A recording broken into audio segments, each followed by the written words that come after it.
And we both want to ask how we do our. We're all in. So it's going on very nice. I saw you there. And I was like, no, you've been great. Because you guys go out Once a week. And I run, one session is 6 weeks into the summer, so it's like 12.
I didn't. Maybe no help, you can ask. Yeah.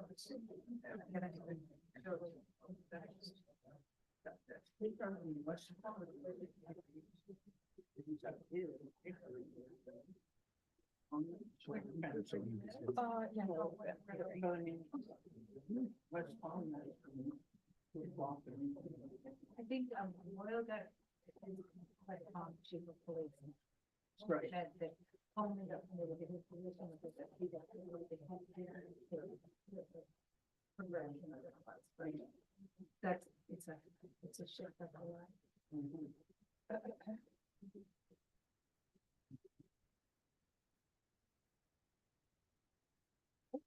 Right on all that. We haven't even started yet.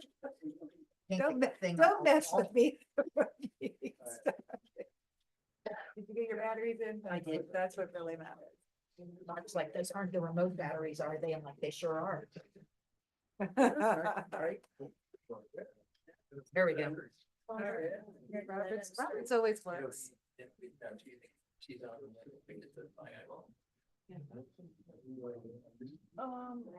it's just, can you put that in there for me? Okay, now, get ready.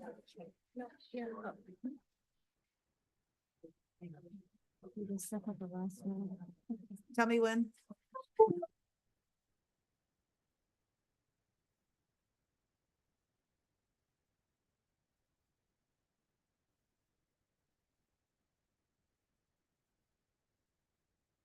Son of a gun. I dropped my phone and cracked it and now it's acting wonky. Okay, are we ready, Val? Yes, Mayor. Okay. Calling to order the February 4th Town of Loxahatchee Groves Council meeting. If I could have. We'll stand for the Pledge of Allegiance, please. Allegiance to the flag of the United States of America and to the republic for which it stands, one nation, under God, indivisible, with liberty and justice for all. Silence, please.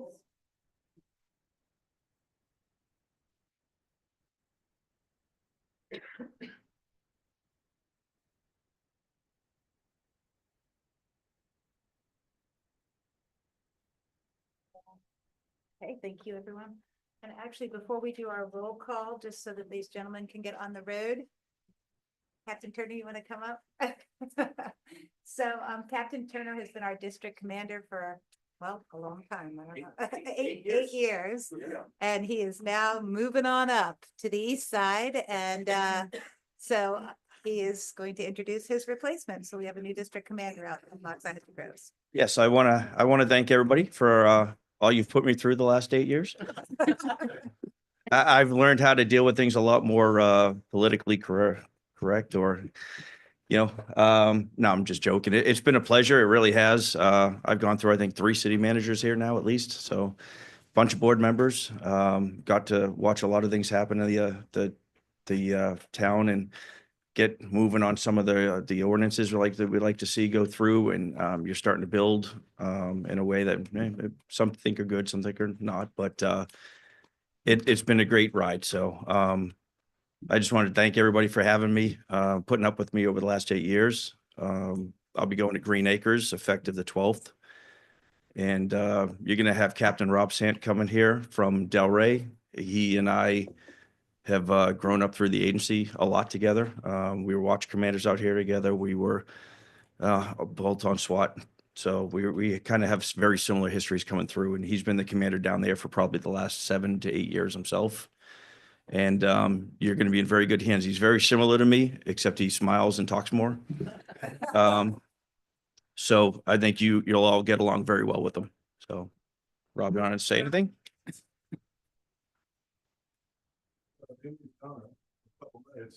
Okay, but no smiling or talking. No, I'll make sure that in my, I keep that at a premium. I'm not really a mic kind of guy. Can you hear me? Yes. All right, I don't know. I don't like the sound of my own voice. There's a problem. The therapist says, I'll get over that. So, my name is Rob Sant. I'm the new District 15 commander. I'll be serving the communities of Westlake. Don't throw up and forget around my road. And where else? Acreage. Thank you very much. Quick, brief bio. 34 years serving. 34 years. Can you imagine? And I'm only 39 for the girls in the room. So, can you imagine? Yeah, paying attention. 34 years, and I've loved every minute of it. I was just telling the mayor that coming back into a small venue like this brings back a lot of memories, because when I got promoted to lieutenant, the sheriff called us up and sent the major out to my house and said, Lieutenant Sant will be serving as the new district commander of South Bay. I had one question for the 2 majors that showed up at my house. Anybody know what that was? Where's South Bay? Where's South Bay? So once I got the directions, I put on my GPS and head west. And let me tell you something, some of the best time of my career was serving in a small town, really small town. Demographics were a little bit different than I was used to and accustomed to. But being grown up in New York and having a little bit of a gifted habit for relatability with people, and after 34 years, I still kind of like you folks. And I hope you kind of like me too after a while. But I will tell you, I learned a lot, moved through it. Most of my career was operational based, TAC, SWAT, dignitaries. Yes, I was one of those guys, those knuckle dragging guys who jumped out of helicopters with long ropes, and I was afraid of heights the whole time. So I just did 7 years in West Delray Beach. They sent me there on purpose. Remember, I told you you're from New York, and all those New Yorkers are going down there. The sheriff is a very wise man because he puts his people in the right places. And I think now that I served and did everything I could in West Delray Beach, and I'll share that story with you guys all another day. He says, you know what, Greg Turner stabilized this, did a great job here. Again, thank you very much, giving me a very clean product to deal with, work with, and build on. We'll move on to something else. Got a nice organizational shift in command, which is good. Gives a fresh look. All right, things get stale after a while. So I'm here. Here's my posture, simple. You say, what's that guy all about? He seems interesting. If I lead you through curiosity, it's a good thing, right? Here's my simple principle of leadership. What I'll pledge you all. I will not always get it right. I will make mistakes and ask for your forgiveness. I will always tell you the truth. Right? Always tell you the truth. Those are my non-negotiables. And I will lead and command this district from the position of what people want most. Every person. They want to feel safe. They want to be heard. You think in 34 years, this is what I've learned. People want to feel safe. Just want to be heard. It doesn't mean that I want to do everything you guys throw at me. Trust me, I probably won't. But if I'm not even willing to listen, I'm going to miss out on a couple of damn good ideas. Right? So That's my command posture. I'll give you an environment that you will feel safe and always be heard. I look forward to working with you, in the future. I won't take it any more of your time. Thank you, sir. Thank you, and I'll look forward to you. Welcome.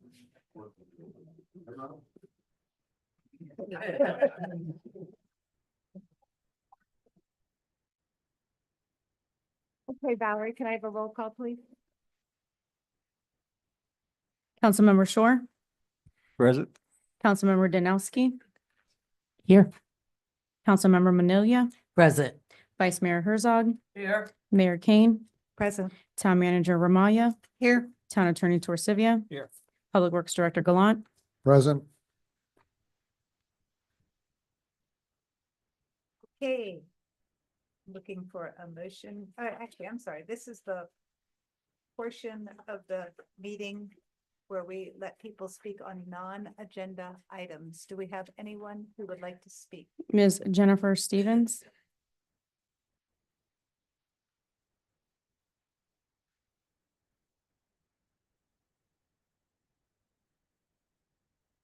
My name is Jennifer Stevens, and I live at 1102 Hyde Park. First of all, I want to actually thank the town for the project you're doing on the pond on Hyde Park. We're very excited about it. It's looking great. Thank you. We're super happy about that. I would also like to thank you for moving forward on our next door neighbors at 1032 Hyde Park. I know you can't comment on it, but yesterday the magistrate ruled that you could move forward with foreclosure on that property. The town also asked for the option of doing a money judgment. I'm just here to give you a little bit of history with what we've dealt with for the last 3 years. We've only lived here for 3 years. We moved here. We were very excited about moving. We have a horse farm. Our daughter rides. We were very excited. And then we kind of figured out what was going on next door. This last summer, we had massive flooding. It flooded half of our property because they brought in about 30 loads of dirt. They don't have an FDA plan. They've built a barn. As you know, they built a huge arena. They filled in half their pond. They have large hogs on the property. In the middle of the pond, they've built a structure where they literally just rinse out the hog poop into the pond. They had 5 trailers until yesterday on the fence line that would play music at all hours. Drugs, there have been multiple police cars out there, domestic violence, drugs, all sorts of things. That's been just horrific for us to deal with. So I really just want to, actually, as of yesterday, they actually brought in more building materials. So now they're building something else. I know there's no permit for it. They've really just, I think, flown in the face of the town, which I think shows complete disrespect for you all. And it's obviously, well, for us too, but also for the town. And so if you have the choice, and your council says you have the choice between foreclosure and a money judgment, we would just encourage, on behalf of myself, on behalf of the Schaefers at 1095 Hyde Park, who couldn't be here tonight, and on behalf of 1162, which is Bruce and Michael Pearson, they couldn't be here tonight, to please foreclose on this property, at least on the 4.5 acres that you can, so someone can take that over and get an FDA plan, get to where it doesn't flood our property, and get it to where we don't have really bad smells and feces on the ground. And that's really why I'm here. And just hopefully you'll think about that when you have the decision to vote on it. I'm not sure how that process exactly works, but now that the magistrate has ruled that you can foreclose, I would just encourage that you take that route. I don't think this property owner is going to do anything with the money judgment. I think he's just going to let it sit there, and then he has no intention of ever selling his property, and it'll just continue. The judgment, it's over $1 million in fines. So that's all I have. Thank you. Thank you for your comment. Cynthia Taylor.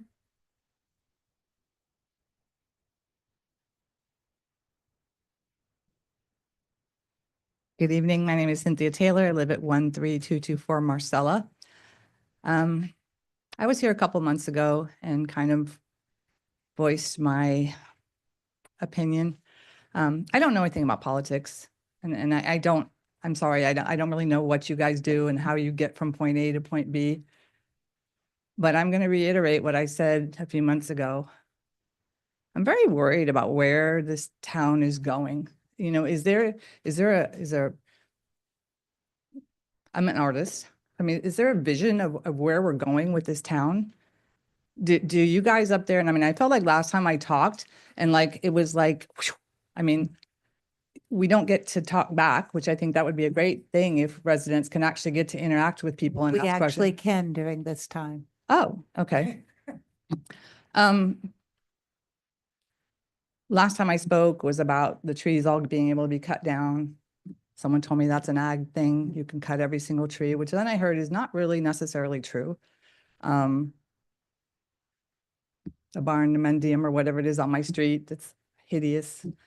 But this building that just went up on Southern, the Southern Lawn and Garden monstrosity. Someone has to say, this is okay. Someone has to approve this, I think. It's disgusting. If you go down to Davie, everything in Davie has a look to it. And I'm sure that's because they have some kind of architectural review board that has to approve things. I don't know who approved and said that was fine, but it's gross. And pretty soon we're going to be like Westlake.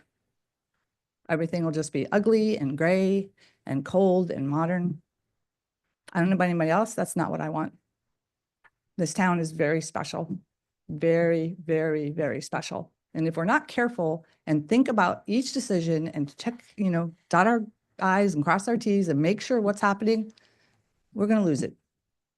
And I don't know if, I would assume you people spend your time and whatever, because you care about this town. I love this town.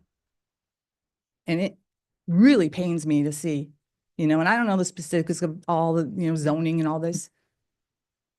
But I just urge you guys to be really careful about the decisions you make. And let's not lose something really special. Thank you. Thank you for your comment. Ms. Harding? Is it for a particular item? Which item is it, please? Which item is it? One, okay. Okay, that's okay. Thank you. Those are all the comments I have, comment cards. Okay. Is there anybody on council that would like to bring anything up? I would. Okay, go Phyllis.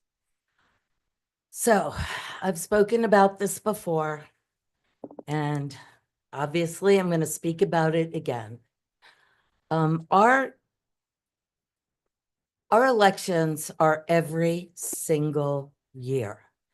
And the way it's become with the supervisor of election, it's from December to March.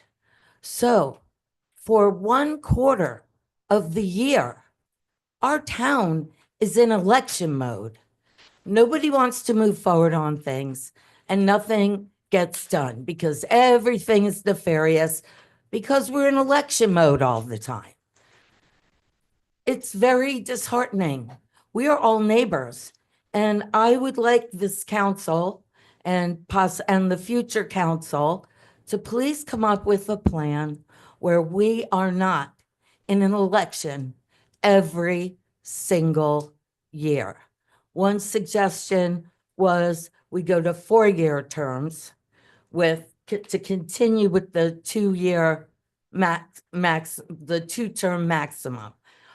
That would put us out of the election season every single year. So it's something to think about. If you guys have any suggestions, it would be very much appreciated. And I just find that the stress, I'm sorry, my dog wouldn't participate tonight. So I apologize for being late. But, you know, we are working hard to try to bring this town forward. And every time we're in election, there's always things that get kicked down the road and for the next council to do. And it's not fair to the applicants. And it's not fair to the people of this town. You guys might not believe it and you're not going to like it, what I'm going to say, but love it and leave it alone doesn't pay our bills anymore. Our property values are $1 million now for 2 million for 10 acres. 800,000 for 5. So we're cleaning the town up. Your property values, your retirement plans are in your investments. So we need to work together as a council and town folks to just stop this crazy election season every single year. Thank you. Thank you. Robert, you have something to add? Yeah. That's, something I guess to talk to the town manager about. Do you bring up the charter review committee for that referendum, or does council just decide to do it? You may do a charter review committee just because there's several different options. You know, to go to 4-year terms, staggered elections, 2 1 year, skip a year, 3 that year, and maintain 3-year terms. You We could probably should that, do something so. community wise to get some feedback first Yeah. and see how people feel about it. I think that, Yeah. I But- think that all of us would benefit greatly from not having that stress every year. I think Phyllis is right. And in a That was, community, in a community of this size, it really tends to get personal. And that's exactly what I was thinking when the lady asked about the vision. I'm like, yeah, we had a great vision the first year, then election, it changed the second year, then another election, it changed the third year. So at least if you did do staggered elections, even if it was every, other year, you got cohesiveness for 2 years, continuity to build on, the success. So So what is that? Is that a charter review? Is that some public workshops first to get public input? I mean, Well, you don't- what would be the way to approach that? You do not have to have a charter review committee, although the last charter review committee was 2019. And I think we have to go back and take a look. I think we might have put something in there. How often the charter About review 5 years, committee, so it's yeah. time. So I think it might be time. So even though we might not need a charter review committee to address some charter items, They could- it makes better sense to have it. I think that there are some other things that have been brought up over the year that are also worthy of consideration by a charter review committee, i.e. like council salaries. You know, and I think that it would be a good thing to re-engage the community on a topic like the, terms of sitting council Can we put people. that on a future agenda then? Yeah, we can put it on And March. anybody who's Um, listening or in the audience who has any comments or any ideas, please either send an email to me or any other council member or the town manager and Yeah. so we can get your thoughts on record, because that would be great to have some input from the community. I- We have another person that wants to make a comment. Are you? I wanted to make a comment to Miss Cynthia from Marcella. I Okay. wanted to reply to her.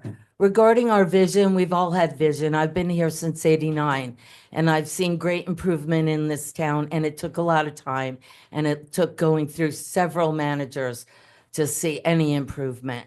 Also, there's something called planning and zoning, which you're welcome to go to. If you're not happy with the way a building looks, you as a resident could come stand at that podium and go to the meetings, and you could say, put in your thoughts. Also, if you don't like the building or the home your neighbor's building, you could also go to that planning and zoning or go to the town or go to your neighbor and make some suggestions. So I'm not sure how long you've lived here, but we all have vision for this town, and it's always for the betterment of Loxahatchee Groves. Sorry you're disappointed. I wanted to speak also. Okay, go ahead. Yeah, in regard to the southern lawn, I too was looking at that as I was riding by. I wasn't on the council or I wasn't active in the committee that approved that. So my thought was, that's a big mural travesty. board. We could have a beautiful mural of things that are going on in the town. The old things like the silos, the old fire tower that was by the fire station. It's unlimited. It's such a big area that we could create a beautiful mural there. And we could. Good idea. It's a big industrial wall. Let's try to make it pretty. Yeah, yeah. Agree. And make Nice it, suggestion. make it blend in with what's around it, you know? We have another public comment? Yes, Mayor, Joe Siciliano.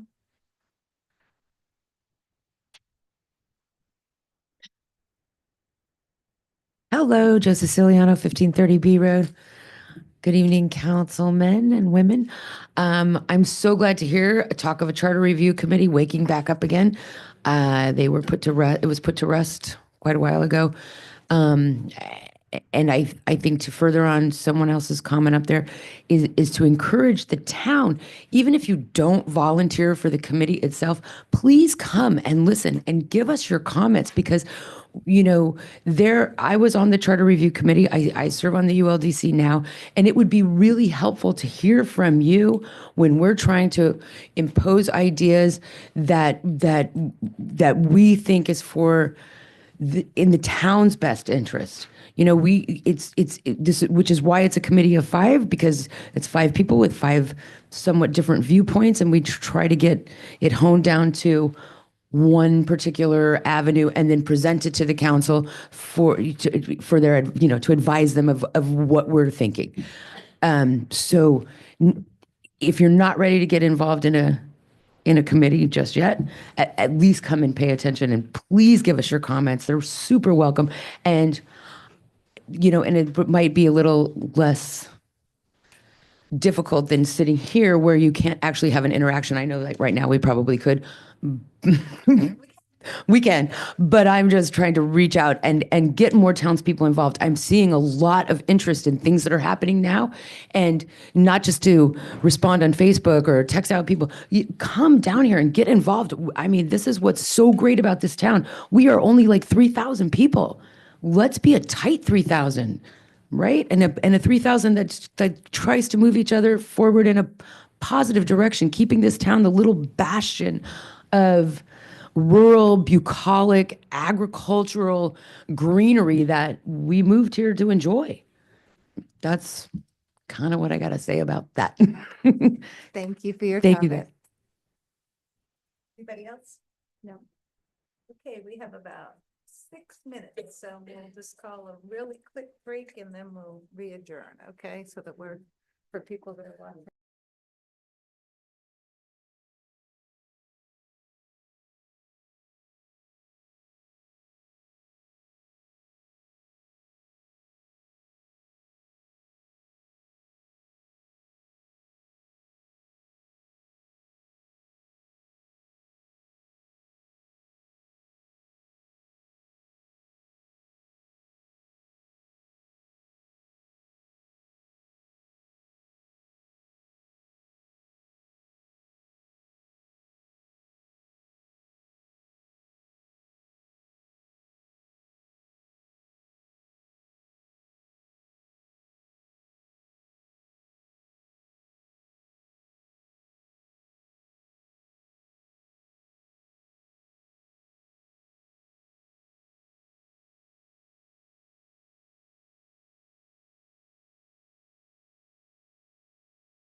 coming back to order.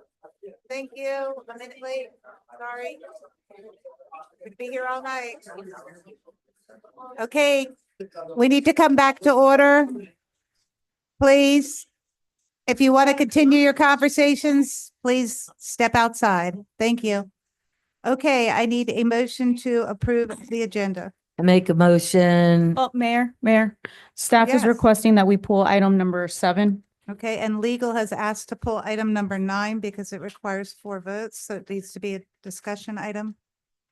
So, I make a motion to approve the agenda, pulling item 7 and 9 for discussion. Is that what we're doing? No, we're removing them from the agenda. We're pulling them completely from the agenda. 7 is being For 7, pulled we're pulling off the completely. agenda. 9 is What do you being want with pulled 9? for dis- Okay. 9 needs to come off of consent for a discussion. Okay. Did you get that? Yes, thank you. Okay. Okay, so make your motion. Making a motion to approve the agenda as written, polling number 7 for future meeting and polling 9 for discussion. Second. All in favor? Aye. Opposed? Passes 5-0. Okay, we now have a presentation from FPL.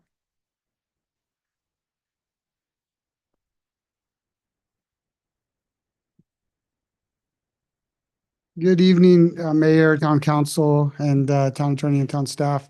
Thank you for the opportunity to be here tonight. My name is Alon Koffer. I'm External Affairs Manager with Florida Power and Light, here with my colleague Daniel Turbot, who's a customer account representative from our government accounts team. We wanted to come give you a quick update on some of the things that we're working on with your staff on the town, and also answer any questions you may have. And Danny's going to provide some details on that. Before he jumps into it, I did want to thank you and your staff of Richard and Lexi. We've had great communication with them over the past 6 months to a year, kind of working on some of these issues, and also want to particularly thank them during the storm events and the hurricanes over the last year. We know there was significant damage in Loxahatchee Groves. I was at the EOC with the county staff and was able to speak directly with Francine as well as your team to make sure we had debris removal crews and restoration crews out here, I think within almost 24 hours, if not less than that, to help get the power back up. So just wanted to thank you for your continued communication as we work on these issues. And with that, I'm going to turn it over to Danny so he can kind of give you a little update on what's going on with specific projects in the town. Elon, before you leave, I just want to express my personal thanks to you because I know you were instrumental. I know that some of us, including myself, were without power for quite a long period of time. However, in a storm of the magnitude that we had come through the town, I think that you guys did a great job of getting power back up to us very quickly. And I understand you were instrumental in that. So Well, thank you. I appreciate that, but I will tell you, we're proud of 9,000 employees strong at FPL and all the crews we brought in from across the state. But I appreciate the words, and it's nice to be able to play a small role in that effort. So Thank you, thank sir. you. Good evening, guys. We've been working, like Elon said, we've been working with the Public Works folks on a lot of things around town. I guess the first one we'll start off with, there's been some reliability issues at the town hall. We've been investigating what has been the causes, been mostly momentaries where power will flicker and then come back on. Sometimes it'll be like a minute outage. So our team has been investigating the cause for those outages. And right now, the determination is a substation issue. So our team is looking into that and working on the repairs of that.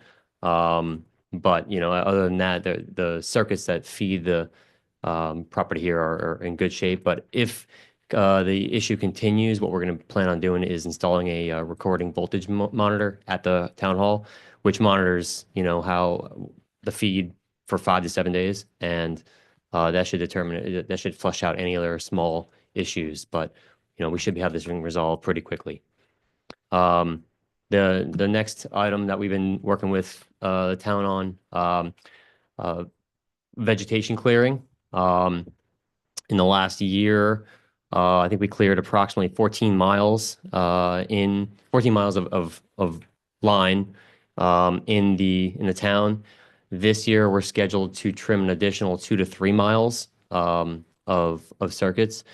And we'll be notifying the town of the exact area, the general map of where that's going to be. Also, the residents who are on those circuits will be notified as well by letter or email. And then as well, they'll also be notified by the planners who come through and look at the vegetation, determine what needs to be trimmed. So they'll need to be contacted for access and you know, explain what's going to be happening during the trimming. So the trimming, you know, that we will have cleared at approximately 90% of all the lines in Loxahatchee Groves in the last year. After this year, there'll be about a year of clearing, and it'll be all about 90%. If there are additional concerns by residents or the town, they can report vegetation concerns online now through our website, and it's a very easy process compared to what it used to be, where you had to call a 1-800 number. It's a very easy process, and it triggers a utility arborist to come out the property, speak with the homeowner, explaining what they see in the field, and resolve the issue as needed. So that's the one other thing. The next topic that we've been working on pretty diligently, actually, and Richard and his team have been very helpful because they're out in the field doing work, and they notice these things. There's some splice boxes that are adjacent to the roads throughout the town from our recent undergrounding projects. Occasionally, a vehicle might either veer off or, you know, it's like kind of go off the road a little bit and impact the top of that splice box. So they've been reporting these issues to us. I've been going through the local service center and getting repairs scheduled. They have to go through locates and switching orders to take out an old box or a damaged box and repair it with a new one. Any box that we take out, we're replacing with a traffic rated boxes, which will be a little stronger than the ones that are currently installed. That's a process that we've worked on together to make sure that, you know, these boxes will probably be either, you know, leaned on or run over by vehicles in the future. So we want to make sure they're able to. The vehicles the boxes we'll be installing will be able to handle, you know, a certain rating of vehicle, and there shouldn't be any issues from there. But, you know, we'll be, you know, getting reports from the public works folks and making sure that they're repaired in a timely manner. And then finally, the undergrounding project, as I mentioned before, you know, we completed, you know, most of that project in, I think it was 2022. There's still a couple phases left that have not been started. There's a one on B Road, and there's one on the eastern portion, I think near F over to like West 25th and Folsom. Those portions were still under kind of review because we're waiting for, I think there's a legal issue on B Road that we need to have resolved. Okay. I don't think so. We reported that case was closed multiple times. So the case was resolved and mediated several years ago, and we had reported that Okay. to you and your legal group. Okay. Well, we'll get with our legal group and get that. There's still one phase on the, So when are you coming back? so yeah, and That's what we want to know. sure. You know what? You wouldn't have to cut all those trees down off the lines if we were underground. Agreed. Agreed. No, there's still some circuits that are not underground yet that are still in Loxahatchee Groves and on the southeast portion by, right over here off F Road. It's a different circuit, but it will eventually go underground as part of our SSUP. We don't have that one on our schedule yet.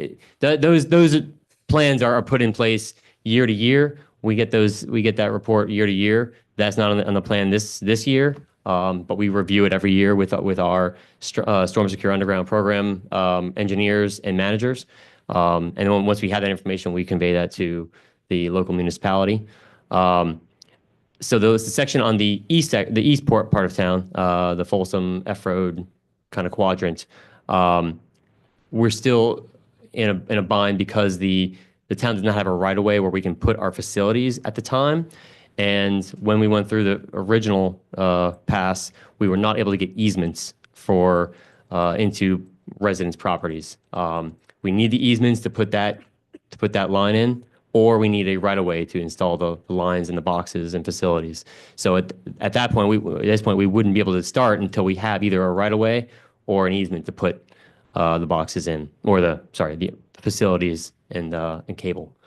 But we'll go back onto the B Road issue and go back to our council. I think I don't know if it was Monica.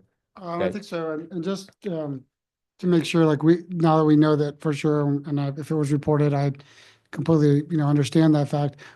If there's any documentation in terms of legal descriptions of property, in terms of whether it was a settlement or final legal judgment, and any, maps or diagrams that we can provide to our engineers, that would be, ideal. So we get that. I don't know if we would need to make a public records request for that, or if it's something that can be facilitated through the town attorney and town manager. But the first thing they're going to need to do is understand where the property dispute has been finalized and understand who owns what pieces of property. Those documents have been sent to your office and we can resend them again. Okay.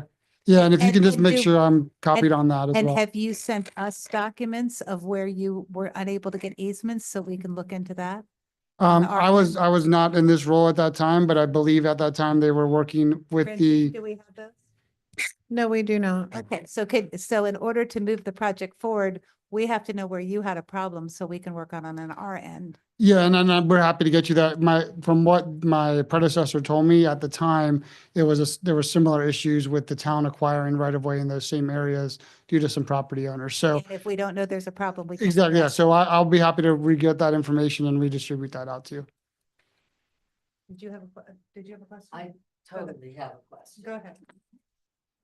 I need to talk to whoever is the higher upper at FPL. Or are you both equal? We're colleagues, Okay. it's fine. So you really put us into a dilemma. Okay, FPL puts up pole lines, which we thank you. You guys do a good job taking care of us. You put them up throughout the town, in the 70s and the 60s, whenever. And then you put more poles up, and then we're gonna have an underground. Well, what you didn't do is help us get rid of the poles. Okay, because AT&T and Comcast, although you made money off them for many years, leasing them your poles, now you have said, not ours. Call AT&T, call Comcast. Well, that is proven to be practically impossible. They are in our roadways, okay, where it's a safety issue. They are at the end of driveways where people can't even get in and out safely. And then last week you came and took a pole out on my neighbor's property that affected nobody. It wouldn't have mattered if that sucker was there for 50 years. And then I saw the guys doing it. I was like, oh my God, go over here. Look at this. This is in the road. It's in the way. And they said, we can't do anything. It's not our pole. But it was your pole. And that's not fair to these people out here because you make money off of us. Yes, we need your services. We can't do without it. Okay. But you can't just drop us dry and say, AT&T Comcast, sorry. There is a pole laying down in the middle of a property right now with wires hanging all over the place. And I can't get anybody to take it out, fix it, put it up. I mean, I would like an answer to that. And also, one other thing. There are 28 people at the end of B Road. You have been given your legal department all the documentations on the lawsuit, everything. And now you're saying, we didn't get anything from you. There's a problem there. All right? There was 28 people on the end of B Road and North Road constantly are calling you. Put their underground in. You've got the paperwork. You've had it for years. I would say expedite that. Show us that you really mean you care about Loxahatchee Groves. And I'm sorry, I'm getting down on you, but I'm tired of these phone poles in the way. And you know what? Somebody hits them, it's really on you. I'm happy to answer the questions. And if there's a pole down that has electrical wires on it, we can absolutely get something of that. Wires Okay. anymore. Well, then, and I'm happy to look into it, but respectfully, we cannot touch somebody else's property from a legal standpoint. Well, We're not when you allowed to. turn the poles over, why didn't you turn them over to us and let us make money over off of AT&T and Comcast? Why didn't you turn those poles over to the town?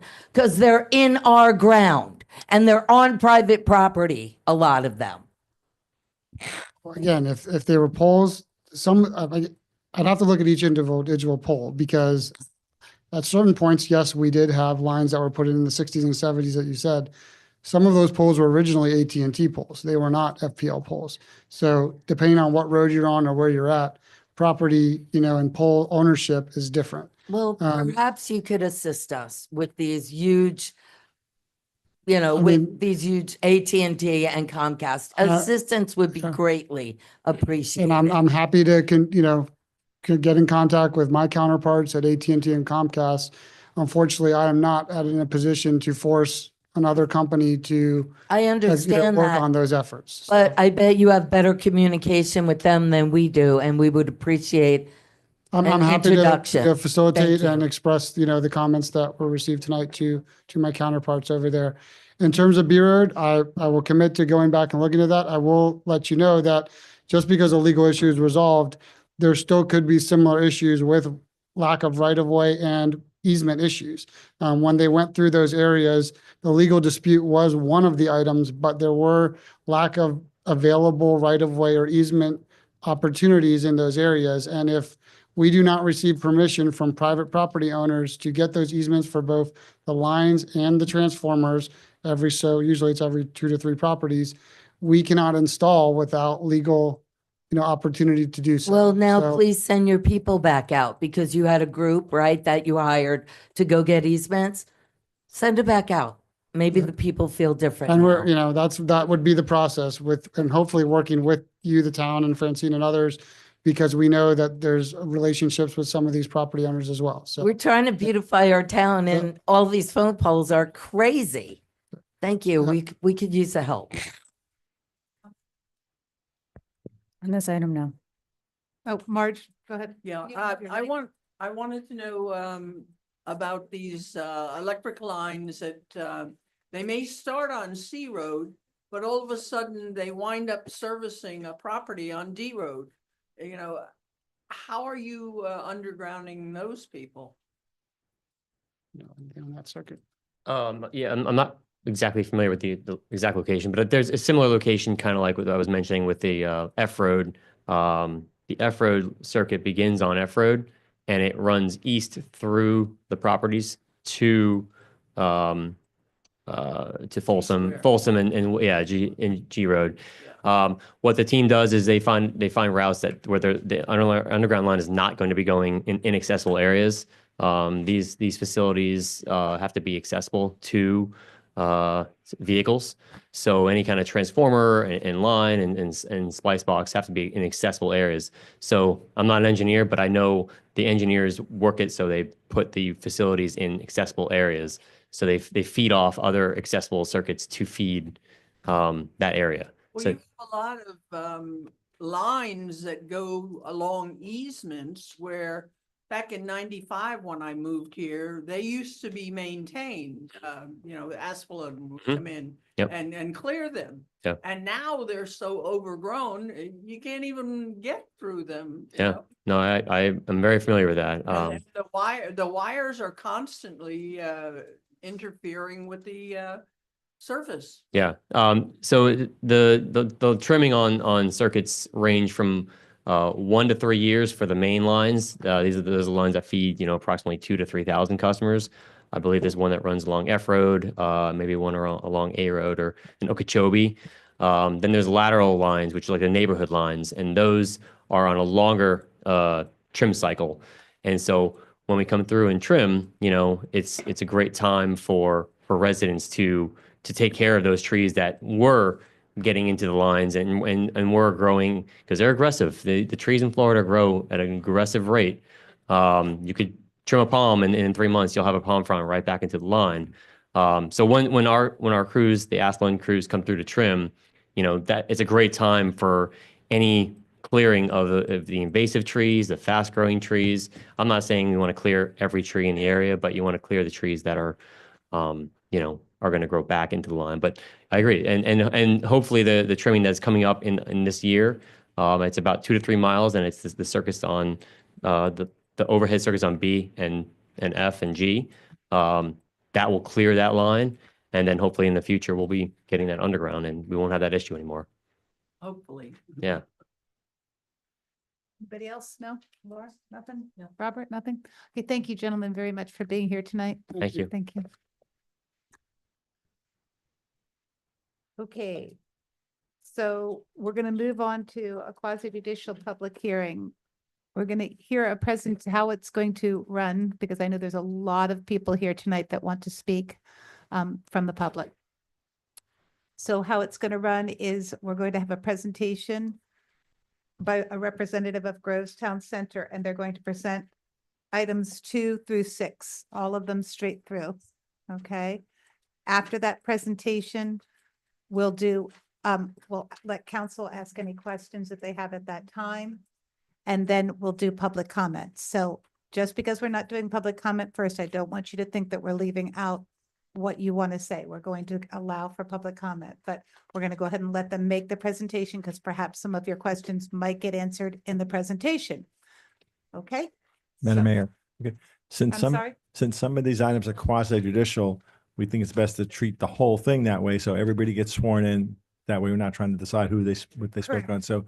So you need to do that. So we can swear in everyone. So go leave. So, okay. So, anyone in the room that's planning to, pardon me? Stand up so I Including can those who may identify. stand up. for Okay, can public everybody- comment. You need to get sworn in right now. If you're going to testify, please raise your right hand, stand up so the clerk can identify you. Please.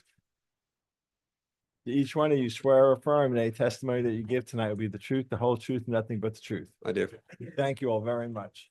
We have folks online. Are they covered by that? Folks online, did they swear in it? Did they, anyone online, please raise your right hand and also swear or affirm that a testimony you're going to give is the truth, the whole truth, and nothing but the truth. I do. I do. Thank you. I do. You're now married. By the power vested in you. This one? Is the right one? I gave it to him. And the cook. I'm just gonna write these.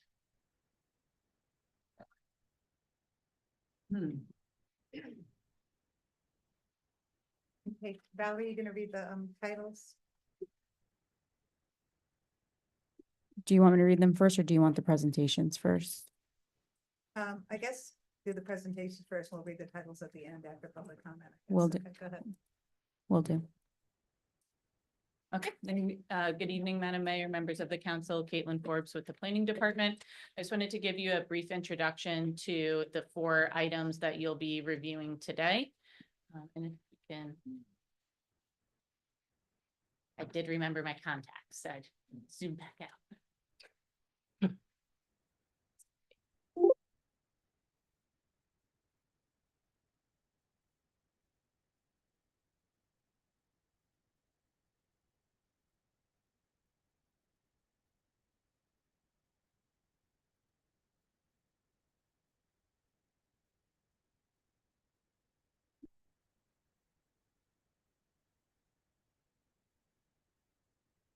Okay, great. So the 4 moving pieces to this application are interrelated. I'm going to walk you through the 4 pieces in an overview manner, and then I'll give you a little bit of detail about each one, and then turn it to the applicant for further information on all of the applications.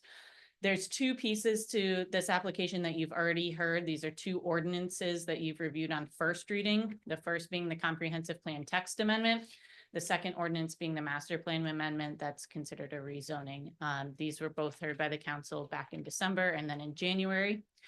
And then there's 2 new pieces for consideration that are resolutions. And this is the hotel site plan and the public park town commons site plan. The comprehensive plan text amendment, just as a reminder, this is the item that you heard back in December. There was a request to reduce the number of rooms reflected in the special policy to 81 rooms. And this, of course, was the basically substitution of a hotel use for the ALF use. That amendment was made and included in the package that was transmitted to the state and for review by all of the appropriate reviewing agencies. We did not receive any objections from those review agencies. There's a dozen different agencies that review text amendments at the state level.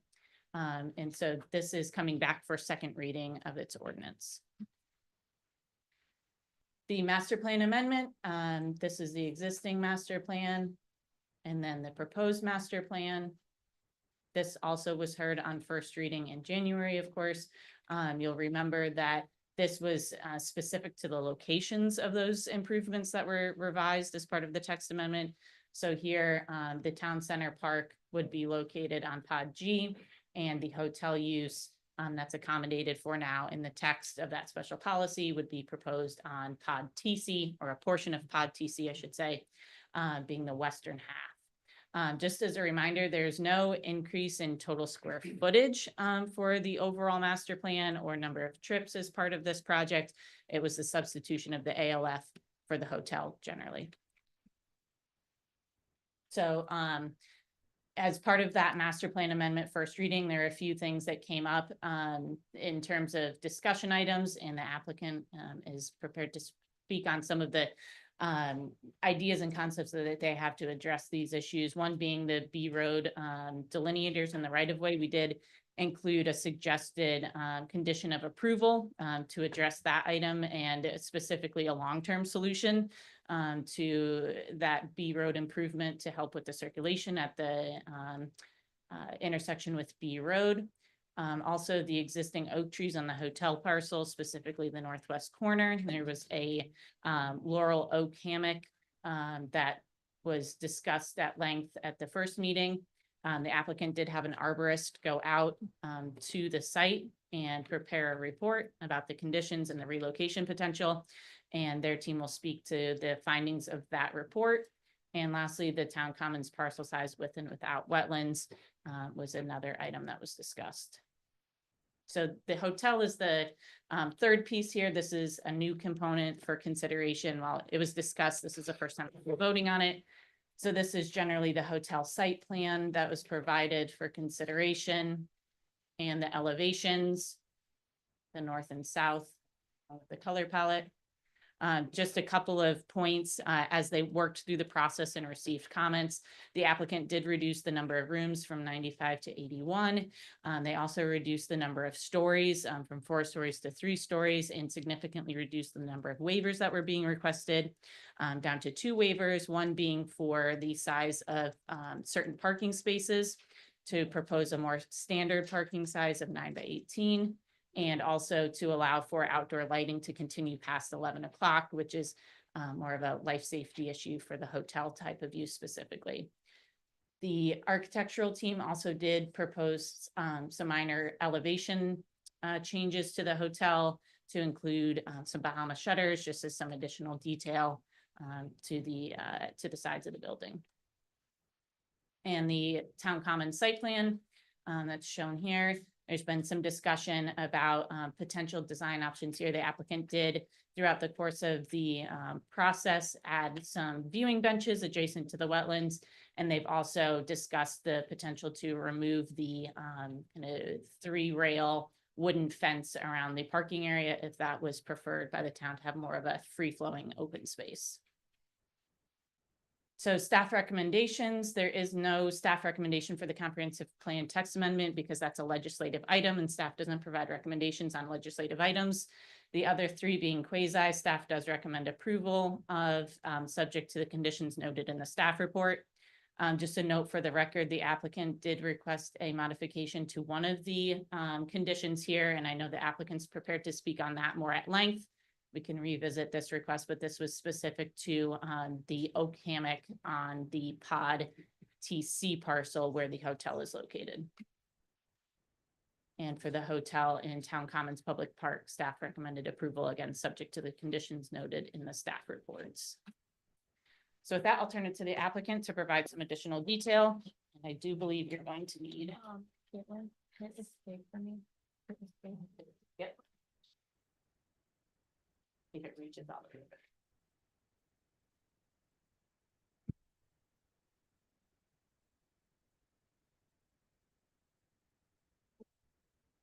About to find out if this works. All right, it does. Good evening, Mayor, Vice Mayor, members of the council. My name is Brian Seymour. I'm the attorney for the applicant. We have a slew of folks both here and online who are going to be here to answer questions. I'm going to try to go through this rather quickly because you've seen all of this before. Caitlin just talked about some of it, but focusing on a couple of issues. But for introductory purposes, Matthew Barnes, who is the project manager with WGI, is here with us. Dan Zimmer and Diane Jenkins with Groves Town Center. I'm now going to admit that I'm sure I'm going to mess somebody's name up at least once tonight. It probably starts with Raheel Sangivi. Oh, I did not. Okay, I'm going to mess somebody else up later. Who is the hotel developer who you'll hear from about some of his architectural plans a little bit later. Online, we have our arborists, Jeremy Chansey and Mark Williams, landscape architect Andres Montero, and the architect George White. These are all the folks who put everything into this, who did all the work that's the basis of some of what I'm going to say tonight and what's in the staff report, what's in the justifications, all the things that you've seen. Because you've seen them, and frankly, because there are a lot of people here, we're going to try to run through just the issues that we had with us from our last meeting. There were several issues that come up.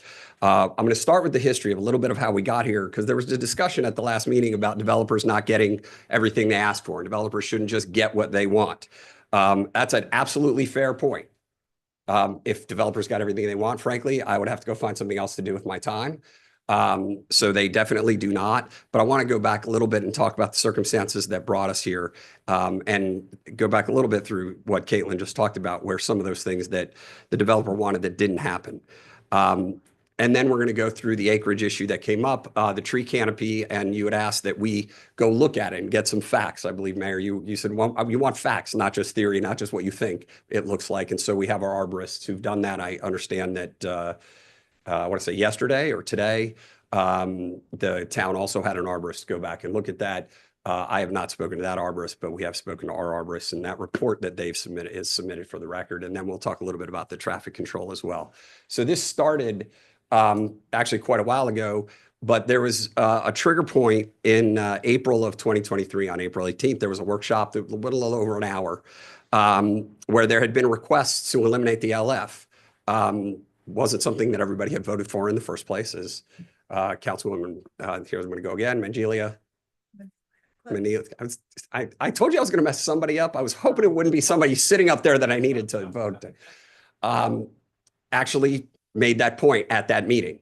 And so there had been requests to do something different and to look at a hotel. This meeting in 2023 was the first time there was a full discussion in the public. Everybody here, Mr. Zimmer, Ms. Jenkins talked a lot. They both stood up here together at times. And a couple of things were mentioned. Councilman Shore talked about the initial swap proposal was TC for F, not G, and that had been switched to G, which was a much better option, described as a win-win. 100% support, thought it was a great idea. There was discussion as well about the fact that the wetlands were going to be staying. There's no mitigation of the wetlands. It's not proposed to be changed out. Again, you were opposed to the assisted living in the first place, wasn't really serving the town in that sense, and happy that you had been heard. And again, towards the end of the discussion, Councilman Shore talking about the win-win of moving the development to the south, away from connecting Canal Road, further from the wetlands, and away from the neighbors to the north as well. And so that's where this got going. And then we filed the initial application, which included a 4-story hotel with the 95 rooms you heard about. There was no additional improvements that were presented at that point. For B Road, there was no wayfinding signs. And of course, the 6 waivers that Caitlin mentioned went to planning and zoning, and they had some problems. They liked the idea, they didn't like the plan. So the idea of the swap made sense, but the plan for the hotel was a problem. And so they said, you got to go back and do something. Came back to you. You all deferred it. You could have said, well, go ahead. But you said, go back and sharpen your pencil. Look at it again. See what else you can do. And that's what happened before we got to you last time. And so what we have now, as you heard, is a 3-story hotel, which is 1-story reduction, a 14-room reduction in the number of rooms, some enhancements to the architecture, looking at the Rural Vista guidelines. And again, you'll see some of that when Raheel comes up. I'm not going to try the last name again. Traffic improvements to B Road, and I'm going to show you one other that we're going to propose tonight. Wayfinding signs that in good faith, the Groves Town Center has already put in place. And then again, the reduction from 6 to 2 waivers. What hasn't changed, though, is that there's still 23 acres set aside as a conservation easement and buffer. Again, that was designed from the very beginning to be where it is so that you can have the horse trails in it, so you can provide the biggest buffer to the residents to the north, focusing things towards Southern Boulevard for this. That remains. The access to the equestrian trail remains. Wetlands, again, now are being incorporated into the town commons parcel, something that was discussed at that workshop. And the development limits have not changed. We're not asking for anything more in square footage that was previously requested. And then, of course, the roadway and access points haven't changed, although we're proposing maybe to cut some of that out at the end to help deal with some of the concerns about B Road. Next, I want to talk about the acreage. So this is the swap, right? There was a question about what is the acreage. Now, typically you include an entire site in your acreage, whatever the pot is, whatever on it. You have a park and it's got a wetland, you include the wetland. So we looked at this 2 ways about it being used. It is now not an amenity. It is not a piece for an ALF. It's something that is for the town as part of the town commons. Is it something you walk through, ride through, work through? No, but it is an amenity piece for that as opposed to the ALF that otherwise would be there if this does not get approved tonight. And so it does blend the open space into the environmental acreage. That was, again, something that came up at the workshop. And then at the workshop, there's a question about the acreage. So it was clarified. Town manager actually gave the specifics. Someone said they were the exact same acreage. Made sure that that was not in fact correct. So she told you what the acreages are. Now, without consideration of the wetlands, just so everybody's clear on a sort of apples to apples, if you will, the new proposed town common site on Pod G is 4.16 acres and the proposed hotel site is 4.62 acres. So there is a little bit of a difference with that. It jumps up with the wetlands into that 5+ acre parcel that is where the new town commons will be, incorporating that. But if you do take that out, there is a slight difference, which happens in just the nature of the way the properties already exist. So at that meeting, there was a discussion again about the value of those wetlands as part of the town commons. That's why they're incorporated in there. It wasn't just random. It was making sure that what you said was heard and was part of that. And so that's what's there now. And then at the end of that meeting, based on all of this, you said move forward with the proposal. It was done and the changes were made and we're here before you with that reduced plan. So with that, I want to move on to the question of those trees. So this is the hotel site and you can see where those trees are. And the reason for this is to make the point that these laurel oaks, they were discussion last time of live oaks. Arborists went out and looked. These are laurel oaks. They take up approximately 3/4 of an acre of the site on the property. And when you can see when you look at it, building around them just doesn't work. You can't build a building with the undulations. You can't just cut it at squares. So, or at angles. And so you really have issues with trying to do something and keep all of that. More to the point, what you asked was, are they actually valuable? What do those trees look like? That's what we asked our arborists to look at. They are, again, online. You can ask them questions. This is all from them. It is in their report that was submitted. But there are damage to the trees. There's damage to the canopies. These are not pristine trees. They do not meet town requirements, all of them for being preserved. Certainly, the town code requirements that were raised have to be met. We're not arguing that. What we're saying is keeping the trees is not what that means. They are not the kinds of trees that are specimen trees that would be kept that meet those town requirements. So that was what we found. And it's consistent with the plan all along because the approved site plan and landscape plans for that site, for Pod TC, show nothing. Those trees are not maintained on the currently approved plan. So when you approved the site plan for this site, this is the site plan that you see on Pod TC that does not maintain those trees. And this is the landscape plan, which again does not maintain those trees. So we are not proposing that we had them maintained and now we want to take them out. That is not what's being proposed here. This doesn't change that fact at all. Those trees, they're damaged, they're storm damaged, they have issues, they really don't work. The next thing we talked about is traffic. When Town Commons was initially approved, there was a B Road agreement. Excuse me, can I interrupt you? Yes, ma'am. At what point can we ask a question like, what are you going to do about it? So you're going to take down this grove of trees?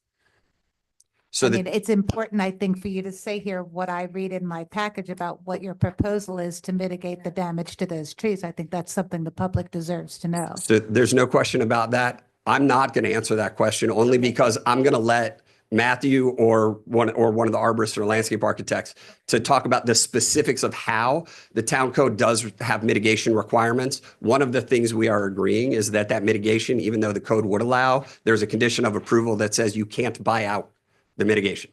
So they would have to replace the trees by pursuant to the condition of approval.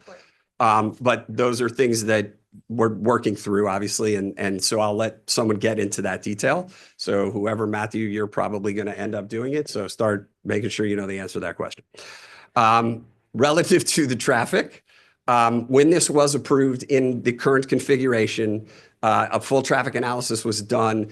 Mitigation requirements were done. There was a lot done there to what the roads look like, what the access points look like, and what's going to happen to B Road. The Groves Town Center developer has already put over $1 million into B Road. Just so everybody understands, this is not as though we're coming in, having done nothing, asking to get something. The mitigation of the traffic impacts for what's approved have been accomplished and accommodated for. And yes, there are other things that happen. And we talked last time about the Publix down the street in Wellington that was closed, that no one could go to, and everybody came here, and that certainly impacted B Road. But it isn't us coming in raw saying we just want something. This is something that there has been over $1 million put into already. And we're talking about more. We are willing to work with the town. As I said, the wayfinding signs were not there. They're there. They're going to stay there. If you say no tonight and we go do an ALF, those wayfinding signs are going to stay there. That was done in good faith, working with the town. That was one of the directives we got at that meeting. We need to work together, which means, of course, not everybody gets everything they want, and we certainly aren't. But we are working through that. And this is just, you've seen this before. These are some examples. This is where the wayfinding signs are and just some examples of what they look like. In addition, we are going to remind everybody that they can't sit in the turns in B Road. So we're putting in the don't block the box notice. Again, you saw this previously in a presentation. And then we talked about the flexible pork chop. So it's called a pork chop just because it's that weird looking little triangle. And again, it's to keep people from having movements that they shouldn't be having. So this limits to the legally allowed movements on B Road. Now, we did review alternatives. We heard you when you said, what about people who just drive over them? And which it will happen. How much it will happen, we don't know. We are willing to maintain those for a year. But we also looked at the question of the concrete pork chop. To make that work, particularly with fire, you need a mountable curb. And at that point, you can drive right over it, and it doesn't really accomplish the same kind of thing. And so we started thinking about what else we could do. And so in addition to this, we can do something, which I'm going to show you in a second, as a proposed alternative condition B on the ordinance, that will, at least from our side of the road, change the traffic pattern coming onto B Road, and particularly that left turn, and obviously no straight movement. So again, a couple of things on the conditions of approval relative. There are two in the ordinance that we're asking for some changes. The first is that we have the 1 year maintenance on the flexible poles instead of the 2. And then what we're going to propose for condition B, instead of if at some point you ever want a pork chop, we just have to go build it, and we would do this up front right now, is to stop the westbound movement to B Road from our site at that intersection, forcing traffic up to use Tangerine. So we, from what we can control, we would actually control that and take that lane out of commission. And you can see it would include some striping and then some do not enter signs on either side so that you don't have those vehicles. So we're limiting the vehicle traffic going westbound, which means they wouldn't go over anything that's in the middle because they can't get there. And they would be pushed up to Tangerine. And obviously we'd have to make sure that wayfinding sign gets updated as well, which we would do. And so what we would ask, and we would work with the staff on the specific language of the condition, because we were working on this till about 2:00 this afternoon to get the graphics, see what it looked like, make sure it worked. And so what we would propose as an alternative to condition B on ordinance 24-10 is language that would require either now, if that's what you would like, or upon your request, if you think it's necessary, the installation of striping and do not enter signs on the westbound lane on the Groves Town Center site.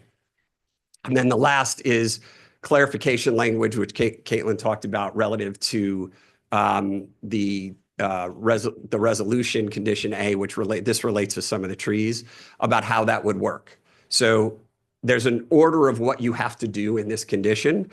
We think this makes it a little clearer. It's a little more focused on what's required by your code, how things work within your code as well, but it provides the clarity of how we have to go about this. So if they can be relocated on site, they get relocated on site. If they can't be relocated on site, they go to Pod G within the master plan site.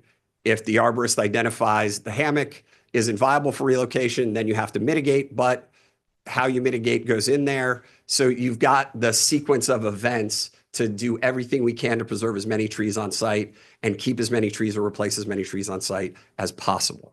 Some of those trees we know from the arborists cannot be moved, they cannot be relocated, they will die, right? That's their expertise, but we're committing to walking through that process to do as much as possible to maintain as much as is feasible and possible on the site. And so that's really the proposal on the condition relative to the resolution condition number A. And so again, we have the questions. If you want more detail on that, I'll ask Matthew to come up and talk about the trees. But again, you've got 4 things before you. You have comprehensive plan, text amendment, and then you've got the PUD site plan and site plan, right? The 2 pods. The reason that we asked to do this together is that comprehensive plan text is very definitive and very specific, almost like a code on what would happen. And if that comprehensive plan text is approved, the site plans follow that directly. And so we do not want we didn't want to present a situation where you approved a comp plan text amendment, and then I got back up and said, okay, now that you've approved that, you have no choice because you have to be consistent by law with your comprehensive plan. And this is consistent with the comprehensive plan. And so we wanted to make sure you all understood the whole picture as one when you're making your decision, even though technically they become 4 votes. We're not here to hide anything. That's why we have everybody on the line and here. So we do ask that we get this approval. This started almost 2 years ago, 1.5 years ago, at that meeting in 2023. There was concern about the ALF. We said, okay, let's see what we can do with that. We worked together over the course of that time. We proposed something that didn't work. We pulled back, we worked, and hopefully this is a place that we've come that is a middle ground for all of us. Because again, not everybody gets what they want, except sometimes my kids somehow figure out how to get me to pay for stuff I don't want. This is a balance that gets you moving away from the core of the town towards Southern Boulevard, away from the wetlands, and tying the town center use into the equestrian trail providing for the opportunities that go with that. The site, we talked about the water, the different things last time that we were here that are part of that. And so we do hope that it happens. We do understand that this is your discretion, that you can deny the comp plan and then the following, and we will go forward with the ALF. It's not the desire. The desire is to do what we have here tonight. But we do understand that, and we know there's a lot of consternation and concern. We tried to present just so people understand, this isn't just us rolling through here. We've been here, we're trying to work with everybody as best we can to make something that really will work. It has to work obviously for the developer as well, because otherwise nothing happens. But hopefully we've accommodated as best we can, of course, accommodated the concerns of the town. Again, we're happy to answer questions. If you want me to start with Matthew and the trees mayor, I'm happy to call him right up. Does anybody have any questions for him? Because I got a lot of tree questions, so I'm gonna put Matthew on the spot. But does anybody have any questions for him before I let him go? No, Robert does. Robert does. Yeah, since my name was mentioned a couple times in that wonderful presentation. So this started, it obviously went through PZB. The way the process works is council members don't even get this in front of us till late in the game. So when it was finally come before us, I took the opportunity to go drive through the area, count the dead trees, because when they want to make a change is the time we have leverage to tell them, you're not doing what you said you were gonna do.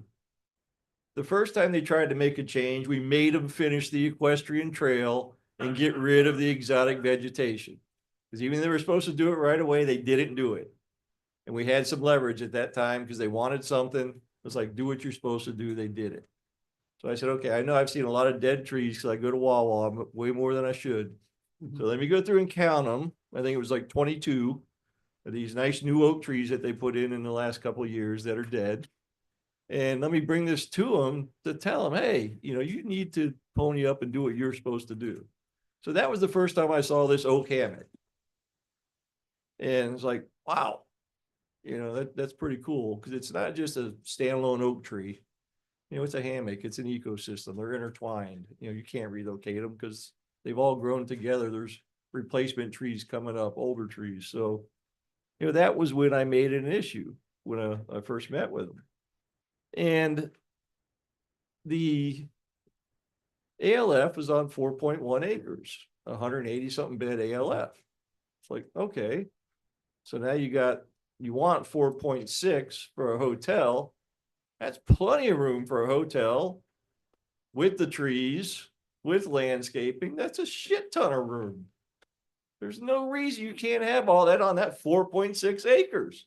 But no, they cut it in half and gave the hotel 2.2 acres. So you went from a 4.1 acre ALF, 180 bed to a 2.2 acre, 80 something bed hotel. So I agree it's a win-win. Take the TC pod and build a hotel, but I don't agree to cut the TC pod in half, tear out every tree and pave it, and reserve the other half for something else. You know, I just, that part just came up at the end. I was floored when I saw like that pod cut in half for a hotel. Because that was not what I envisioned. Maybe I had blinders on, but I was like, no way did I envision that. And then the justification was, hey, you want a restaurant? Well, yeah, you know, sure, a restaurant, but you know, where was the restaurant going to go before when you're doing the ALF? You know, there's other places I think to put the restaurant, but to cut the pod in half and do the hotel, so it's all pavement for parking, and now reserve the other half for something else that they can sell and make some money on. I don't think is the right way to do it. I think you know, 4.1 acres to 4.1 acres, there's plenty of room on 4.1 acres, put a nice hotel. To save, you're not going to save every tree if it's 3/4 of an acre. Hey, if you save half of them, you know, that's still a really cool mature oak canopy. I want to read something to you that comes from Mr. Barnes, who's going to get up here and talk pretty soon. WGI, where they want to do a rezoning and change it from the ALF of the hotel, and it says, market conditions have changed since the PUD was first contemplated in 2011, and it no longer makes economic sense to build a congregate living facility. Well, at the same time, the demand for lodging along Southern Boulevard in the town has increased. But, you know, here he is already threatening, we're gonna build the ALF, and here's the letter of justification from WGI saying, hey, you know, there's really no market for ALF, you know, let's do a hotel. And so, you know, I think all the traffic stuff definitely helps, you know, getting people to move to Tangerine. But I think, my opinion, it comes down to how are they utilizing that TC pod? You know, to cut that in half and put a hotel on just half and then market the other half for something else, I don't think is fair, especially right now in this process. We should have a complete site plan for TC pod. That's what we're doing. We're trading TC pod for pod G. So they should have a complete site plan for TC pod, not cut in half and just show us a hotel plan. Now we have no clue what the other half's gonna be. So that's my biggest issue, is acreage and the ability to save some trees. If you saw that one picture, you can see the trees were damaged. One on the east side by the tornado, it knocked some limbs down. You can already see the grow back. You know, it's already 6-8 inches of green growth on the tree. So it's not a dead tree. I mean, it's not a single tree. You know, Okay, So, thank you, Robert. that's the issue there. So if I may, Yes, and I know please. you have several questions about the trees, so I'm only going to say about the trees, I'm not an arborist any more than Councilman Shore is. So I'm not going to get in an argument about those trees. The arborist has gone out, your arborist has gone out.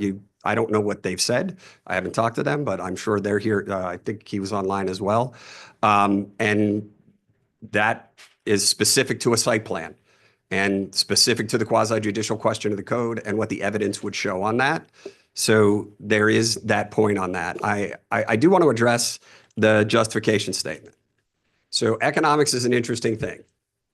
The economics of this project change every time we reduce and add. So if we reduce the number of units on a hotel and we add cost for traffic improvements, or we add costs to relocate trees that we can, because those are not cheap to relocate. That much I do know. When you have to take a live full tree and if they're relocatable, that also costs money. So you have a scale that goes with that. At some point, the ALF is still a better option. I want to be clear. I'm not threatening anything. Nothing. If you believe that we will never build the ALF and you would rather have the pods vacant and you think that's what will happen, that's okay. I'm only saying that's what's approved. I've spoken to Mr. Zimmer. We've looked at. Excuse me, when was that approved? What year was the approval? The ALF approved? Oh yeah, it was a long time ago. I'm sorry? It was a long time ago. Can you give me a year? Can somebody give me a So year? someone in the audience said 2011. So that Okay. sounds about right. Thank you. Because I'm most just people are curious. nodding their heads. Okay. Thank you. And look, that's okay. We've spoken about it. We've looked at it. Ms. Jenkins has looked at it. We believe that on balance, if this doesn't go, we can move forward with the ALF. We would rather do this with the balance that we've put in place. It doesn't work perfectly. As to another site plan, guess what? We couldn't do it. Can't just go build anything. So if it's not up before you, you'd get to, well, whoever's here, whenever it comes, if it comes, would have to look at that and approve it as well. So we're only focused on what's here today. And so what's here today does meet your code. It does go through. That's the requirements of quasi judicial hearings. And I'm going to rely on the arborists for that element of it. But I will bring Matthew up and he can punt, if he will, to the arborist if there are specific arborist questions that he can't answer. Can I just ask a question? Is our arborist also available? Our arborist is online. So I asked late last week after we got the arborist report from and it's not that I don't trust you guys, but your developers, sorry. So I asked that our arborists go out, I mean, I'm not trying to be nasty. I wanted to have either confirmation or denial or another opinion on what was going on. So our arborist went out today, yesterday? Yes, he went out Yesterday today. and did an inspection also. So, and he was not, at my request, he did not see your report before he went out, your arborist report. He wasn't privy to it. He didn't see it. He hasn't seen it since then. So his opinion is going to be totally independent of the one that you give, and we'll see how they work together. Okay, thank you. Great. For the record, Matthew Barnes, Senior Project Manager with WGI. And our landscape architect, Andreas, is here as well. All I can say is to the question of how are those trees being mitigated? The landscape plan on file, that's been on file with the town the whole time and is, part of the plans, that actually meets and exceeds the mitigation, both the landscaping requirements and the mitigation requirements. So we are essentially mitigating everything on site. Okay, so hold on a second. Yeah. Mitigation can occur a couple of ways, okay? One way mitigation can occur is I'm writing you a big fat check like the sod farm did for $200,000, and I'm gonna clear cut this baby down, and I'm writing you a big fat check for $200,000. What I'm understanding from what I read of yours is that's not what you're saying. You're Correct. saying there's no check involved here. Correct. We're actually going to measure each one of those laurel oak trees, and we're gonna say this is a 6-inch tree. And then we're gonna go out to pod G and we're gonna plant another 6-inch specimen tree. No, in fact, Okay, so so explain this to me and everyone so that we can understand what's going to happen. yeah, there's a calculation that's done and all of the required replacement trees, if you want to call them that, are being planted on the hotel site. Nothing needs to be planted on pod G to That's make not up what for, it says in here, in where? in the conditions. Right, the condition was written, we didn't write that condition. Oh, well, I like the We- conditions. But it says if it says if it can't be done on site, then it goes to pod G. But what I'm telling you is it can be mitigated for on site, on the hotel site. That's the plan that's on file with the town. All the mitigation requirements are met on the hotel site. So And we what- don't need to go to the pod G to mitigate for it. I mean, it was written, the way it was written before we changed it was it had to be on pod G. And we're like, wait a minute, we don't need to. We're meeting it on site, on the hotel site. That's why we rewrote it the way we rewrote it. Quite frankly, we don't think we need the condition, but it's there because it was written the way it was and we changed it so that just in case, as a backup, it'll go to pod G, if not for the hotel site. Okay, Yeah. so can we hear from your arborist about what part of it can possibly be preserved and what part of it can be, well, clearly you said in your report, none of it can be moved. But how can you take, if it's all intertwined and can't be moved because it's intertwined, how can you preserve some portion of it without destroying it when you take out the part that's intertwined, if that makes sense? Yeah, so if either Jeremy or I forget Mark could answer that. Hi, Mark Williams. It's a pleasure to be here tonight. Thanks for having me. I won't waste too much of your time. The question that he's basically has been asked is, how do you go about tree preservation when you have what's called a commingled root zone, which basically means you have trees that are growing relatively close to each other. They share a commingled root space in addition to overlap from canopy. Now, when it comes to trying to preserve those as an intact block, it can be done, but it presents challenges. What I don't have access to, and this is something that hopefully can be provided, the actual construction plans for the building, where the utilities are going, how it's going to be staged. These are things that were not provided to us as part of our arborist report and review. That being said, typically those are things that come into the discussion when we're talking about how can you logistically preserve any tree on a site when it's going to be an active construction site. Typically those discussions happen at the beginning of the process, or they should, when they're planning, the site plan itself, how they're going to build, what they're going to build, will it fit? And that's where these conflicts came into play, where the actual building footprint itself is sitting on top of where these trees are currently located. So that's one potential problem. The other problem is how to protect the roots and the canopy when they're going to be running potentially roadways, pathways, construction paths How does that all get done? It's a challenge. I'll be honest, I don't have all of the information to answer that, how that could physically be done. I'd have to spend more time looking at the actual construction documents, the layout for how they're proposing to build, how they're proposing to stage. Those are all things that you need to look at if your goal is to preserve trees. I'm not talking about condition, just in general, preserving any tree. You want to preserve the canopy and the root area as much as possible, because those two things basically preserve your tree. Does that make sense? Well, I guess it was a rather long and lengthy answer, and I'm not sure I got my answer. Yes or no? Is it possible to preserve some portion of that tree canopy without preserving all of it? Possibly. It would depend on which specific tree you're talking about.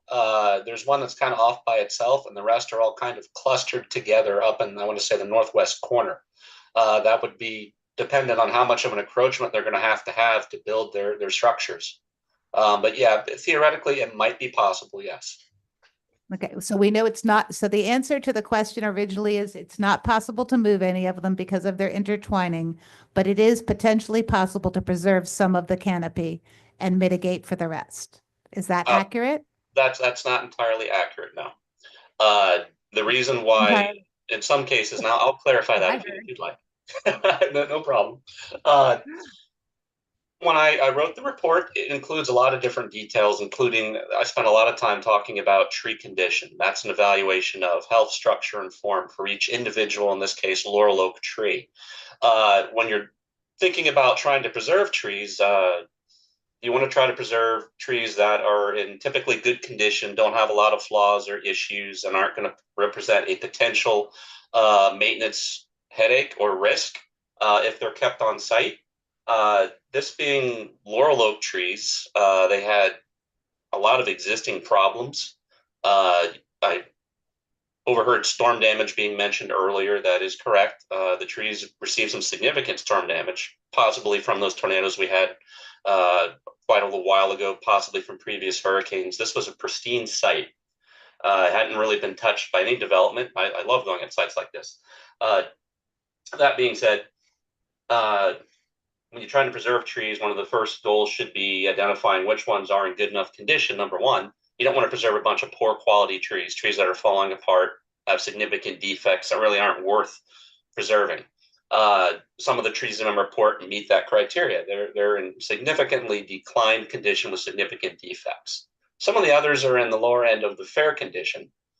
That being said, this particular species is what's known as a short-lived species. They typically last anywhere from 50 to 70 years, and they start to fail and decline, and they develop what's called heartwood decay, where they basically just collapse from the inside out. A lot of these trees are approaching the sizes and they're indicating that that's actually what they're doing. They're starting to fail now. So that being said, are those the trees that you want to try to preserve on site? That's the question you have to ask. In my experience, and I've looked at thousands of this particular species of tree, normally they could be this size or have this type of a defect. Preservation usually is not on the table. Okay, thank you. Is You're our welcome. arborist on? Yes, he is. And his name is? Mr. Jerry Rennick. Mr. Jerry Rennick. Rennick, are you there? Don't hear him. Hello, Mr. Rennick? He's the second name listed up there and he is unmuted, so we should be able to hear him.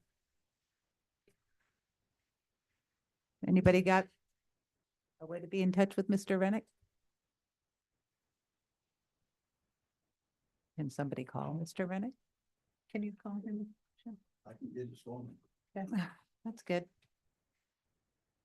So I'd like to defer to Mr. Rennick when we can get him online and get his opinion as well. And I'm actually glad he wasn't here to hear that opinion. So go ahead, and no offense, and none intended at all. Let me just ask one more question of you, Mr. Barn. Is your request to eliminate all of the laurel oaks, or is there any potential for you to try to preserve some of that oak hammock? No, based on what Mr. Williams just said, the current plan on file does not preserve Any of it? in place, nor does it relocate those laurel oaks anywhere else. But it does provide the code required It does mitigation for replace them. the It makes up for them. drainage. Yeah, it makes up for them. Thank Yeah. you. So I would like to make a comment to Mr. Shore's comments. Apparently he has a problem with the Hilton being on a smaller lot, them splitting the lot to bring a hotel to join the Hilton. So I would like, I don't understand what the problem is, because since Mr. Shore has been in our town, he has been quite the developer and investor in our town. He has been Point of buying order, don't call me a properties. developer. He has been buying Justify your properties. comment. He is, you are developing on Invest E in our Road. town. You have a site plan to develop on E Road. He has Yeah, build been. my daughter a purch- house. Point of order. He has, let's talk about that then. He has bought 10 acres. He bought 10 acres on Sea Road. It was fully wooded. You purchased that from one of our town elders. Point You- of order, this you meeting is not about. Sold that Madam property Mayor. for This has nothing to do $1,800,000. With the subject. You, Point it of does. order, it It's has absolutely showing. nothing to do. Then you with bought a the subject. 5-acre property and you split it. Stop.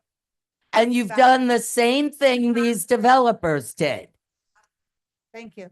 And you have taken out trees around, you put in fence and you took out 8 foot of trees Sure. around 10 acres. Yet you have a problem with 4 oaks. And you just made a ton of money on this town and reinvested somewhere else. I Where? reinvest in this town. I am invested only in this town.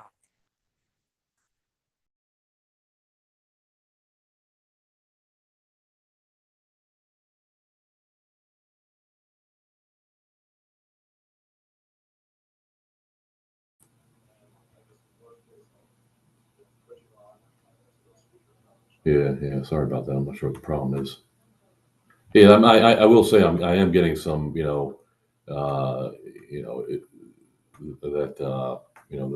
bandwidth or whatever note here and there. Sometimes I'm getting. We can hear you okay, Jerry.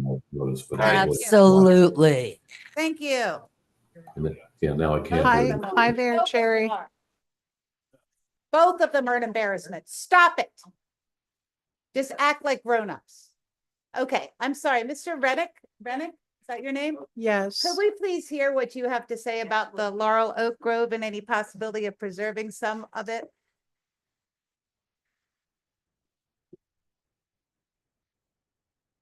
What happened to Mr. Rennick? He is observing the meeting. He's not sure. Go ahead, Jerry. He's there. Is he there? Yeah. Can you hear me now? Yes. Okay.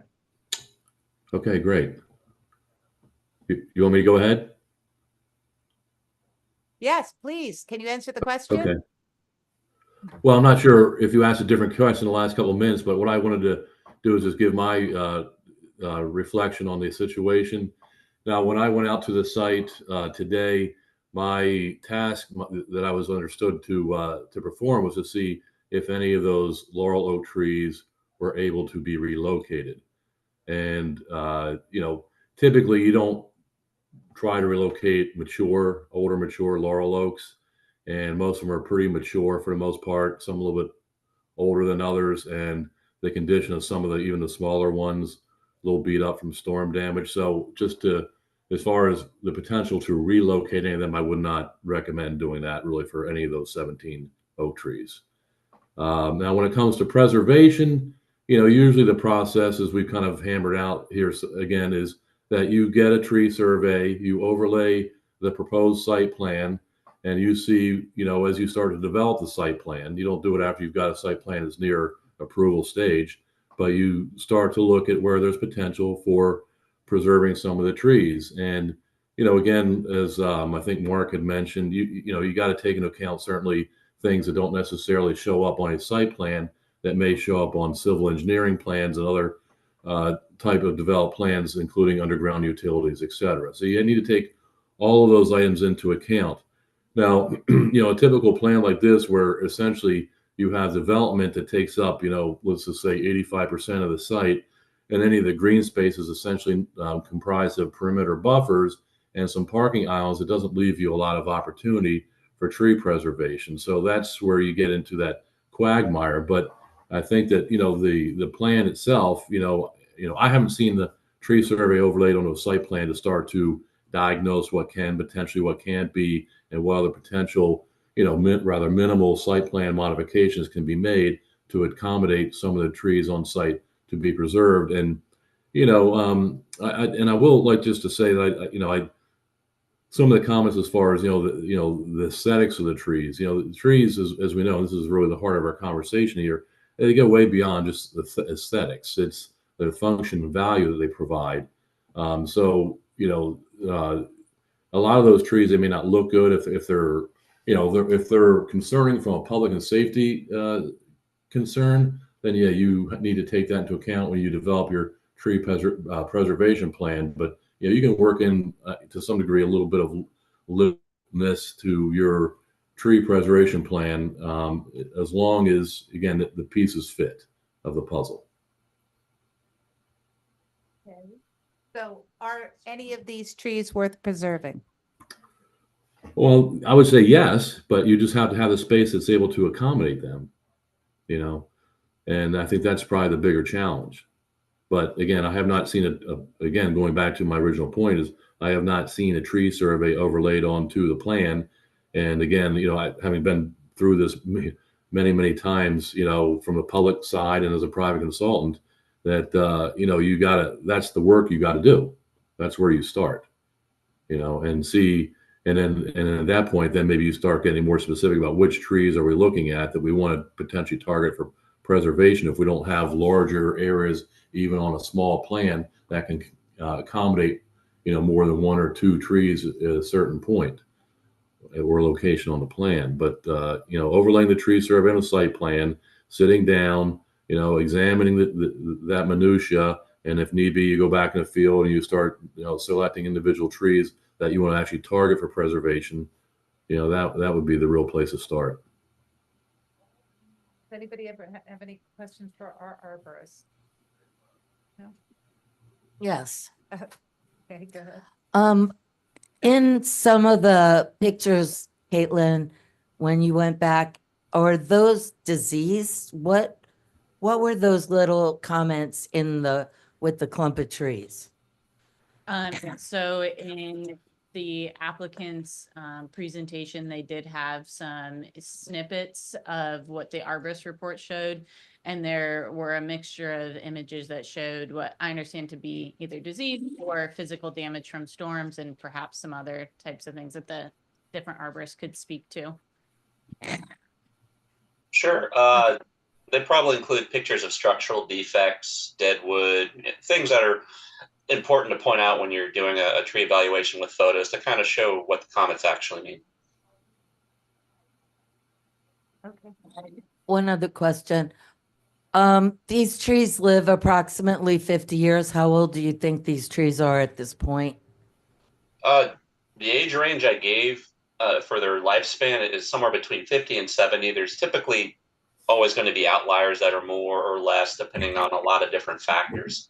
I typically try to avoid giving approximate ages. There's a way to do that through coring. We didn't do that in this site, but there's certain references you can make based on size. Mr. Rennick mentioned that the trees are mostly mature, which I would agree with that comment. They are. And that's when those other issues come into play regarding the heart rot decay I mentioned earlier, and the fact that it's difficult to preserve large trees that have those types of defects. It can be done. There's things like retrenchment pruning for mature trees, but Mr. Rennick covered it really well when he mentioned making sure you have the adequate space to preserve those trees in relation to all those other things, underground utilities, construction, staging, et cetera, that I didn't have access to, and nor did he. That's critical when you want to try to preserve any tree on site. Thank you very much. All right, I guess you guys are done? Yes? Okay, so I guess we will open up for public comment. Do we have any public comments? Do you want to hear all public comments for items 2 through 6, or do you want Yeah. them split out? No, you can go ahead and just, Okay, let's before we do that, can I read the title blocks into the record?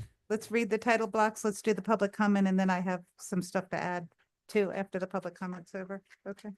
Okay. Go ahead.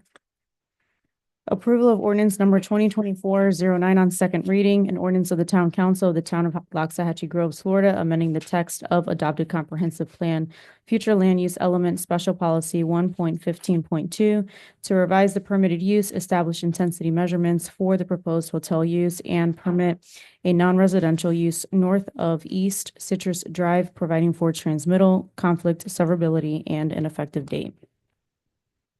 Approval of ordinance number 2024-10 on second reading, an ordinance of the Town Council of the Town of Loxahatchee Groves, Florida, providing for an amendment to the multiple land use planned unit development MLU PUD approval on a parcel of land consisting of approximately 89.95 acres, more or less, located at the northeast corner of Southern Boulevard and B Road, legally described in Exhibit A, providing for the appropriate revisions to the MLU PUD conceptual master plan and the conditions of approval, providing for conflict, severability, and an effective date. Approval of resolution number 2025-06, a resolution of the Town Council of the Town of Loxahatchee Groves, Florida, approving a site plan application to accommodate a 3-story, 81-room hotel on Pod TC of the Groves Town Center planned unit development consisting of approximately 2.2 acres, generally located at the northeast corner of Southern Boulevard and B Road, more specifically described in Exhibit A, providing for conflict, severability, and an effective date.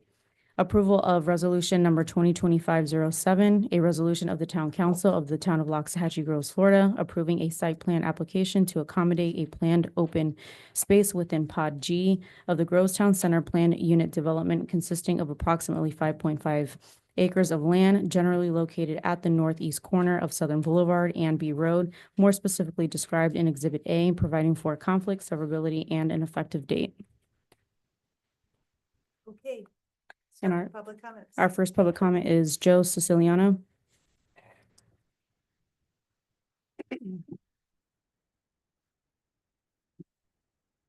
Wow. Good evening again, Joe Siciliano, 1530 B Road. Wow, that's a lot of information. So I just want to say, first of all, I think that the mitigation process for trees and the like was put into or made available to developers for exactly situations just like this. And I think that this is one of the first groups that has been at least this transparent and willing to discuss with you options. But one that I didn't hear, although I think Anita mentioned it to start with, Mayor Kane mentioned it to start with, and that was to mitigate to Pod G. And why I feel like this might be a better idea is because then we could invite whatever ecosystem it is that you will be essentially destroying to come back. And it could be an area that would be conservation as opposed to a parking lot. And I would like to see trees actually going up in these and mitigation and not just palms. I'm kind of over the royal palm frond falling thing, and I'm a little, and all of these palms being skinned where there's absolutely no wildlife that's at all invited to inhabit them. And especially if we're having a conservation area in Pod G, then if you have to have a parking lot and you have to mitigate trees, then by all means, sure, make your buffers beautiful and lush and dense and inviting and thick enough to keep sound and light away from our neighbors, but put trees into Pod G that makes it a conservation area and invites back our wildlife and and other flora and fauna.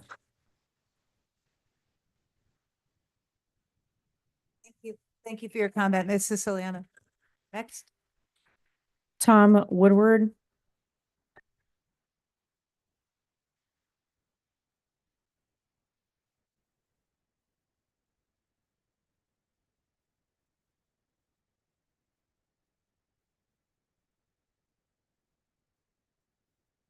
Thank you. I'll be brief. Tom Woodward, I live in 15348 North Road. I don't see where you guys have allowed enough room for the parking and traffic to happen. And especially in these days when the county might use the hotel as permanent quasi temporary housing for people would still do with hotels. Or if you're making an ALF, if we're going to have 50 schizophrenics and 75 drug addicts living there semi-permanently, how you're going to allow for the buses and traffic that are coming through there. All of a sudden, the county will provide for transportation, all the therapists, nursing staff, et cetera, that is concomitant with that. I don't think that's been taken into account.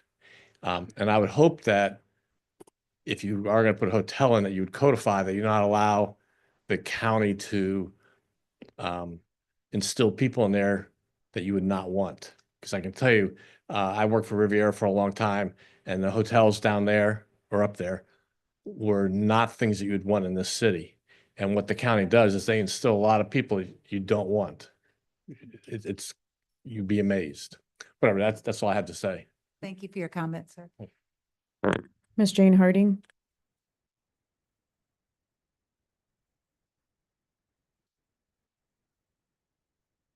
Jane Harding, 3479 D Road. I agree with that. That was an excellent idea because what I'm tired of with development is the wildlife getting displaced. When they built Westlake and Arden Court, where all the wildlife, a lot of it came into our neighborhood. Coyotes misplaced, fox, birds, everything. That was a great idea.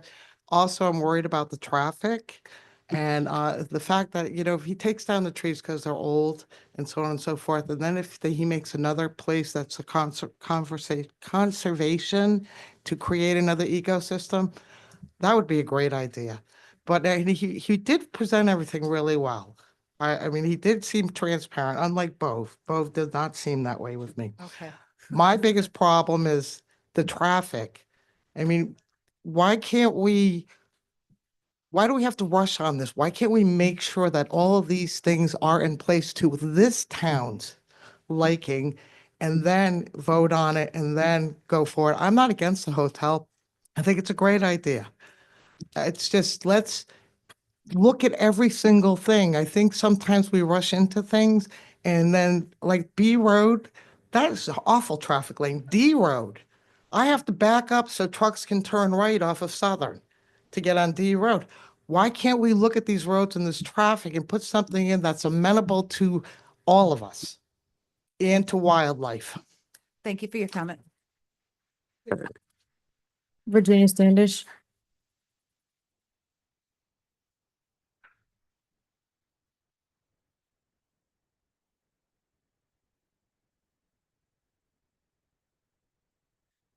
Virginia Standish, Loxahatchee Groves.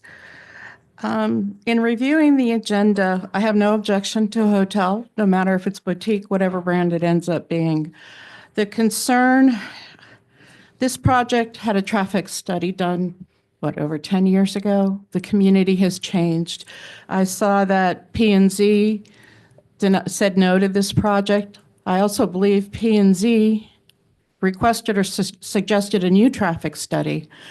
I think in this overall site plan approval, the developer should be providing a new traffic study conducted by an engineering firm, and now is the time to do it. We're in season. This would give you the ultimate traffic count right now. Times have changed. Crossing that intersection, you're playing a game of chicken, trying to go from Publix to Wawa. A suggestion would be that the entrance to Wawa becomes one way, and the developer and the town planner figure out how to make a new development, a safe exit out of that project. It is unsafe, and it's not a question of when. We all know, well, we know it, I should say it is a question of when somebody's going to get killed at that trying to play chicken, getting over to Wawa, trying to leave Publix. Most of us take the college exit right now. I would say, yes, they've put out money, but they continue to develop that project. So traffic is a priority. Traffic analysis and a new traffic study is essential. Fair share. I saw something about their fair share. It's their project. The problem in this county has been developers have been getting away with, oh, well, we said this way back when, and now we don't have to do it anymore, but we're building more, times have changed, and we're stuck with the old information. If we're going to be looking at things continuously and updating them continuously, the information needs to be updated continuously, and the town should have no financial burden from this development. Thank you.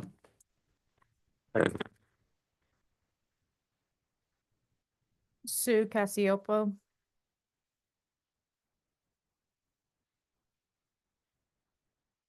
It has to be lower. Thank you, Virginia. That was wonderful.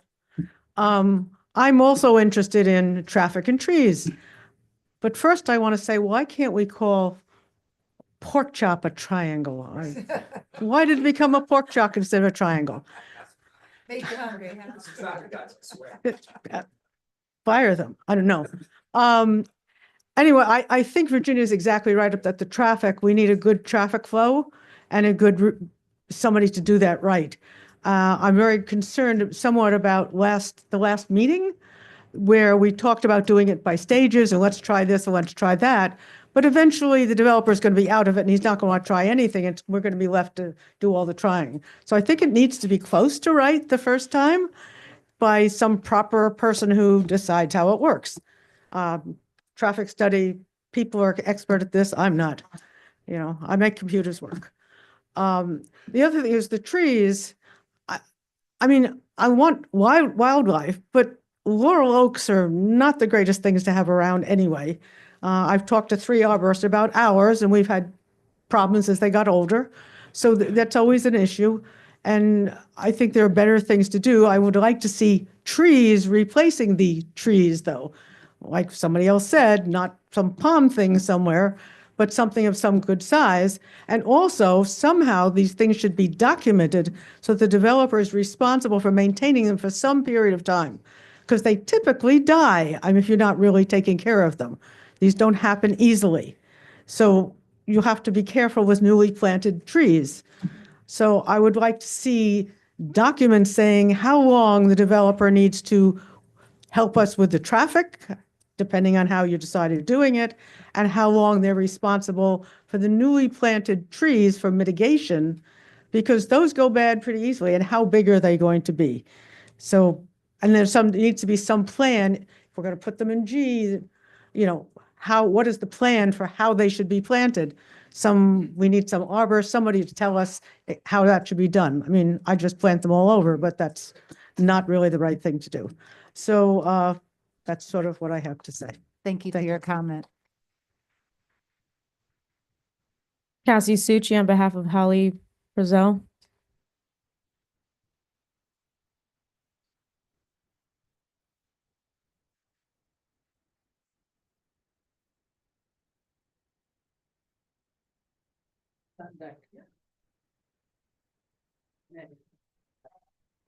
I'm going to read a comment from Holly Pressel. She also emailed it to you, and I emailed it to you. I'm writing to voice my opinion about the 3-story hotel and the proposed RV park that's up before the council for approval. I'm vehemently opposed to continuing each of these projects at this time. I don't believe there has been a comprehensive traffic study or any kind of independent cohesive growth planning for any of these projects. Traffic is at almost a standstill at the intersection of B and Southern now, and you're going to approve more density to be funneled into this area. I think both projects should not be allowed to proceed until all the issues are independently looked at to give the town a more disciplined way of planning for this whole area. I would hope that the town council would have thought of this and don't understand why they're letting developers run rampant over us. I say no at this time. Holly Pressel, 1215 B Road. Thank you for your comment. Anybody else? Lisa Remy.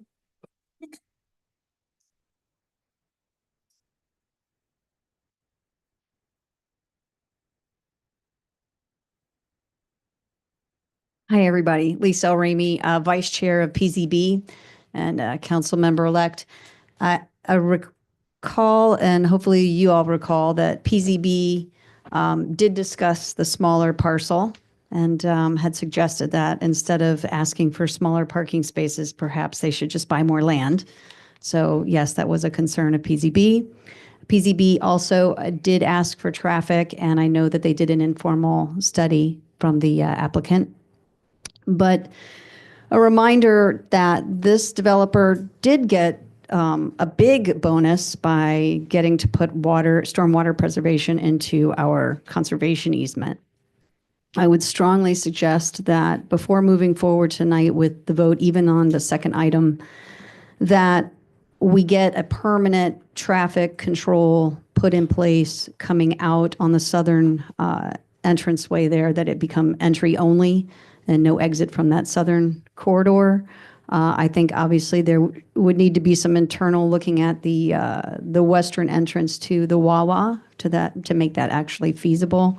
The signage that's in place, at least the last time I was down there, you couldn't see some of those signs and you didn't realize how to get out of there unless you already knew.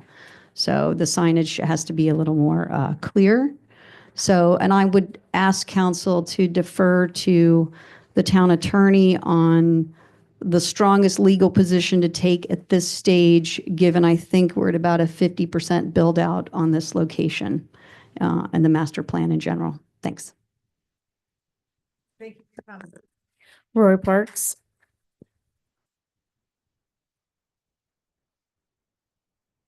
Roy Parks, 14900 North Road. Just listening to I'm going to call it the land swap, to go from their 4-something acres to now splitting that piece, the other piece, into 2 pieces that we have no idea what this second piece is even going to be. To me, sounds like we're almost allowing them to double the impact to our community here by giving them, in effect, an extra piece of land to do something in the future with, if I understand it right. So I would prefer to just say you can move that development to this other piece, but you can't split it in half and do something else with it. So they can leave it, preserve the trees, whatever we want, whatever is done there, but don't give them double the cookie. Yeah, thanks. Bye. Thank you for your comments, sir. Robert Austin.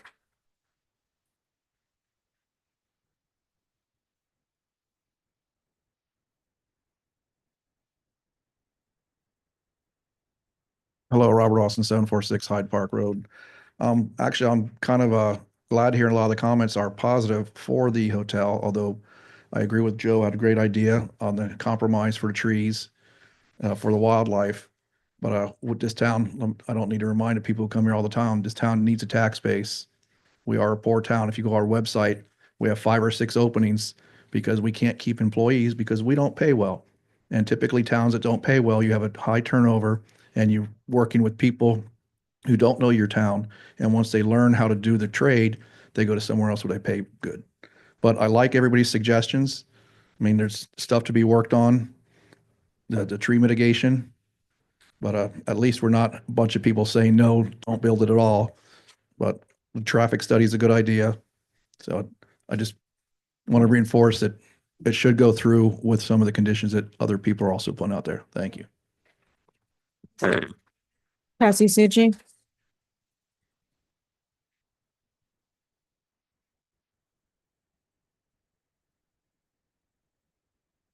Cassie Suchi. I liked a lot of the comments here, but I'm concerned with the speed, what's so fast. Why do we have to move so fast? We have a lot of issues.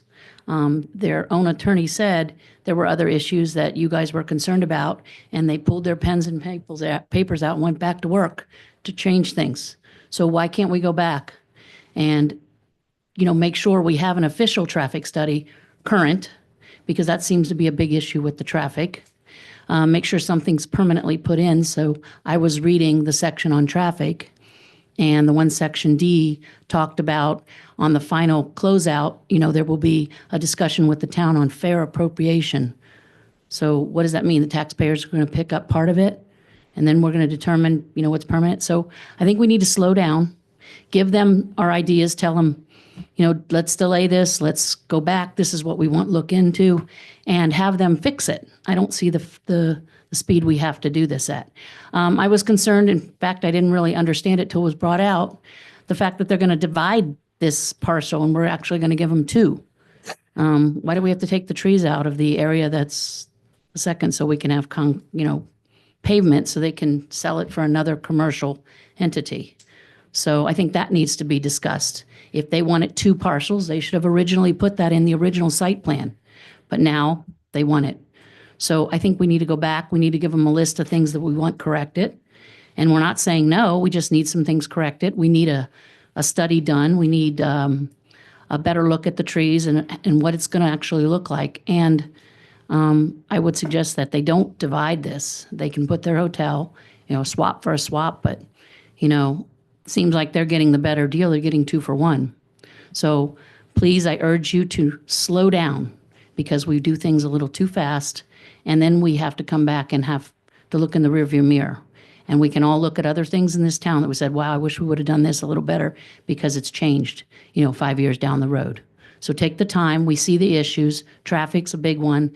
A study was asked for and it wasn't done. So please slow down, delay this and get what you need done, put them back on the drawing board and then get it done so we know what's going to be there when it's done. Thanks. Mayor, I received 16 emails with regards to the hotel. 19 individuals were listed in them supporting the hotel. 11 of those emails were received after the deadline of noon. Is it the desire of the council to receive and file all of them? Do you want me to Well, list out the names? Before we do that, I received 3 texts against the hotel today. I received 21 emails in favor of the hotel today. I received 17 texts in support of the email of the hotel today.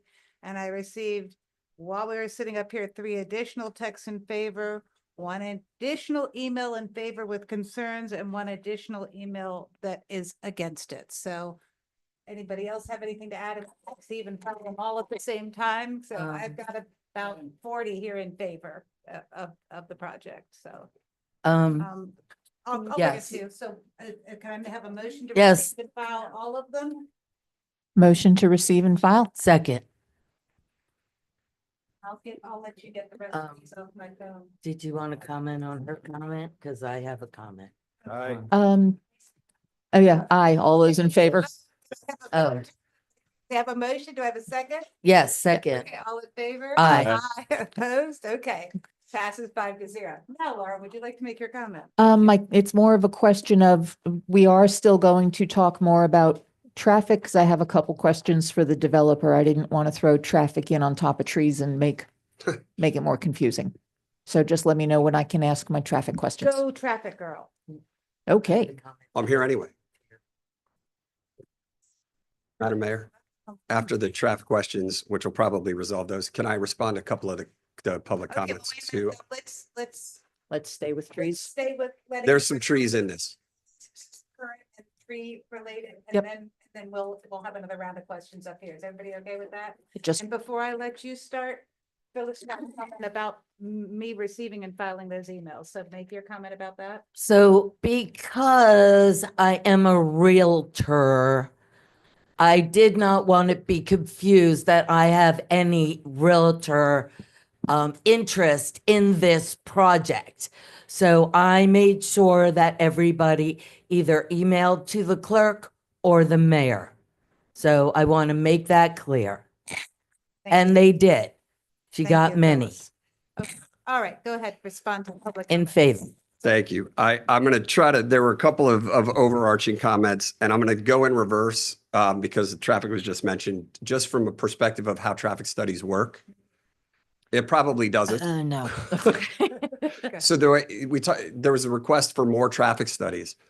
Any traffic study that is done once from the time this was approved assumes all of the traffic from this as a baseline in the study.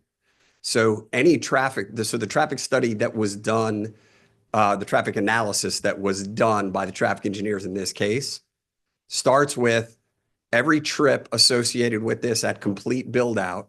And then what's the difference between that and what we're asking?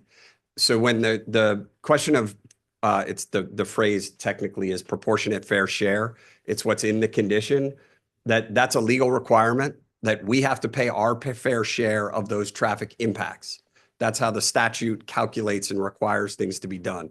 I'm not going to go through the math. I'm not an engineer. That's what, when there was a question about what fair share meant and Okay, the but town paying. maybe Francine or Glenn, you can answer this question. When we're talking about what their fair share is, who would be the other shareholders? Would it be us in the town, or would it be perhaps other developments that are close by? Who would be the other shares? Who's paying the other shares? Yeah, it's all of the developments that put trips on the roads. in the Okay, surrounding thank you. area. So not the town, all of the developments that put trips on the road, correct, Glenn? Okay, so it's not at any kind of expense would be incurred by the town. So, Correct, thank you. Okay. okay, so that's straight. Okay, so the trees. I want everybody to understand, because this was a long time ago. Thousands of trees have been preserved. We're not just looking at clear cut. We put them in the places that made the most sense, right? That's why we talked about, you've got the conservation easement around the outside. You've got thousands of preserved trees. These trees don't make sense. I showed you the graphic. But there was a point about someone, and I'm not mentioning names because I couldn't write them down fast enough. But there was a couple of folks talking about they're doubling the impact. There's no doubling of anything.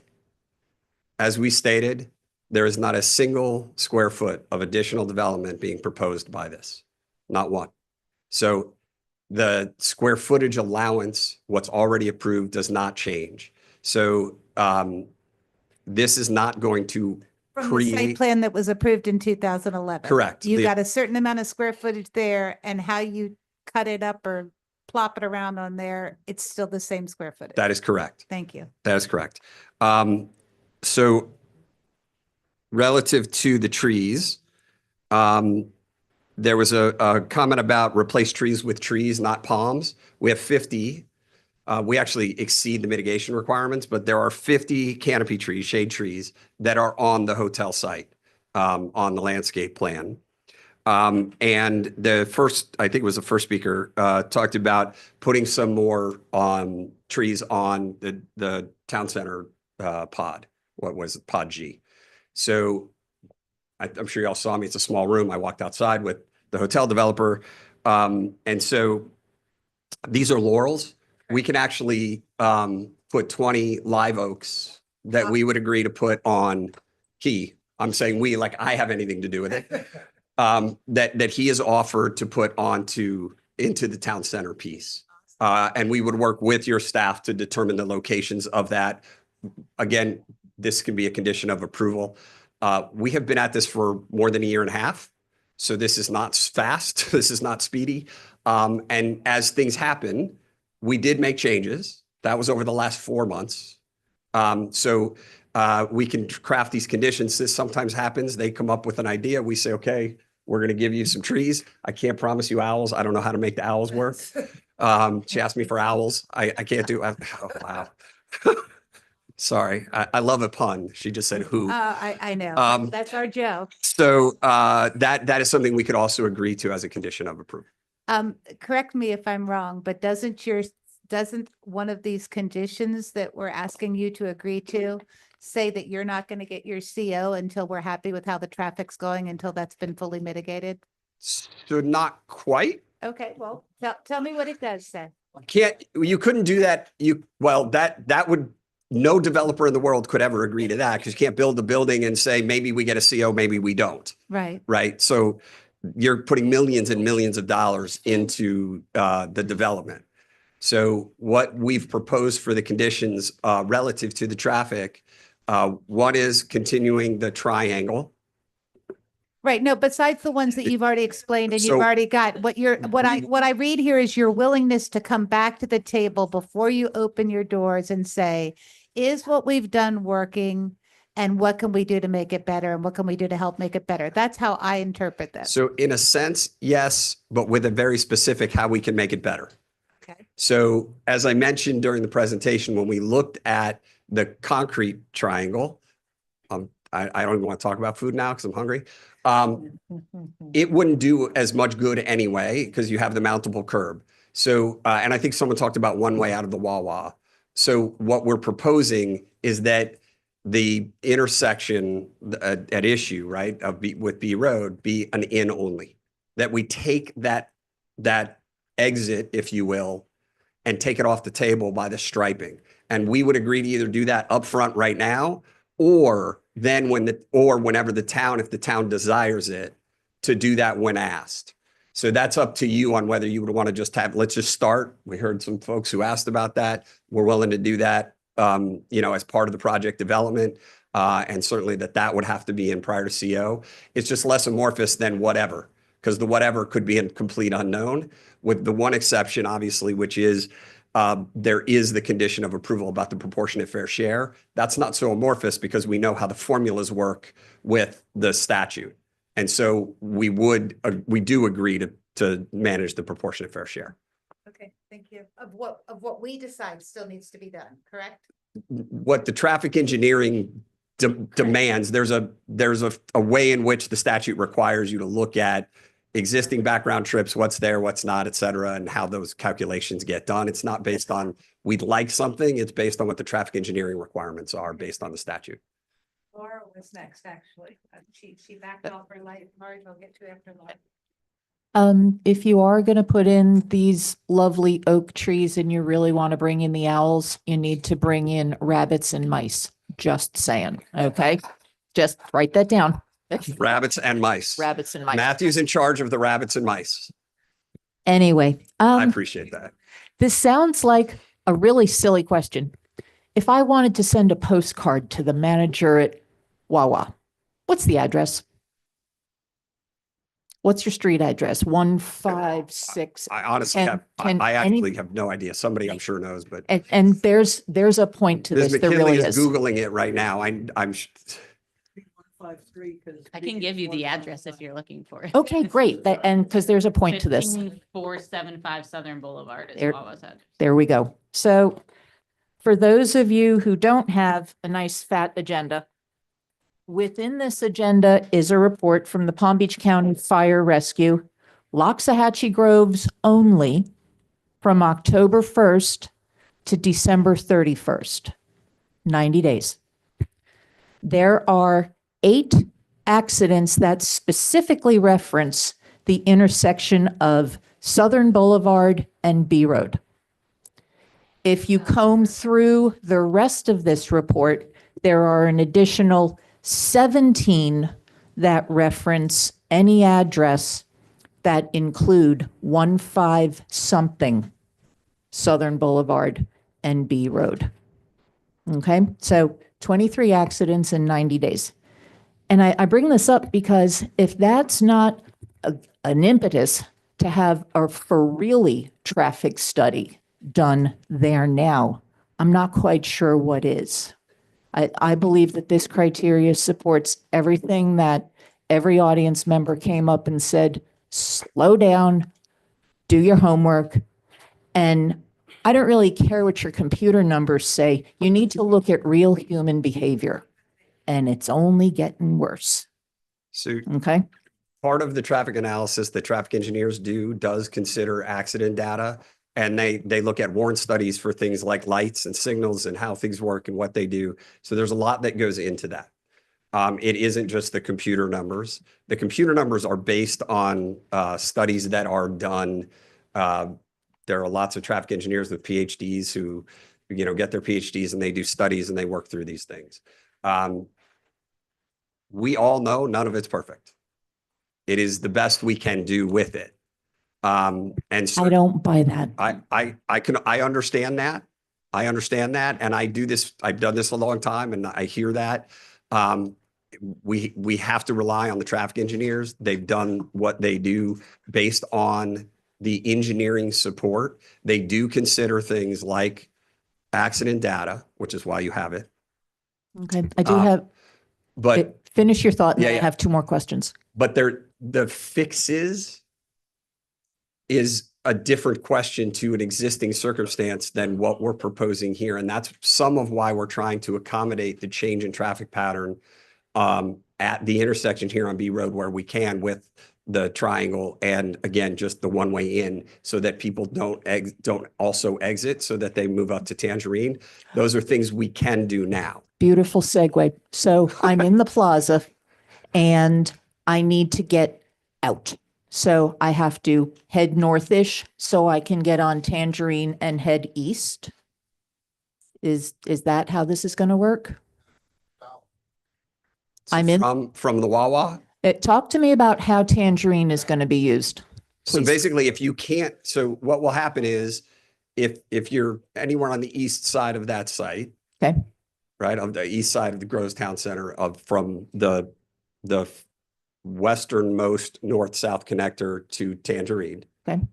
You would be directed north to Tangerine. And then I assumed at that point you would be going west because what we're talking about is the B Road intersection, which is to the west. So you would have to go to Tangerine to make the turn at Tangerine. You would not make the turn at that point at that southern, oh, they're pulling it up. Oh, yay. So and again, are you going to be directing traffic within the plaza east on Tangerine at all? There is eastward movement on Tangerine. Okay. Is your group still speaking to the potential RV lot of connecting your lot and their lot so that there's ingress egress off of C Road? I'm not aware of any discussion with any RV Okay. owners. There was a public meeting, it's called a developer meeting, and it's when proposed with applicants come and they talk about stuff. And, this is recorded, it was a live meeting, it's a public meeting. And the applicant said, yes, my people are talking to Solar Sport people about connecting the roads. So, Give me again, 1 second. I'll go check with Dave and see if he's heard from them. Okay, thank you.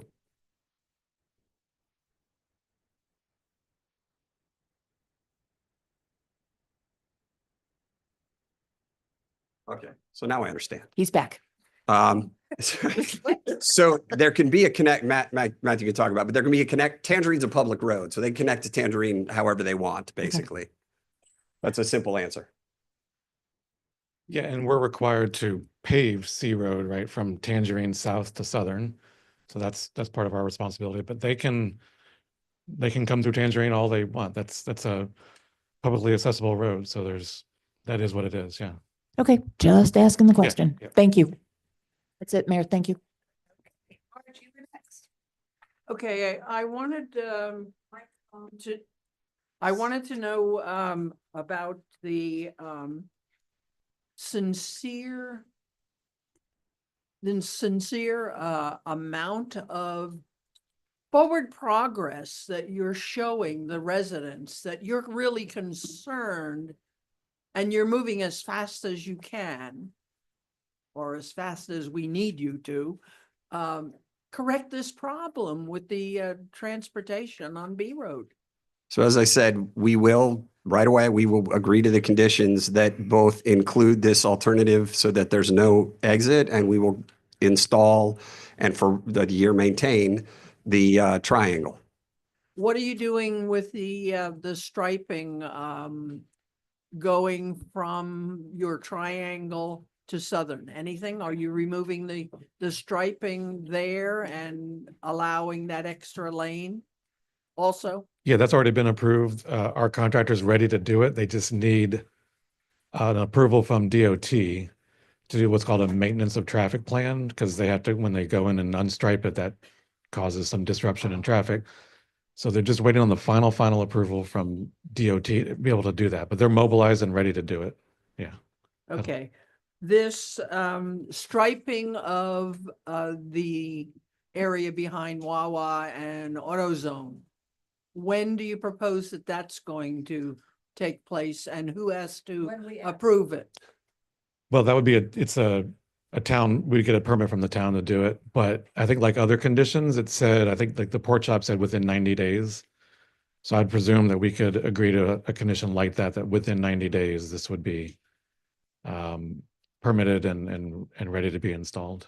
All right. And this solution of Tangerine staying just north of the island there. Stormwater, yeah. Is it shown on the screen? Yeah. Yeah, the island on B Road. Yeah, okay. That's going to remain the same way. Yeah, There's Tangerine. no way of moving that road any further north. Tangerine? Yeah. No, no, ma'am. Because it would give you more options for stacking up if you need to on B Road, trying to go north. The trying to go north is the big issue. Yeah. South. Now, if you want to go north and 10 people waiting to go south, you go to the Southern Boulevard, you're gonna be stuck in 10 cars waiting to go north to go home. Right? Right. Is that what you're Right. trying to say? Yep. I feel you. Well, That's it. Yeah, 2 lanes in there, one to go south, one to go north, and one to enter. Okay, Robert, you're up next. All right, on page 41 of our agenda is the existing conditions of approval.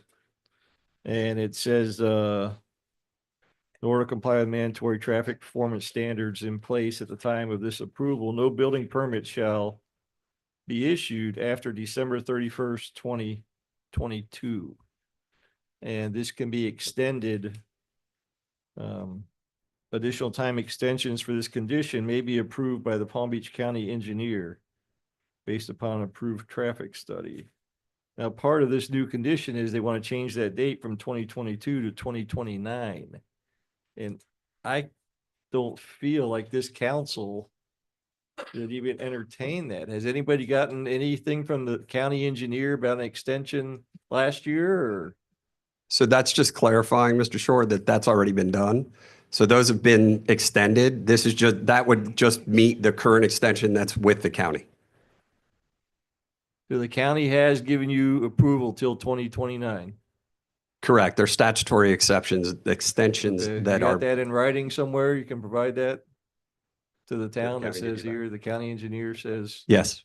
Because the reason for that, I'm assuming, is your initial plan, there was so much development around you and it's based on your max capacity or occupancy, whatever.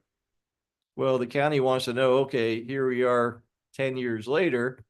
What else has happened in the area that impacts traffic? Because at this point, 10 years later, it's not just all about you. It's about who else built what else changed. So I wouldn't agree to that condition without some confirmation that the county's involved in that. I can't understand why the county wouldn't require another traffic study. So to be honest with you, it doesn't matter. I'm not being flippant. It really doesn't. The statute, there are statutory extensions that are allowed. I'm going to maybe get it wrong, but I think it's either 242 or 252 of the Florida statutes in the emergency management sections, that there are what are called emergency extensions of development. All you have to do is send a letter in and say, here's the number of days that there was a state of emergency, and here's the allowance in the statute for time after that. And this is the new date. And the date is that date. If you don't adopt it into the condition, it's still that date with the county, but we would like to avoid any confusion. So it does match the dates of the statutory extensions. I'm sure, Mr. Torsivi, if you wanted to go through all that, could do that as well. But that's the traffic extensions and all of the development order extensions that flow through that statutory provision. Yeah, we went through that dog and pony show with the equestrian crossing. The date kept sliding years and years because of COVID or hurricane, this and that. Finally, we took it from you and did it ourselves so we could get it done. But my point is, wouldn't you agree that they put that deadline at 2022 as a point in time to take a step back and reevaluate the entire area to see, are things different? And should we look at something else? No, sir. No, you don't think that's why they put that? That is not why they put that there. 2022. That is not why they put that So there. why would they put 2022? Because the ULDC has particulars as to the county ULDC, the Unified Land Development Code for Palm Beach County. There's a whole section on traffic. And it requires you to determine a proposed build out date. And so they then track for that build out date, and they then track it against what you do. And that's why they also allow for the extensions. And if you get the extensions, it goes. It isn't just a random, or this is now when we are sure we need to reevaluate. There's a whole lot of process that goes into that. It's just not that simple. You just basically say this sentence has no weight is what you're saying. It means nothing. No, sir, that is not what I'm saying at all. Okay, Phyllis, you have something to say?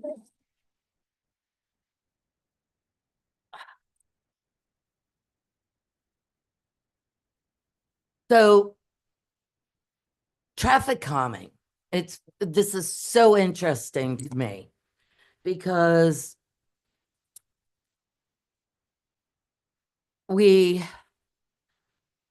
and you know, a lot of familiar faces out there. We've had visioning sessions, several of them. This has been going on for years. This particular council, less Mayor Kane, has been kicking this can down the road for the past couple of years. Okay. You guys did not want a commercial overlay on Okeechobee because Southern Boulevard is our commercial corridor. You guys came to the visioning, you made it clear. Two council people that sit currently on this council still tried to pass the commercial overlay, although you all came in front of us and you said no commercial on Okeechobee. Traffic calming. Okay, so here we are on Southern Boulevard. I'm sorry, I'm tired of looking at uncompleted site plans. That's all we have in our town. Royal Palm just whipped up those little stores. We're all already going to the restaurants and the stores. They put trees in front. So yes, we need to realize the mistakes we've made in the past. But the commercial corridor is on Okeechobee Boulevard. These people own this property. If they want to put a restaurant next to a freaking Hilton, then that's their prerogative. And we're all going to benefit from it. Okay? Yes, there's trees. I have 20 oaks on my 2 acres. 20. Okay, how many equestrian facilities have clear cut along with the sod farm? Okay, now we have equestrians coming in that are appreciating the trees and not clear cutting our land. This is our commercial corridor. I appreciate the fact that you guys are worried, but this has not just come up. This is the final vote. What do you want? You want a Hilton or you want an ALF? And if the ALF goes in, those trees are history anyway. So please, let's move this town forward. Our commercial corridor is on Southern, you know, and Marge and I, okay, stop the commercial on Okeechobee. But we lost the TPA grant. Why? Because that was not a benefit to commercial on Okeechobee. So you guys, we're in this together. It is not the North and the South here, okay? We're all in here together. Let's make the right decisions and stop looking at uncompleted site plans. Like we have one on Okeechobee Boulevard. There's a church on E Road. It has been being built since 2008. I don't hear anybody bitching about that. So let's get it done. Let's move it forward. Okay, everybody's got their comments? Okay, so what I would like to propose right now is that we call a short recess, have the developer meet with our legal counsel and iron out the conditions, because some additional conditions have kind of been added or shifted or whatever right now. So the vote's going to look very different. And then we will take a vote after that. So how long do you gentlemen think you'll need? I'm sorry? Oh, and I guess I need to, I'm sorry, 1 second. I just need to disclose that I did have ex parte communication with representatives of this project previously, as I think did every other council. I have. I have. Okay, Okay. thank you. Okay. All members What do have. You guys need 10 minutes. 10 minutes, 15 minutes? He says 10, let's go 15 because we'll give ourselves a little buffer but Okay. if we can get back quicker, we will. Okay, great. Thank you. We'll stay close. Thank you, sir. Can you turn the mic on?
new conditions up for us to take a look at.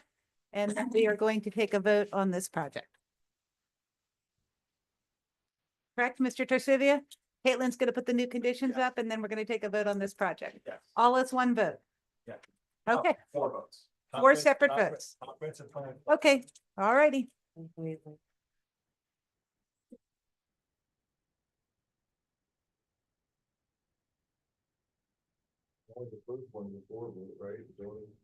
No, they're all 3 votes. They're all 3 votes. They're all, even the first one, Correct. they're all 3 votes.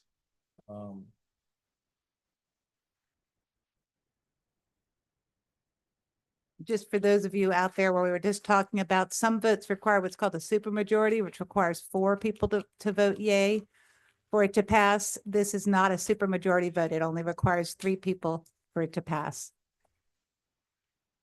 To clarify.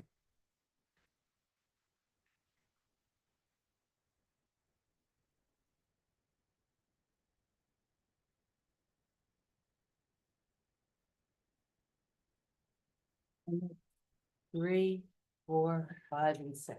Correct. As soon as we see the new conditions.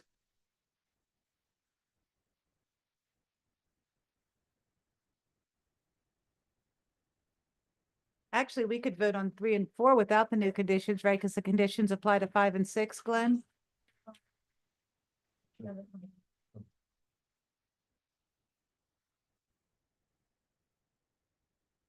Mr. Torsilia? Yes, ma'am. Could we vote on 3 and 4 before seeing these conditions that we're waiting for, because 5 and 6 are the only ones that require the conditions, or is that not accurate? You could, although I think she's having them on the screen. Okay, all right, having them on the screen. Thank you, sir. Not 4. Plan 4 is the master plan, which has 2 conditions. Okay, so let's just wait for the condition.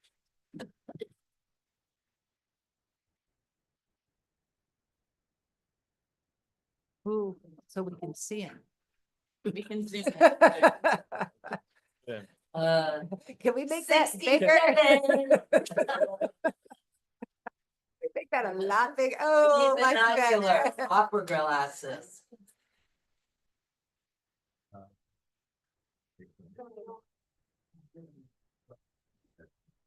Okay, so the new conditions are to change from 2 years to 1 year, the maintenance on the flexible delineators. That's the pork chops that are gonna get mowed down in a week anyhow, guys. These are revisions. It's not any page. This was just done by the attorneys in the back room. We're going over it. The second change of condition is replacement for condition 8 within 90 days of site plan. B. I'm sorry, B. Within 90 days of site plan approval of hotel use, Solar Sport Systems Incorporated, including its successors and assigns, shall design and install right-of-way improvements to eliminate westbound movement on Avocado Road west of Mango Way. The modification shall be achieved using a combination of striping and traffic control signs. Solar Sport Systems shall submit to the town all required materials for permitting prior to installation. The town manager may extend the time allowance for an additional 30 days. Next, can you scroll up for me a little? Thank you. Replacement for hotel condition A, prior to issuance of a certificate of occupancy for the hotel. Solar Sport Incorporated, including its successors and assigns, shall plant 20 live oak trees on Pod G of the master plan, a minimum of 14 feet in height and 4 caliper inches. The location of the trees, yay! The location of the trees shall be coordinated with the town's arborist. The installed trees shall be maintained in a healthy condition as deemed acceptable by the town arborist in perpetuity by Solar Sports Incorporated. Thank you, gentlemen, for hearing us. But we did miss, that last one also needs to have successors and assigns, because you don't want them going out of business either. There's a master association that'll ultimately be responsible. Thank you, sir, for hearing us and adding these conditions. Okay, do I have a motion for number 2? I'm gonna make a motion for number 3. Number 3, I'm sorry. Okay, I'll make a motion to approve ordinance 2024-09. Accept. Okay, Second. motion made by Phyllis, seconded by Marge. Okay, all in favor? Aye. Opposed? Opposed. Aye. Okay, passes 3-2. Okay. I make a, oh, Can I have a motion? for I'll item make a number 4? motion to approve ordinance 2024-10 with the revised conditions. Second. Okay, all in favor? Aye. Opposed? Opposed. Aye. Passes 3-2. I make a motion to approve resolution 2025-06 with revised conditions. Second. All in favor? Aye. Opposed? Aye. Aye. Passes 3-2. Okay, I number make 6. a motion to approve resolution 2025-07. Second. All in favor? Aye. Opposed? Aye. Passes 3-2. Okay. All right, we are on to the consent agenda. I need a motion to approve the consent agenda. I'll make a motion to approve the consent Excuse me, Madam agenda. Chair.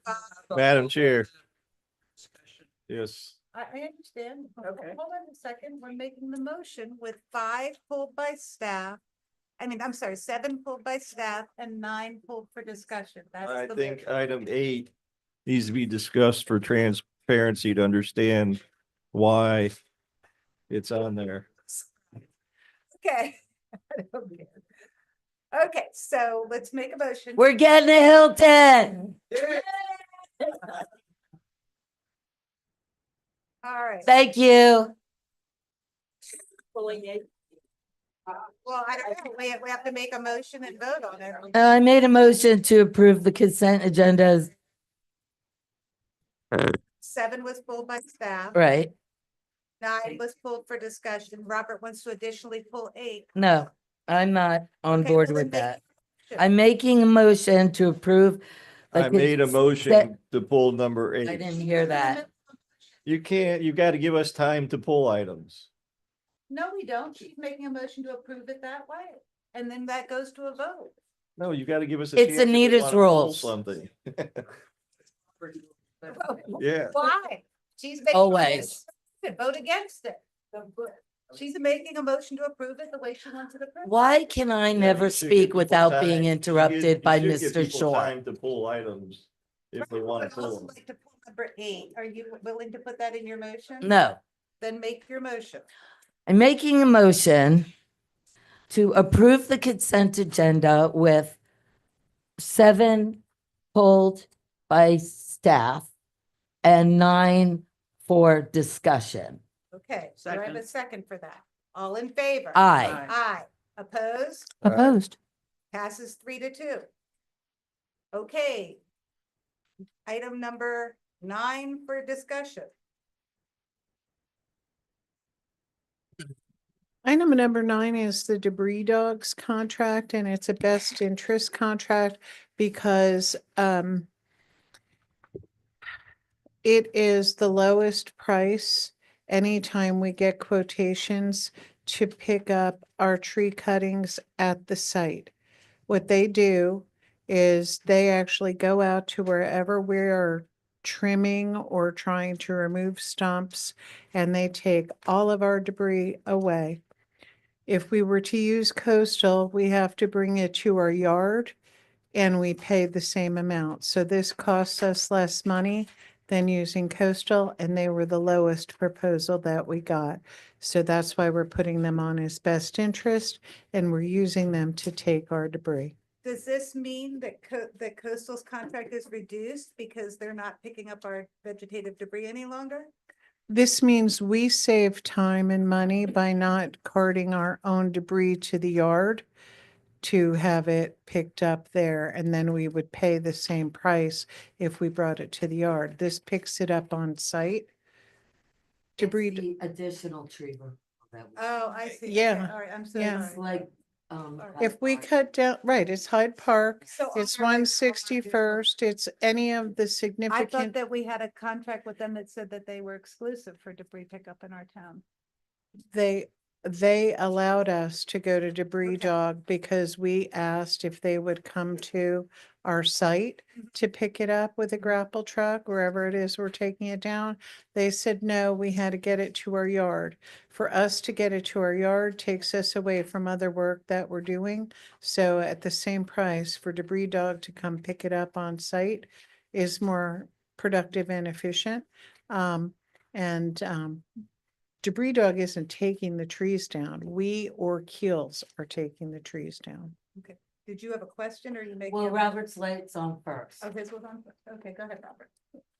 Yeah, this is completely bypassing the purchasing system, which requires you to put stuff like this out to bid. This is handing somebody $100,000 contract without anybody else bidding against it.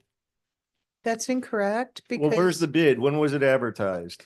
it didn't have to be bid. What we did was quotations on it and we're bringing it forward for best interest. The reason we're bringing it forward for best interest is because we got series of quotes over time. And in fact, you may remember that I tried to find vegetative haulers for us, and I actually had other companies calling around to find vegetative haulers for us. And this is who we were able to find that could meet or beat the Coastal price. And we asked Coastal if they would let us do this. And if you choose to ask us to do something different, we certainly will. But the reason we put this here is because in our professional opinion, based on the information that we have, based on the existing contract that we have with Coastal, and based on the amount of tree debris that we are generating all throughout town, this was the most productive and most efficient and cost-effective for the town. And I would defer to Mr. Gallant to add anything that I need to be reminded of. No, you pretty much covered it. We had contacted multiple vendors over the course of the last year to try to find the best deal, and every single one of them, the quotes they gave us, including Coastals, were outrageous. And Debris Dogs always came in at the lowest, no matter who we called. So that's So that why we is- didn't go through the process of wasting money, wasting town revenue to put something out to bid that nobody was going to bid on. Well, that's the issue I have. The process says bid it. For a year, you have been reaching out to people. Why didn't you bid it a year ago? I'm sure Because there's tons of haulers that could respond. If the Debris Dog's the only one to respond, then fine, they get it. I'm not saying they're a bad company or anything. I'm just saying this requires a supermajority to pass this because you're skirting the system. You're saying typically it's reserved for an emergency. We are not skirting the system, and I want to make sure everybody in the audience knows that because our procurement manual provides for us to take this very approach. And that is why the best interest is in our manual.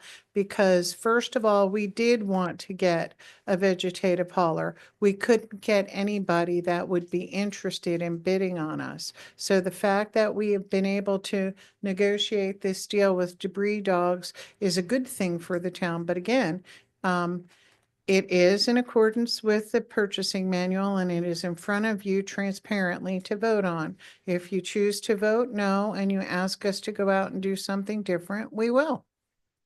Laura? I was trying to follow the math and what you said made sense, but can you just please say it again for me? So Yes. Coastal charges $8 per cubic yard, and that's for coming and picking up whatever in front of our house. And this is $11 per cubic yard. What's the extra? Coastal charges $8 for picking up at your house Right. where you live. What they charge the town is by container. They will not pick up cut trees or large trunks or anything. It's the same confusion I did. This is not for our dead vegetative debris. It's This is not. for like when the town took down all those trees at Hyde Park. Right. And when we Yes. create this big giant pile of debris and somebody has to come in and take it. So it's a different price. Coastal charges So- the $8 when they come to your house or my house and pick it up. But they charge what when they come pick it up? They charge. There's by one the- other distinction that's not made. If you put a large tree trunk out, Coastal's not going to take it. Right. Okay? If we generate large tree trunks or we need trees stumped, Coastal's not going to take it. If we're taking trees down, whether it's with keels or by our own manpower on the side of the road, Coastal will not pick it up. We have to take it all to our yard and put it in our containers. And they are willing to come do as many as 5, 6 pulls a day if we bring it all to the yard. If we bring it all to the yard and they do 5, 6 pulls a day, we will pay about the same amount that we paid debris dogs. Where the savings is in the time, because debris dogs go directly to where the trees came down, i.e. in this case, let's say Hyde Park. Or prior to this, let's say 161st, and they take it from there and dispose of it. And that's what the 550 is. So simply stated, they provide an enhanced service. Yes, they provide a service that Coastal does not provide. Okay. Mhm.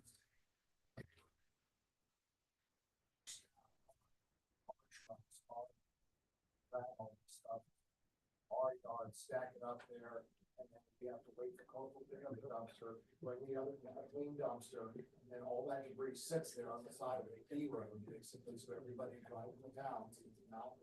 If you remember when we started the paving projects, we had to use Coastal, and we were hauling stuff from 161st back in the yard, which is the 45-minute to an hour round trip, including loading and unloading. And then we would have to have somebody at the yard filling the dumpster, waiting for the Coastal to show up. And meanwhile, all the stuff is just stacked up there. We had all kinds of points.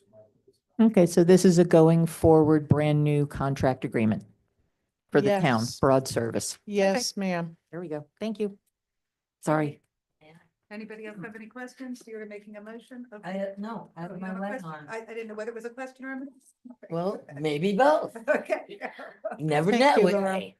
So, you. I have a question. Is there gonna be like a cap on this where, or you guys are keeping track of what they're taking away and so this doesn't get carried away. So I'm wondering, is there like a cap that you guys are putting on this as far as what they take away to come back to us again, perhaps? And then my second question is, if something better comes along, which our vegetation could possibly a better deal, what is the cancellation on this contract? We wouldn't If we have, found a better deal? one, we don't have to cancel the contract. We just don't have to use it. Okay, That's number one. And number two, I'm pretty sure before we pick up the phone and call debris dogs, we get a price from them. Do we not, Mr. Gallant? I no, understand, we're but talking about that's when they pick up. when you Yeah, we send get, them, we get load tickets from them Right. when we get that's how we. signed monitor. load But tickets, so that's how when we you- monitor it. Right, but do they estimate the job also when they It's come by on? truck. Okay. So we tell them we have a load of stuff and they come out and they pick it up, they fill the truck up. Usually we're still working around the site anyways. When they come, and so they send a truck up, they fill the truck up, they charge us X amount of dollars.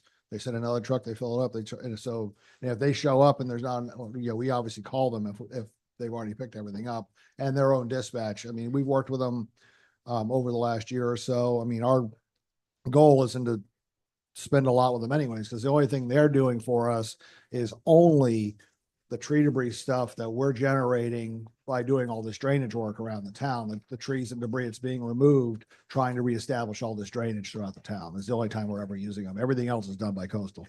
Okay, thank you. That's my question. Yeah, one last. This is for the attorney. Just to err on the side of caution, because as example, a road where I own property is used as example, should I recuse from this or it's just an example? No, not in that case. Okay, thank you.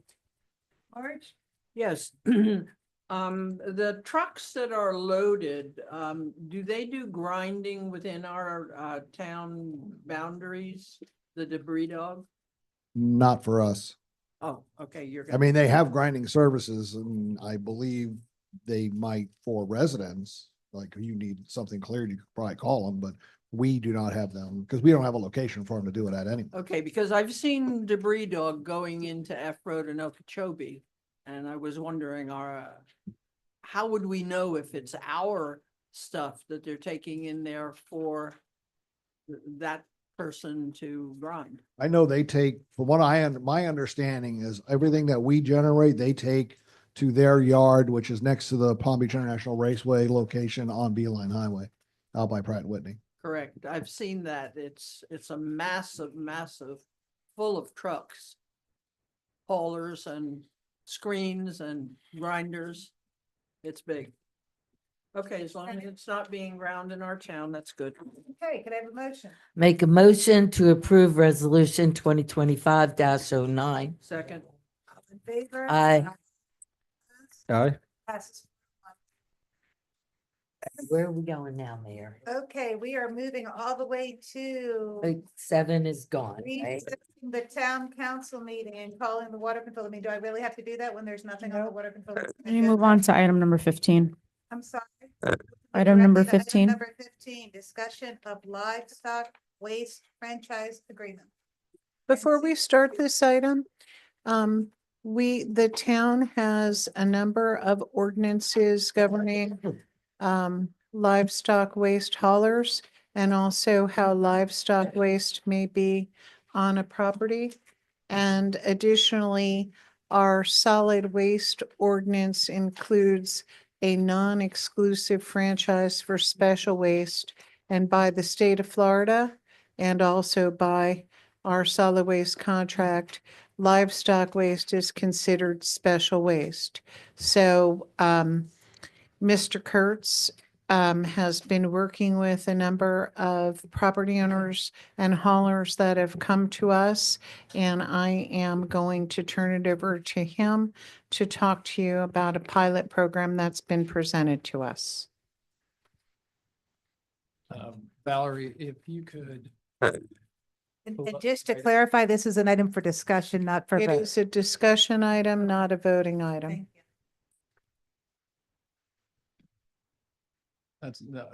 That's not ours. I thought. This item, it's just pulling up the item off of the material that she had sent. And if it's not up there, we can move forward without it. Do you have It wasn't a PowerPoint. an aerial? It should be an aerial.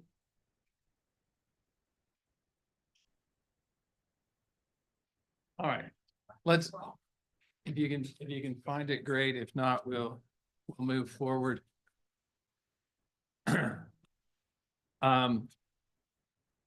We are an agricultural community, a rural community, and we have a number of equestrian farms, and that's all great.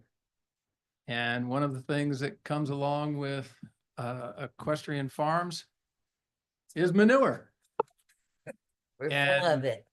that's really good and really difficult and bad to deal with, depending on how it is handled.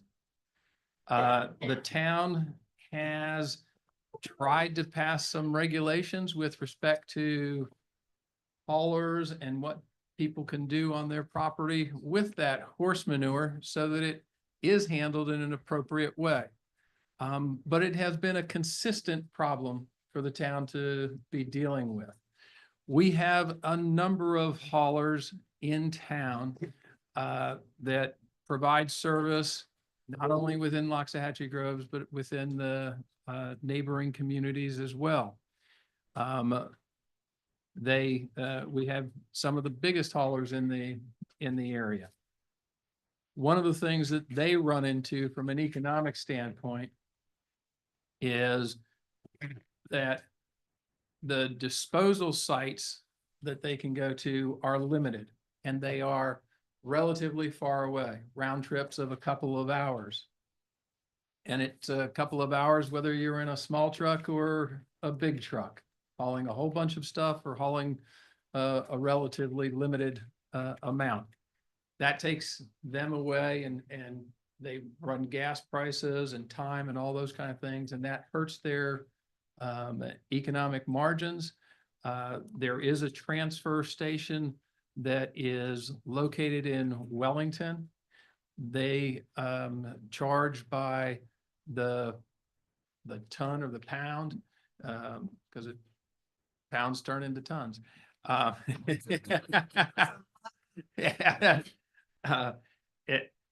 And those Load charges can be upwards of $250, $300. There are haulers here, and Mr. Hickey, I think, is going to make a presentation, but I'm just giving you an outline of what's going on. You can ask the economic details to him, but they are looking for a more cost-effective solution, which will benefit the town residents who produce that manure and need to have it disposed.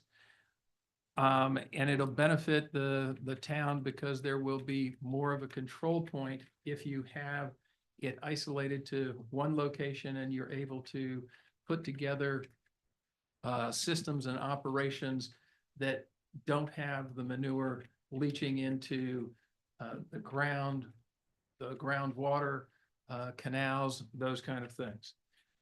So what they came to us as a group, and it was a loose group to begin with, and it's been consolidating over the last month, was would there be a place that the town would consider to have manure dropped off and accumulated in a protected area and then be available for transport to the ranch where Mr. Hickey has an arrangement, and I believe it's 850 acres that you have available, or in that range.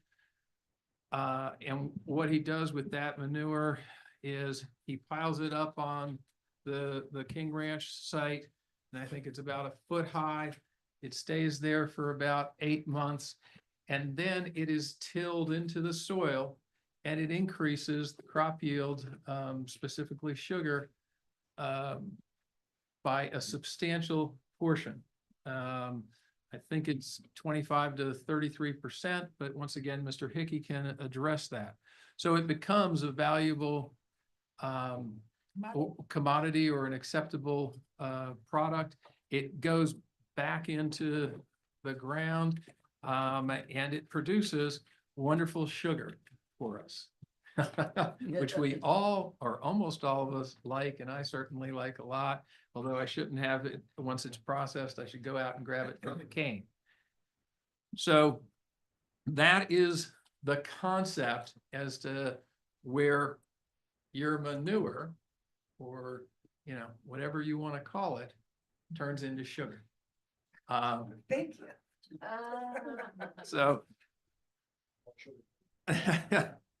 So, what they were looking for is a couple of sites, and we talked about 3 specific sites with them initially.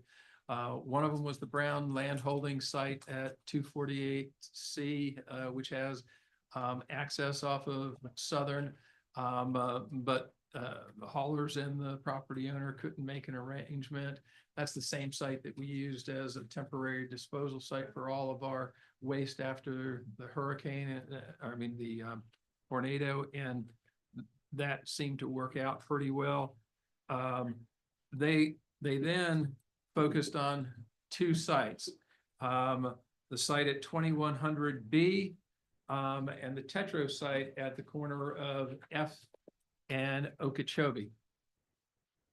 Those 2 sites, let me talk about 2100B first, because it was the first site that came to us with a firm proposal from Mr. Hickey.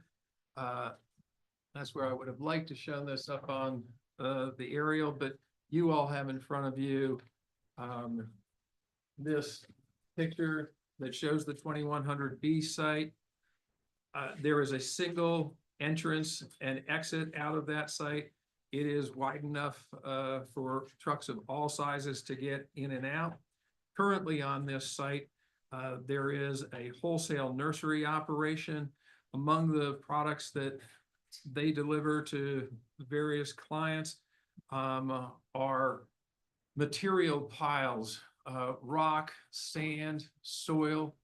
And in essence, what we're talking about is they're adding another product line, or proposing to add another product line which is the manure, which essentially turns into fertilizer over on the King Ranch. And maybe that's not the exact term, but that's how I think of it. It enhances the crop yield. As you can see from the site, where they are proposing to have the manure bin is in the northeast section. It would be pursuant to our agreement and the agreements that we would enter into them with them. It would have to be at least 50 feet from every property line. It would have to be at least 100 feet from every body of water and wellhead. The manure bin would be concrete in construction. It would be large, in the 30 feet by 50 feet size, which sounds pretty big and is pretty big. And Mr. Hickey will tell you that it's going to hold all the manure that they can handle. But when you look at it on the site, even though this property is, I want to say 3.65 acres, and you see it outlined there, or where it would be, it's not really that significant in comparison to the entirety of the site.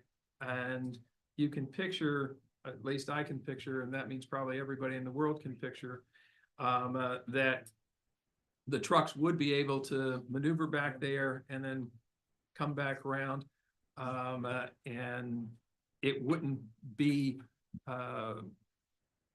out of character with the existence of the site, or it wouldn't dominate the site for that circular pattern to take place. What we have proposed as conditions that are associated with this is that these kind of operations, and I'll talk about the Tetro site in a minute, but I just want to go through the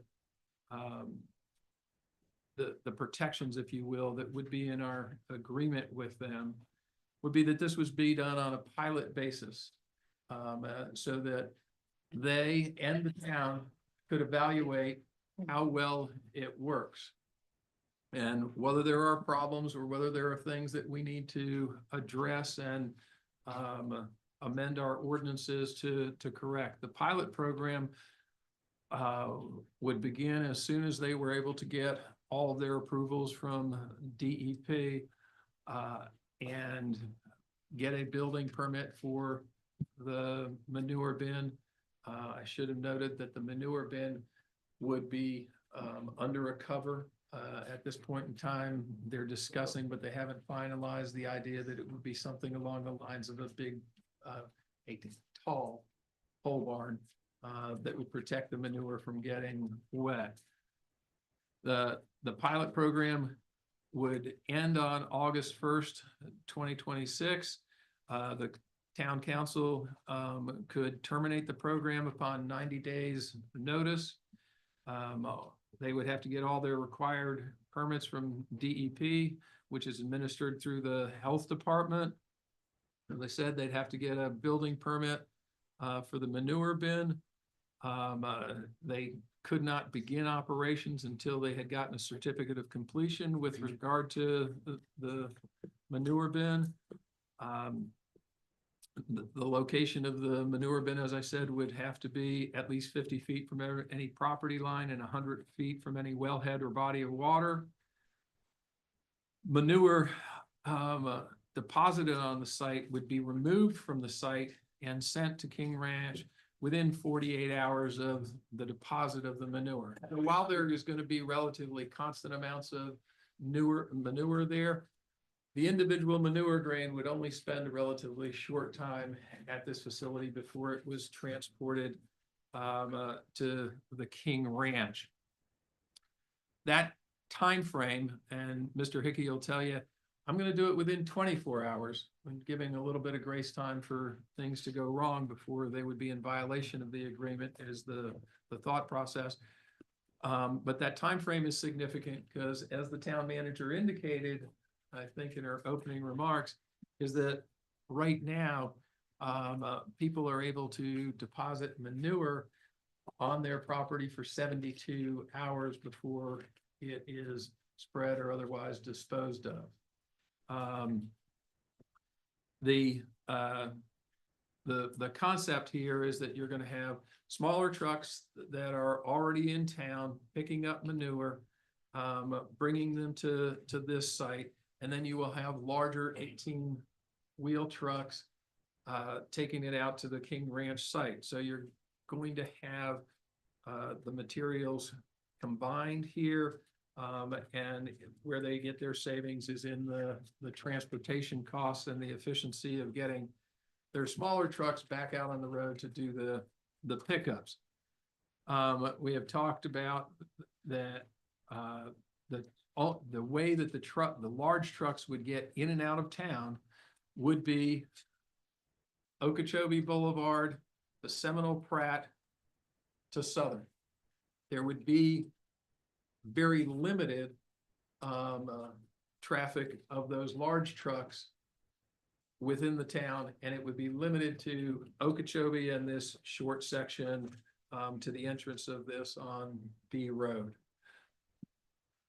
The truck traffic that is doing the pickup within town, that already exists, because they are making pickups from the farms that are here. The 18-wheel truck would not be allowed on Okeechobee Boulevard during peak hours. And there may be some refinement as to what is considered a peak hour. Right now, in the memo, we've talked about 6:30 a.m. to 9 a.m. in the morning and 4:30 p.m. to 6 p.m. There has been some thought that the peak hour in the afternoon starts a little earlier there. The operators would provide the town with reports on a monthly basis of all the loads and as to when they were dropped off, when they were taken to King Ranch. The town would be paid a fee for each load that is dropped off. That fee would be 15% of the gross proceeds received by the operator. The operator is currently talking about a price per load of $100.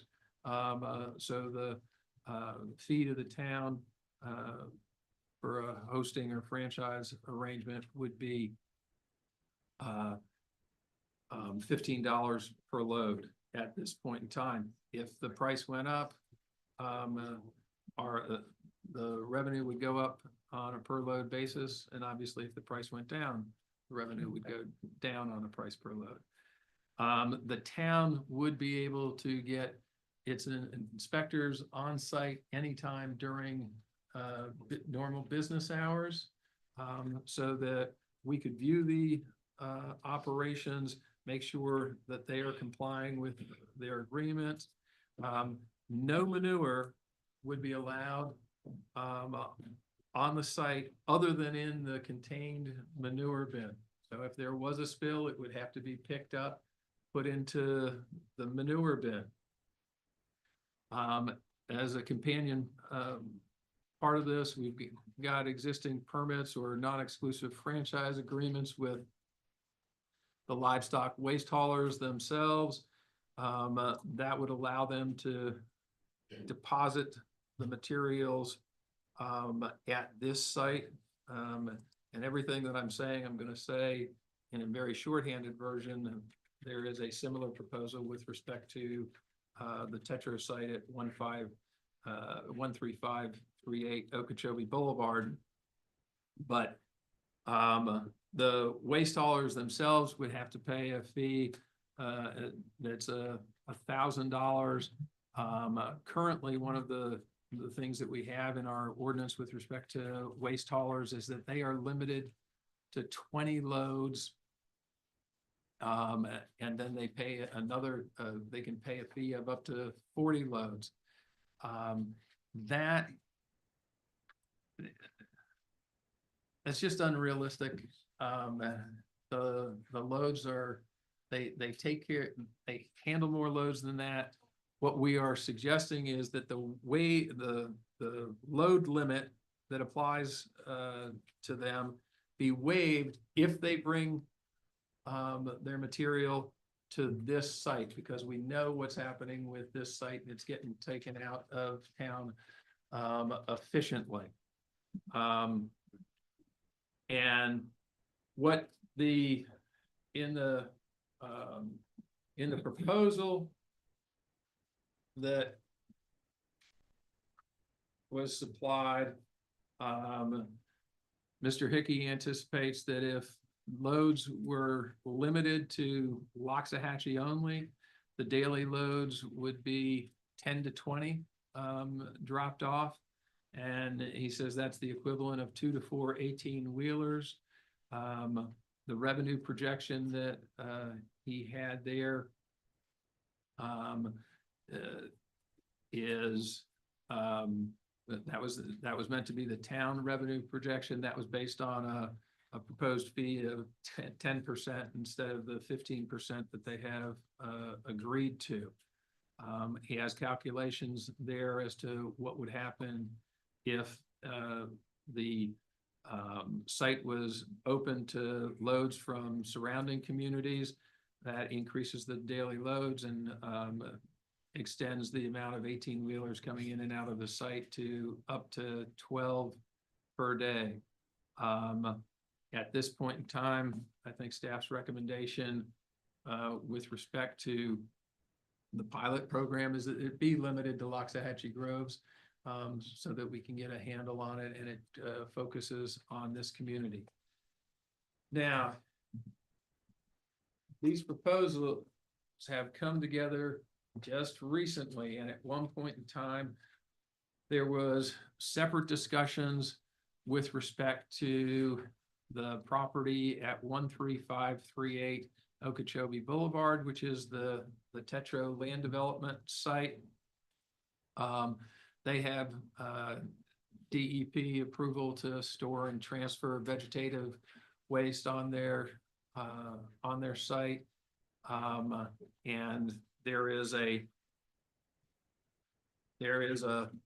photograph in your package there of that site, and yeah, they just recently, I think it was yesterday, they came together and instead of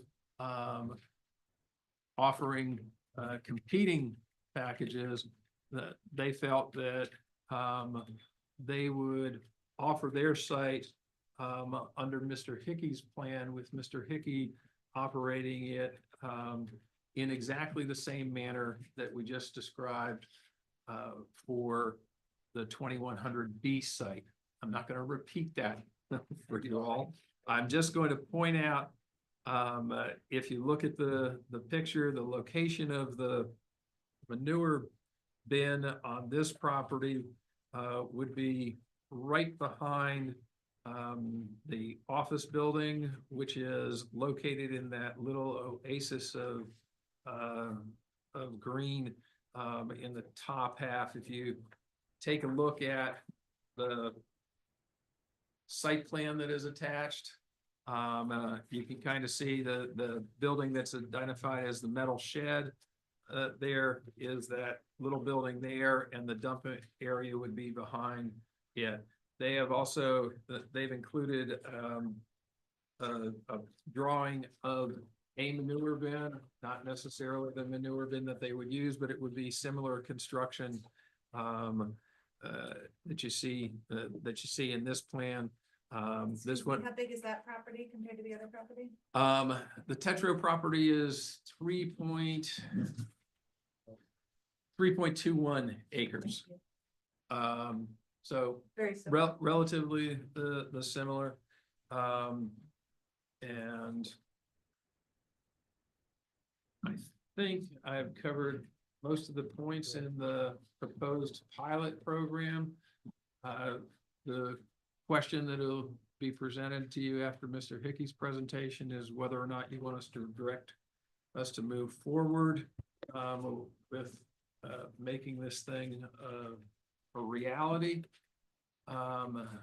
and consideration if you are favorably inclined towards the project as to whether it should be permitted on one site or two sites? And if you're going to have one site, which one appears to you all to be the favored site, so we can have that kind of direction? As of yesterday, Mr. Hickey, I don't know, and he'll be here, so I don't want to speak for him, but he does not know within his plan, or he didn't know as of yesterday, as to whether, if given permission to operate, to whether he would be ready and able to immediately operate both sites, because it would require the investment of the manure bin and the permitting for both of those sites. But with that, I'm going to turn it over to Mr. Hickey. He's been patiently waiting all day. Robert, do you want to wait for Mr. Hickey? I just want to ask the attorney, I'm a generator. I use a hauler. Is there more than 100 in town generators? Do I need to recuse myself? I use a hauler also. That's a great question, but there's more than 100 generators. Okay. Okay. I just want to get that on record. More than 100. Except for March. You know, Mr. Hickey can Marge tell has you there's goat- more than 100. Marge has got goat poop now. Good point, Robert. Good catch. Thank But, you. you know, elected officials producing manure, that's a regular. Plenty of it. Okay, Mr. Hickey. Okay. To the town council and town staff, thank you for taking the time to hear my concerns today.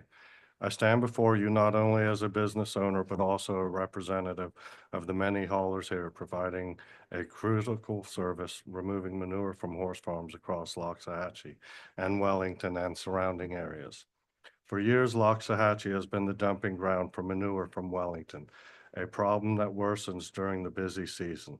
I have dedicated over 30 years to the manure removal business, consecutively working towards logical, sustainable solutions.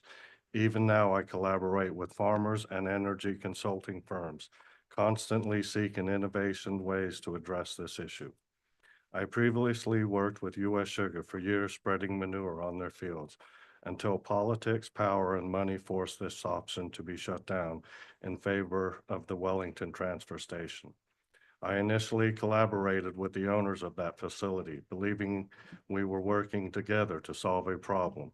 For over a decade, I have managed manure removal from the main horse show grounds, sharing my expertise, company resources, strategies to ensure efficiency. Yet despite my contributions, I was ultimately pushed aside, disregarded like the material I removed.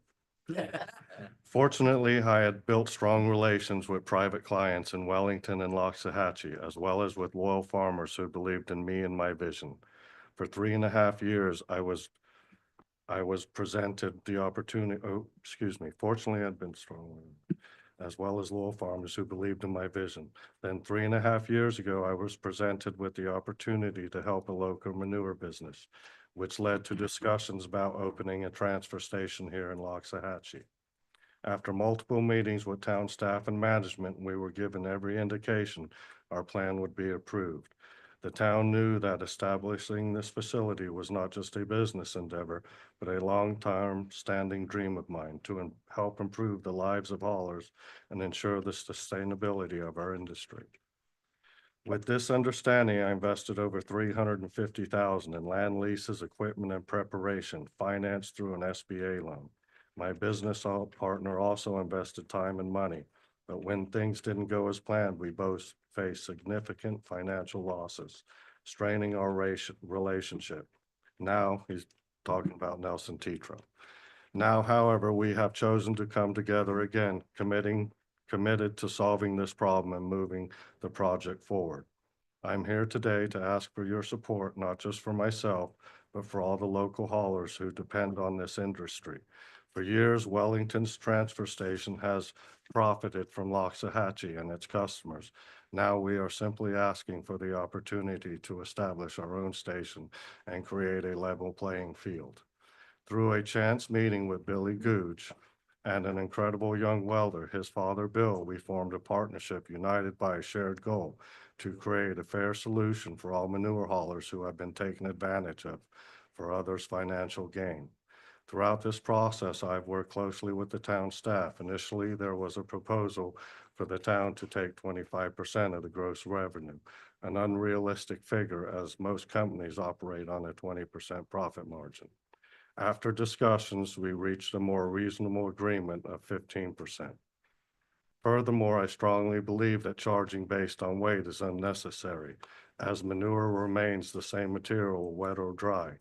The facility is not a storage or blending site. It will be cleaned out daily. We will operate only during normal business hours and avoid rush hour traffic. Concerns about truck traffic are unfounded, as our vehicles already travel through Loxahatchee and Wellington daily. In fact, this project will reduce traffic congestion. Instead of multiple long-haul trips requiring 1 or 2 hours each, we will consolidate loads, cutting down on trucks, fuel consumption, labor, and costs. For every 5 trucks we consolidate into 1, we enhance safety and improve environmental efficiency. If this pilot program is approved and proved successful, we are prepared to build, which you already know. It is baffling to me that some would oppose this project. Despite its clear environmental and agricultural benefits, manure is a valuable soil amendment that improves soil health. I have worked with some of the largest farmers in our area and now have access to over 900 acres of land that would directly benefit from this program. My collaboration with Oswaldo Diermes, a farmer managing 1,800 acres in the Glades area, has proven the effectiveness of manure in active production fields, boosting sugarcane yields from the standard 3 cuts to 5 cuts. Additionally, I've had the privilege of working with Modesto, one of the most respected soil scientists in our area. His expertise inspired me to reach out to more farmers, and I have known both him and Ozzy for over 30 years. My passion for the industry was sparked when I first saw the massive tractors and spreaders he used, machines designed for real large-scale agricultural impact. I didn't start my career as a manure hauler. Until I was 42, I worked 2 jobs, one as a private duty nurse. One of my patients was a well-known farmer, and through that connection, I built relationships based on trust, not just as a nurse, but as someone dedicated to supporting the agricultural community. Farmers understand the benefit we provide: healthier soils, reduced fertilizer costs, and increased crops yields. Most people don't realize that haulers are financially strained by the current system. When we use other facilities, we must pay daily to get rid of the manure. For a small company handling 75 to 100 loads per week, that translates to 10 to 15,000 in dumping fees before we even process our own billing. This financial burden has made it increasingly difficult for haulers to survive. Our Loxahatchee facility will help by offering weekly billing, allowing haulers to manage their expenses more effectively. We plan to charge $100 per truckload, $5 per yard, making it fair and affordable. So today I ask you, please support us, the independent haulers, the small business owners, the hardworking members of this community. Too often the good guys finish last, but today I hope that with your support, we can finally come out on top. Does anybody have any- We got a couple Thank of you. questions before we take some public comment. Okay, go ahead. Was it me or Laura? I think you were. Okay. Those of you that don't know Justin, where do you lay your head at night? I live off of C Road, 22nd Road North, Loxahatchee. So he's also a resident in this town, as are several of our manure haulers. Most of the manure haulers were here tonight, but they left because it got so late. Exactly. To be honest with you guys, this has been a dream of mine for years. Not just for the farmers, but also for us haulers as a company. I lost a dear friend in a bad accident many years ago in a truck in a canal, and he died. And ever since, it's haunted me at nighttime trying to sleep. So for me, this is a lot more personal than you realize. If I can take more trucks off the road and put it to one, it saves a lot of time and could save more lives. Taking it from Loxahatchee only, I don't think would be feasible because we need Wellington too. If the town only wants to make money off the residents from Loxahatchee, don't get me wrong, they will, but it wouldn't be as much as we could generate if we were allowed to take from both communities and surrounding areas. That being said, all I want is a chance. Laura, you have a question? Thank you for coming and sharing your story. Where is King Ranch? They have a farm out past Highway 27, past South Bay, and then one in Indiantown. And then I have more farms out past Clewiston that want it. Okay. Are you part of the site that's in Palm Beach Point across the canal? In Wellington, there's a manure refuse site that there's a The dump transfer site? station Yes. there, I am not. Okay. Do you use that site for, I do. I have. I try not to because it's expensive. They charge by the ton. okay, and they are also in some kind of litigation and, again, this is only what I've heard from other folks. They have DEP approvals, but it's not on ag land and it's a whole lot of, Yeah. So your proposal is to increase your business revenue by having a transfer station in our town. Not just mine, but all the other haulers. Basically, this will help us. Instead of taking it there and paying by the ton, I'm charging a flat fee. So it'll be quite a bit cheaper, not just for you guys as the horse people, but for the haulers as well.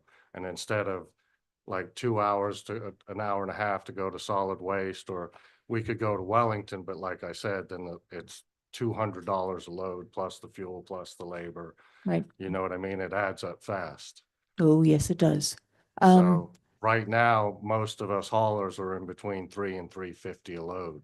If we try to go higher, obviously everybody complains and squawks and we lose accounts to the people in Wellington more or less that can beat our prices because they have their own transfer station. Gotcha. Next questions are for the attorney. Doesn't this proposal violate like a handful of our ordinances in our ULDC? How do we, what's the story there? Well, this is the discussion tonight. So if you give direction that you want to move forward, then we'll dive into it and, come back at hopefully your next meeting if you want it done quickly with any proposed changes, whether it's to ordinances, regulations, or whatever needs to be done. As Jeff said, this has been coming in as recently as this afternoon. This has been kind of a moving target. So initially, I think we talked about going forward tonight, but I think we realized that a discussion is the way to go. And then if you are supportive of the concept of a transfer station in the town, then we probably would need to change some of our ordinances. Okay, last question. I don't know who this would be addressed by. So your proposed route in and out of town is Okeechobee to Seminole to Southern. What's the penalty for a driver who just shoots across Okeechobee and goes down B Road? I wouldn't let them, for one. I mean, if they work for me, they know.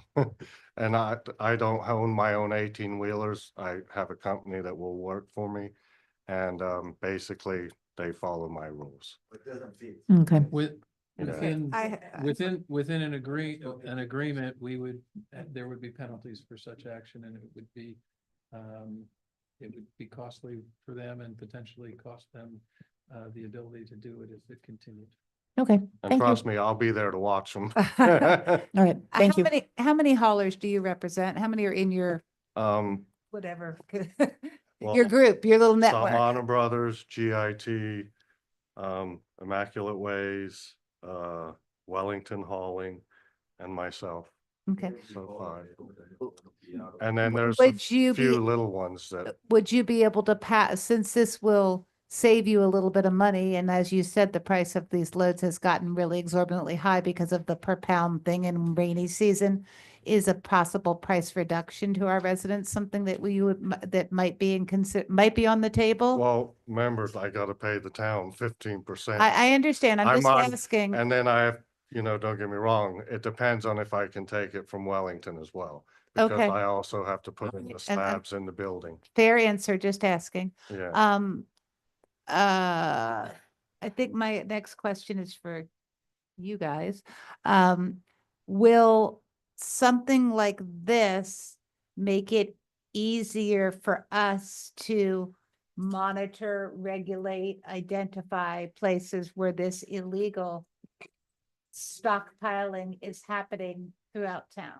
Absolutely. And the reason for that is that we can redirect the hauling and the dumping to the approved sites if they're approved. So that would be one thing. Second thing is that the reporting and the monitoring would happen and we have somebody to hold accountable.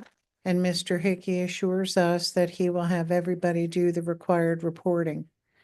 And then lastly, I think you heard Mr. Kurtz say that we would waive load requirements. So what do people do to try to get out of load requirements? They try to get under the radar, right? But we say if you waive the load requirement and go to that site, you're good.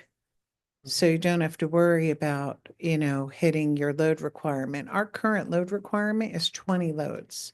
And for anybody who has horses, 20 loads is not a lot. So if every hauler can only collect 20 loads in a year, where's the rest of it going? We're setting ourselves up for a problem. Yeah. So that's why, yeah.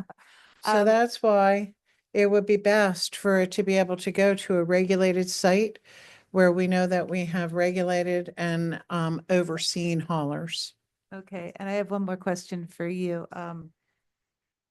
So there's two proposed sites. Let's just say we were going to entertain this. I mean, I'm just speaking for myself now. I wouldn't entertain opening two right away. I would only entertain opening one as a pilot. Which one would be the preferred site for you? They're both great sites. I know both people personally. Mhm. I like the Googes. I think their site would be better. Nothing against Mr. Tetro, but we've had some differences before. And I think his site would be great too.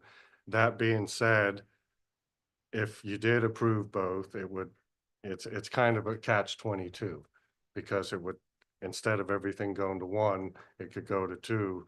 It would still be coming to me in the end, in the long run at the farms. But me and Jeff had spoken about it, and it's really up to you in the town. Okay. I just want to help me and the I haulers. just didn't know whether you had like a preference for one or were further along in negotiation with one or whatever. I just thought I'd throw that out there. Yeah. Okay, Robert. There is one point I want to mention to you before you go. Uh-huh. And that is that the Gooch site operates a nursery. And livestock waste is organic material that is allowed at a nursery. So I think that, if we're picking a pilot site, it's easier to That get would be the over that preferable hurdle. site of the town for that It would be easier to get over a certain you. hurdle. Where's the nursery? I'm looking at the aerial. Well, we actually have someone here. Got who could Mr. tell Cooch us. here. Yeah, There's and the aerial. also, Can you show me where the plants are, the nursery? yeah, also Jeff and Richard dirt. and several other All right, staff sure. members went out to the site to make sure. Mhm, Okay, so they're in-ground trees. Okay. yeah. Mhm, Yeah, Thank you, Thank you. we generated. You called on me, right? I did I'm call sure. on you, don't worry. Yeah, we generated, so I think it makes sense that we take care of it. The pilot, I would put a shorter time on it. And, I would do both sites. Cause you don't know what's gonna happen at either site. I mean, the owner of the site may say, this ain't working for me, I mean, it ain't just all about money, it's an opportunity, but it's something different. And that's why I think we're calling it a pilot and giving it a time to evaluate it and understand it and see the effects.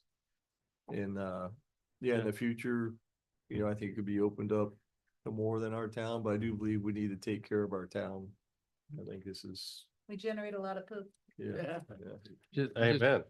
Just real quickly, with respect to the timeframe, the reason for the time frame is so that we could get an entire season in and have an opportunity to evaluate it. By the time everything gets worked out and he's able to begin operations, it's gonna be The end of season. the end of Yeah, season. so And if you wanna so pick up next season. next season, and we get a whole whole concept as to how everything works, and that was the reason for the dates. And then with August 1st, that's a potential for a transition to something else before the next season occurs. Well, I'm hoping after that, the town will see that we did the right thing and you made money off it, and it was good for everybody involved, the haulers and the town. So. Okay, I'm sorry, but I don't think, recall the order. I think it's Phyllis, Marge, Laura, but that's how we're that's gonna fine. go. Okay, Phyllis, good. So in 2012, we had a huge issue with manure because the horse show manure was coming here, and there was a property on F Road that had a mountain. He got paid to dump all that manure there, and I'm sure that wasn't the only mountain in our town. I think it's our manure, our responsibility. I agree with Robert that I believe being it's a pilot program and even the owners of these properties are going to be new at this, and these are going to be people that are new at working together, that I believe that that's a better idea because one, not only is one place not going to get all the manure traffic, so the manure traffic will be lessened, divided between two places, but I believe that, you know, if one fails, we have the other. So, and it may encourage both to work it out and keep it moving. I don't think our town is ever going to have less manure. I think our town is full of poop and it's going to keep coming. We have a lot of vacant land, and it seems like Polo, by the way, has discovered Loxahatchee Groves, and they normally have about 40 stalls. So we have a huge farm that's being built out off North Road at the moment, and I believe they're going to have 80 stalls, and they've got 60 acres. So I'm really glad. Now, I could tell you Justin will follow through because since 2012 or whenever you started doing this, Justin was part of the videos, the following the trucks, and when they were not doing the right thing, he was up their butts. Okay, and he has been communicating with Loxahatchee to stop the dumping throughout town. This is something he has, I can honestly testify as being on this dais since 2018, that he has chronically tried to get a transfer station in this town. So I'm hoping that the equestrians, this will trickle down and benefit you. I'm not sure if we'll get a discount right away, but if this works out, we might have it later on. It'll help everything from going up. Right, the and price also going up. it might stop the spreading. We have a few folks in this town that have large commercial horse farms, and they're leasing properties from their neighbors and spreading manure. Well, Jeff brought up an interesting point and asked me if I would take it from private farms. And I said, yes, if they bring it to me, I would be open to taking it from them. So obviously they have a cost issue, but hopefully we could stop with the phosphorus being dumped into our aquifer and just have them send it out to the sugar canes. Sugar loves it. Yes. I've had some calls from people concerning the smell associated with the stocking of this in the bins? What's your experience? How far? When it's wet, obviously it smells more. That's why we're gonna keep it covered and on a slab. Okay, My goal is to clean it out most days, the best I can. Don't get me wrong, some days in season when it's busy, there might be a few loads left, but they'd be gone by the next day. As far as flies, I'm working with somebody now on something where there'll be no flies. We can spray stuff around that won't let the flies really live or produce. So I've tried to cover all the bases. how do you prepare your bin so that the concrete, I guess? Yes, ma'am. Doesn't absorb the smell even when you empty it? Well, it's really porous, and being that I'm gonna be using heavy equipment, I have to get commercial grade concrete, so nothing will go through it. Okay, all right. I believe that 2 sites eventually, maybe not to be. I think 2 would be a good idea, just because instead of all the trucks going to one, I You can could tell alternate. like the big companies like me and Salvador and some of the other guys, hey, send half your loads to this one and half your loads to this one. So neither one of them would be overloaded at any time. Well, and I believe that both sites are going to present its own problems of getting off of the property because Okeechobee is so crowded. That's Traffic why wise. I agreed with, I don't know whether you can have a regulation where you have somebody out there with a stop sign. well, that's why I agreed with the town that we wouldn't have the big trucks or little trucks coming in during the rush hour periods. We would stay Okay. out of the way. So you think it'll take care of itself Mhm. just by And then, like the you said, hours? if there is a problem, I have no problem. Hey, let this truck pull out with a sign, but I don't think it'll come to that. Okay. Is there a less of a price for horse owners? I think that question was asked already. Yeah, because then they wouldn't be paying us haulers to show up with a loader and a dump truck. If they load it in their own truck or dump trailer and bring it to us, then they just have to pay the fee to get rid of it, not us. And how would you control unexpected people arriving with loads of manure? I put it in my records and charge them, and you make money and I send it out to Okay, the so you farms. don't think the volume would be, I've done this before. okay, So I've had transfer station. I had one in Wellington before the one that you all know about. So this isn't nothing new to me. And the commercial haulers would have to have an agreement with the town. okay. So they do still have to come here and get their permit to haul. Yes. Yeah, it'll be a franchise. Now, I don't know if a private farm would have to do that, but No. yeah. Okay, and I'm glad to see something like this finally coming. I know Bill Lauda had talked about it for years and years and years. And, he had another type of system that seemed to be beneficial to the And don't get me wrong, if something else comes up where a company builds a plant, let's say, like there's somebody here in the audience that wants to speak. If they build a plant, they're gonna need the material. And one thing about us, if we can control the material, we can help send it to their plant too, besides the sugarcane farms. Because I don't think right now anybody can build a plant that can keep up with the volume that season can produce. right. I believe the process that Mr. Lauda was talking about was more of a liquid type thing with. Oh, anaerobic digester, Yeah, maybe, yeah. yeah. Exactly. All right, thank you. Thank you. Okay, before Laura, before you go, I need a motion to extend. Make a motion to extend the meeting. Second by Laura, all in favor? Aye. Laura, your turn. Okay. So for staff, based on what we say tonight, you digest more nouns and verbs and then bring it forward to resolution in March? We can do that.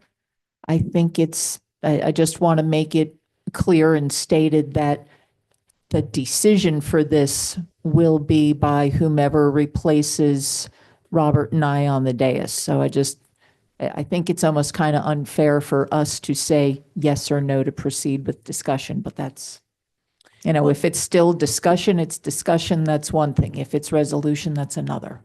So it's on the agenda tonight for discussion. Obviously, it's a big item to discuss. There are a couple of ways that we can go because we've done it before. This is a pilot program, which means that we're going to build rules that address how it should be.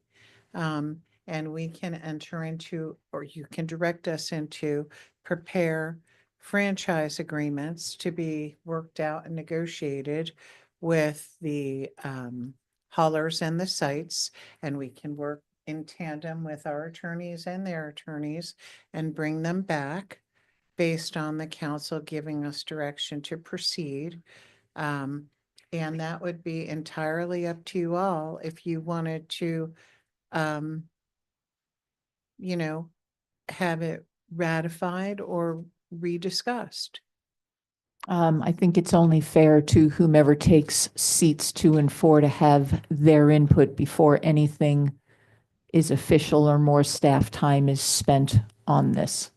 So, we already know who one of those Right. council people is because it was unopposed, and it would certainly be wonderful to sit down and discuss this with that person. And I will tell you why, not because I want to give Mr. Hickey any more props, but she and I worked a lot on trying to tackle the hauler issues in town. And with Mr. Hickey's help, I think we did do pretty good to, improve it. So I agree with you. On the other position, I don't think we have any idea. So I'd be willing to meet with each of those folks. But, I will do as we all will do as directed by council. Yeah, I don't think we can Yeah. wait another month to have another discussion because it's like the time of season's ticking. I mean, I think the general consensus that I'm hearing here is that this is a good idea. So I think that staff should move forward with the stuff, but that we're not voting on it till March, and that at that time, those new council members would have the opportunity to give their input and then effectively have their discussion before a vote happens, basically, is what I'm saying. But I think to start ironing it out, I don't think there's anything wrong with them starting to iron it out. But to direct staff to wait an entire month before taking any action kind of gets rid of some prime poop times. So It's what, 1830, and today's what, the 2nd, so it's another 46 days. pretty much half of season is gone. I agree with Anita. Of course, but I again, I just want to make sure that whomever takes these seats has input. Because I'm flat out against it, so, but again, it's a group decision. Yeah. Okay, thank you. Got it. You're welcome. I think there's another. Is there someone else that wanted to speak from the project? Robert, did you have a Yeah. question? And we also have public comment we need to do. Francine, help me understand Yes. the franchise agreement, because you mentioned with haulers, is this gonna be a single point person, single company that we have this franchise agreement with? Kind of like we have with Coastal, and then it's up to them to make it happen, or? This would be a non-exclusive. It's non-exclusive, so that means that we would have one with Mr. Hickey to operate, the sites. And then each of the haulers, for instance, he mentioned Salmona, which I know almost everybody uses. Salmona would do a franchise, and let's see, who else is in town? GIT would do a franchise, but their franchise would be just the same as their hauler registration would be. Yeah. We would be using a franchise as the term to do the hauler registration. The Just Florida, registration. yeah, well, see, the But registration is Stations keep track of the loads, and Hickey's gonna pay us Right. the Correct. franchise fee. correct. That's my question, a single Correct. point person that, Yes. Mr. Hickey and his staff or people on site would be doing the load tickets.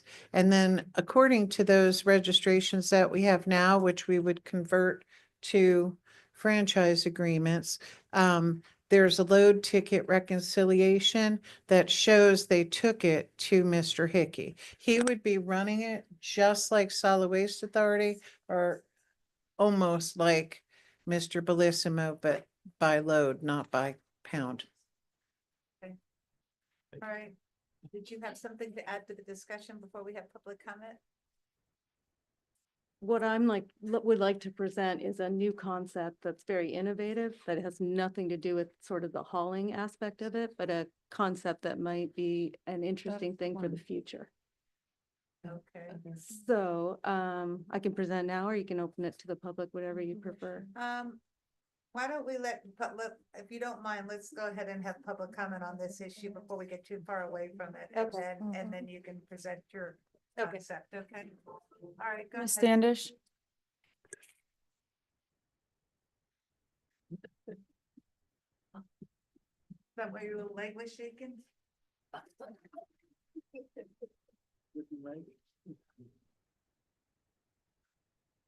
Virginia Standish, Loxahatchee Groves. Let's start with the legal matter of this presentation. Town attorney, town staff, town council.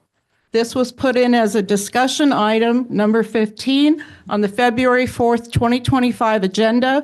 It reads, discussion on livestock waste franchise agreement. No documentation was provided to the public prior to this meeting. At the town meeting, there is a handout titled Subject, Pilot Program for Livestock Waste Transit Operation at 2100 B Road. I put to you that you have not publicly noticed this properly. You labeled it a discussion. You have had a presentation. I question to you whether this was done legally. Second, the properties involved are residential properties. 2100 B Road for decades has operated what could be known as a light industrial property. I'd love to tour their nursery tomorrow. I've lived there in that area for decades. I stopped in once, maybe 20 years ago, asked to look at some plants. Oh, we don't have anything right now. So definitely want to see the nursery. They're not bona fide ag. The other property came before P&Z. Let's talk about your RV pilot program. How many years has that been under review and in process? Let's talk about health and safety of the semi trucks on Okeechobee that all of us are having to drive by illegally. Mr. Hickey says he lives on C Road. There's also a Gouge truck now on C Road, a big semi-tractor trailer rig on a residential property. How many of these people are going to say, hey, we can do this in Loxahatchee Groves and have our rigs sitting in Loxahatchee Groves? There are existing properties here that have, and haulers, who are piling manure on their property. What has the town done about this? You're not really providing solutions. The people here who are clapping, yes, they're in the industry. These are their properties. I don't think they're going to be honest with you about what they're doing. So it will be up to the public to monitor this project, but I really don't think you should have even been discussing it and having a full-blown illegal presentation without proper notice. Now, you're probably going to cover yourselves and do it, put it out there so people can come to you, but this was totally inappropriate. Just for the record, the law requires that the council that we publish a council agenda, which we did. This was a discussion item. And the reason that it was a discussion item was for transparency. And the whole purpose of a discussion item is to get input from the council and from the public. Lisa L. Ramey?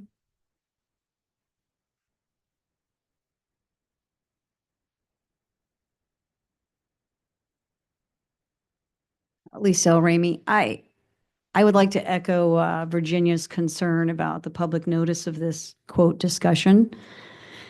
And yes, a lot of these people here, I mean, they do a pretty, shall I say, shitty job, unfortunately, but that's part of the industry. And we appreciate that they do it. Unfortunately, the locations that have been put forward tonight are locations, particularly B Road North, of which I am a resident.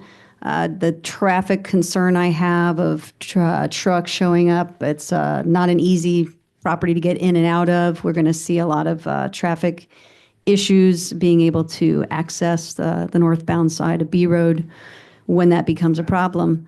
I think that this being up for a discussion item and the town manager's explanation of why this was being allowed tonight for quote public input when the majority of the people sitting in this room are actually industry people at this point is a bit of a misdirection. So thank you. Next. Denise DeVita.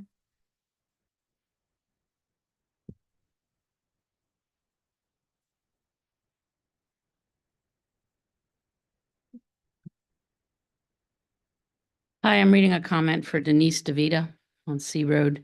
She votes absolutely no for any more newer station, transfer station on B Road. That's her comment. You can go into yours. Okay, now I have my comment. Deja vu. First of all, have we even looked at any of the neighbors to make sure there's no wellheads or body of water? Yes, we did. And you actually talked to the neighbor to the north? Or did you actually see one? Because he has a nursery right there and he waters his nursery, but just throwing that out there. Mr. Kurtz, if you wish to answer that. To the north is a lychee farm. And our understanding is that the property owner and the property owner has spoken to them about this issue. Mr. Breik? Dr. Brick, yes. Mr. Googe Jr. is here. Okay. He can confirm. That's okay. But this was a no before. And I agree with the other comments coming up. You didn't have any public notice. You had, first of all, 2 different items listed on the subject.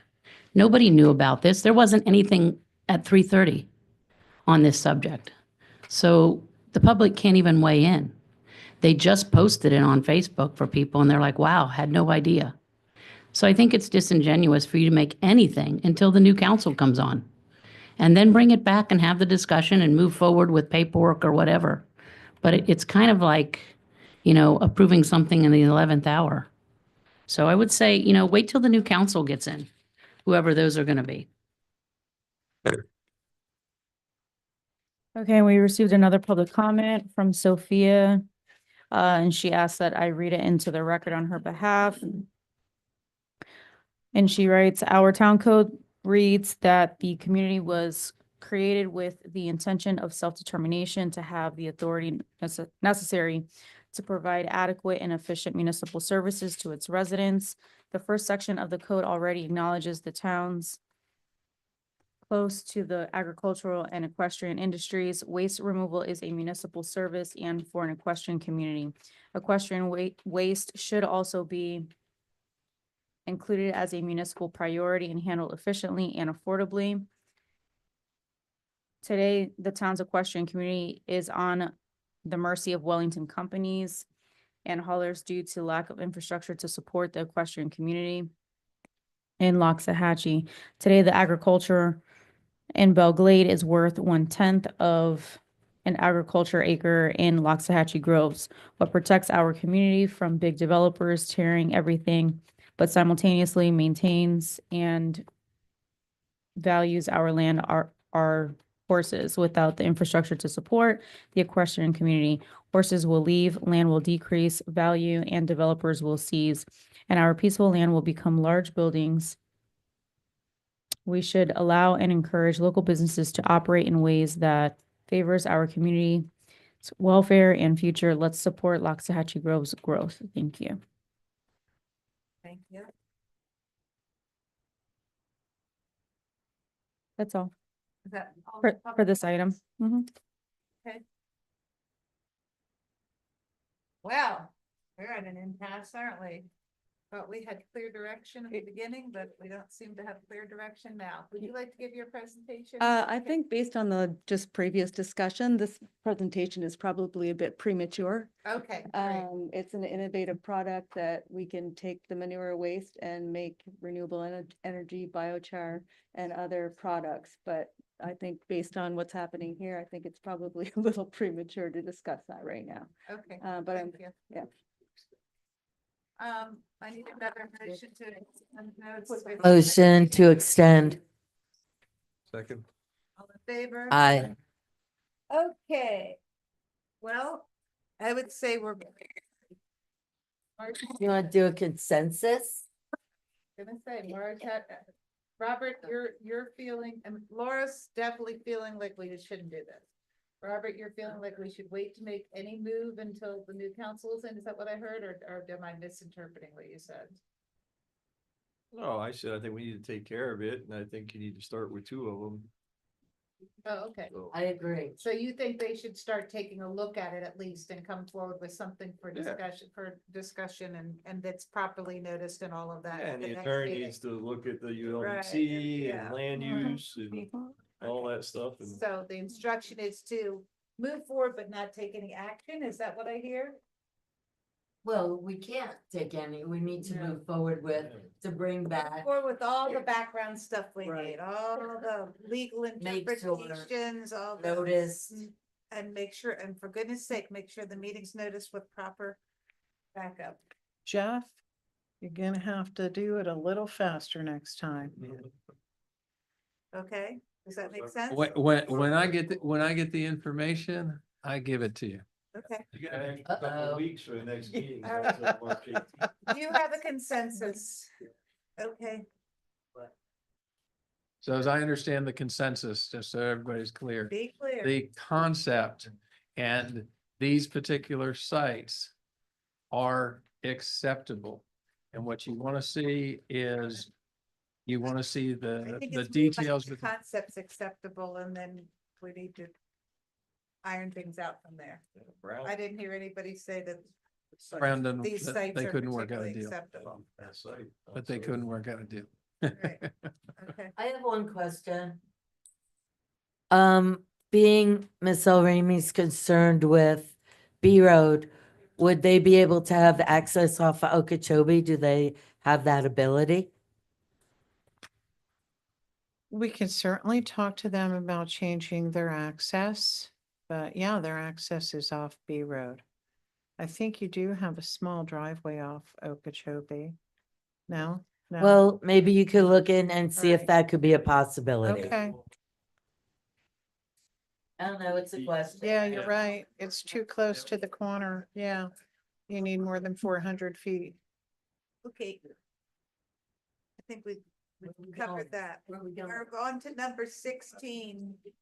And is this just in here for informational for us so that we can have a discussion about it next time? This item went to RETGAC. Mhm.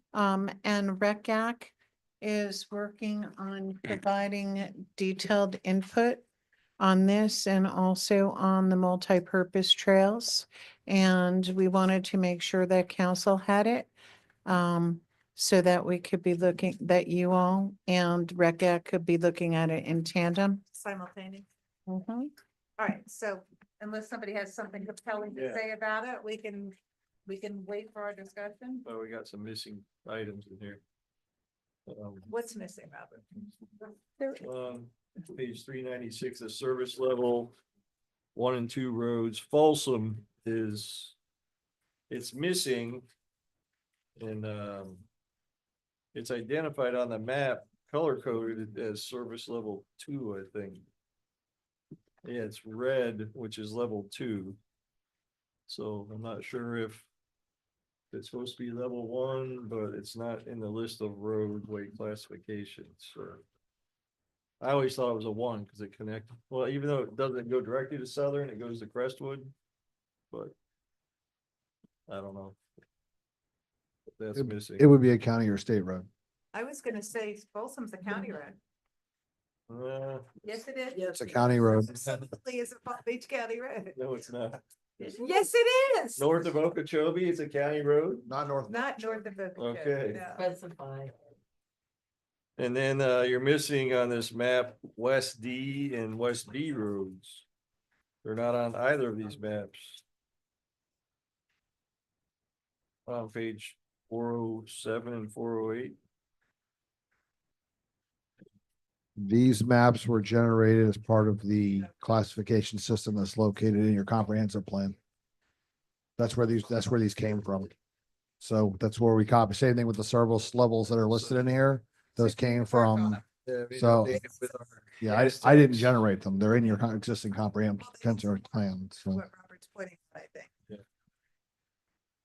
And I mean, since it came from Rectech, I understand some of the comments now with some shoulds in there. Anybody else have anything that they're prepared to say now, or they'd rather have time to digest this? Digestion. I'm up for digestion too. Okay, do we need to talk about the informational items, or they're just here? No, for we our- don't need to. Okay, so then I'm ready for town and staff comments, town manager. I think it's important to put items on the agenda for discussion. And in fact, the equation that we've been following for the last year, and we tried to do earlier than last year, but we really got it organized this year. Our formula is discussion, first reading, second reading. In many cases, we've had discussion. But as much discussion as we need to have, we need to have. And when that discussion happens in public, whether there's detailed backup provided, if we have it, or whether there is no backup provided, the public discourse is always the most important thing that staff and elected officials can do with or without the audience here. So I am not going to stop putting items on the agenda, even when we don't have the backup I would like to have, when the issue is something that has a time sensitivity, and council can always say, we're not ready to discuss this. And if you give us different direction, we will follow that direction, but we are trying to be as transparent as possible. And I just wanted to make sure that I said that, because that formula has been working for us. I do agree, we have had some pilot programs that have not worked out well, you know? And we have rushed into, I think in some cases, we have rushed into ordinances that were not ready to be adopted just so that we could have something adopted. I don't know whether 6 of one or half a dozen of another is better, but I think constantly trying and moving forward and taking action is the best that we can all do. So I just wanted to make sure we said that on the record. Second of all, I was very disappointed with FP&L tonight because we worked very, very hard to get the mediation for B Road North. And we had that in in August of 2023, and it was provided to FP&L after we received it from our special counsel. So I was really disappointed with them tonight, and it wasn't reflective of the positive relationship that we've had with them ongoing recently and through the storm. I also want to make everybody aware that we have a couple of meetings next week. ULDC has a meeting on Monday night, and they are finalizing, I believe, the Rural Vista guidelines. And then those will be coming back to the new council. Additionally, on Tuesday night, we have a required public input meeting on our multi-purpose trails because we're applying for 2 grants. We're applying for the TPA grant again, the Transportation Alternatives Grant. We have a phone call with the county on Thursday to discuss it. We're hoping that they would be our LAP agency again. Our application will be abbreviated because prices have come up. And we are also applying to the state's Trails Grant Program. So we have RedGAC engaged with us on that, and there's a public meeting on Tuesday, the 11th, for public input. And then on Wednesday night of next week, there is a PZB workshop, and it was requested by the applicant, which is Bove. Bove has not completed the full application process through the internal review. So there is not a final document ready to go or product for voting ready to go to PZB. But because they want to get PZB input, as they have been trying to get, you know, the various community input and so on. That's why we said, well, you can have a PZB workshop and invite the public to come and speak there. We have received confirmation from 3 of the 5 PZB members that they will be in attendance, and it's a non-voting meeting. So. That's the 12th. and Can we that get is the somebody 12th. close the door? That is the 12th, and I know it's late and you don't want to hear a whole lot more. I just wanted to make sure you knew about those meetings, in case you wanted to attend. And then finally, as we do have, one council person that has run unopposed, it seems like it would be reasonable to go ahead, you know, and, for the town to pay for her to go to Palm Beach County Days, but I didn't want to do that without asking council about it. The Palm Beach County Days are March 4th and 5th, I believe, and the seating of the council is not obviously until March 18th, so I need some direction on that. It seems reasonable to Has me, that but council member expressed an interest in going? they have. That's why I'm asking. But I didn't, even though it's within my spending authority, I didn't know what the, you know, sentiment was about the official seating on the 18th or not. They're not even elected till March 11th. So they're not an elected official. They should not be paid or their trip to Tallahassee to be with the elected officials, to meet with other elected officials. No. Okay, that's why I'm bringing it here Yeah, to they'll get. have 3 years to go to Tallahassee. I mean, it So I doesn't am make sense to bringing the me. question. That's my opinion. Mhm. No matter who it is. I mean, it just, they're not elected yet. I mean, why would the town taxpayers Okay, pay for we, somebody? we to hear go? your opinion. Laura, you had something to say? I agree with what Robert's saying. Councilmember El Rami has been there before. She'll have plenty of opportunity to, you know, hang with all the Palm Beach people at other events, you know, and then she'll develop her own relationship with, Mr. Pittman and Rana. So I say no. Phyllis, do you have an opinion or not? I'm just gonna go with Laura and Robert at this point. March? I can see that Lisa would bring a lot of skills back with her, a lot of connections that I'm sure she would make, knowing how she had performed in the past. So I would be in agreement to her going. I want to clarify. Basically, the only reason why I would be a no is because we have picked our budget to the bone. And the town's folks would be paying for a non-council member to be going on. It would be an expense to the town. I would say if she wants to go and Pick up her own tab. maybe, yeah, because she was very good in Tallahassee and I enjoyed spending time with her and Well, I mean, think she was an asset. Not to cut you off, flat out, the only reason why I'm not going to Tallahassee is because I'm no longer going to be a council member, you know, so would somebody jump in my grave that fast? I didn't want to waste the town's money, Yeah. you know. Yeah, I mean, I could kind of see both sides of the coin. I can see what you guys are saying. I can also see the benefit of she is going to be the council person. She's the council elect, so establishing relationships, you know, getting them started 10 days before they officially start. I mean, I can see both sides of it, but I'm not committed either way, but it sounds like the consensus is no, but it sounds like there's some room for, if no, the town won't pay her way, but there, I guess there's some room for if she wants to go, because we have had private citizens go before. Yeah, but Um, you're the voice. You are the, We, you're the. there's still other council people going. I'm just saying we have had private citizens go before, and the 1 year I went, there were several private citizens that went. So if she wants to go as a citizen or a council elect, I that'd don't be that. remember that. Oh, yeah.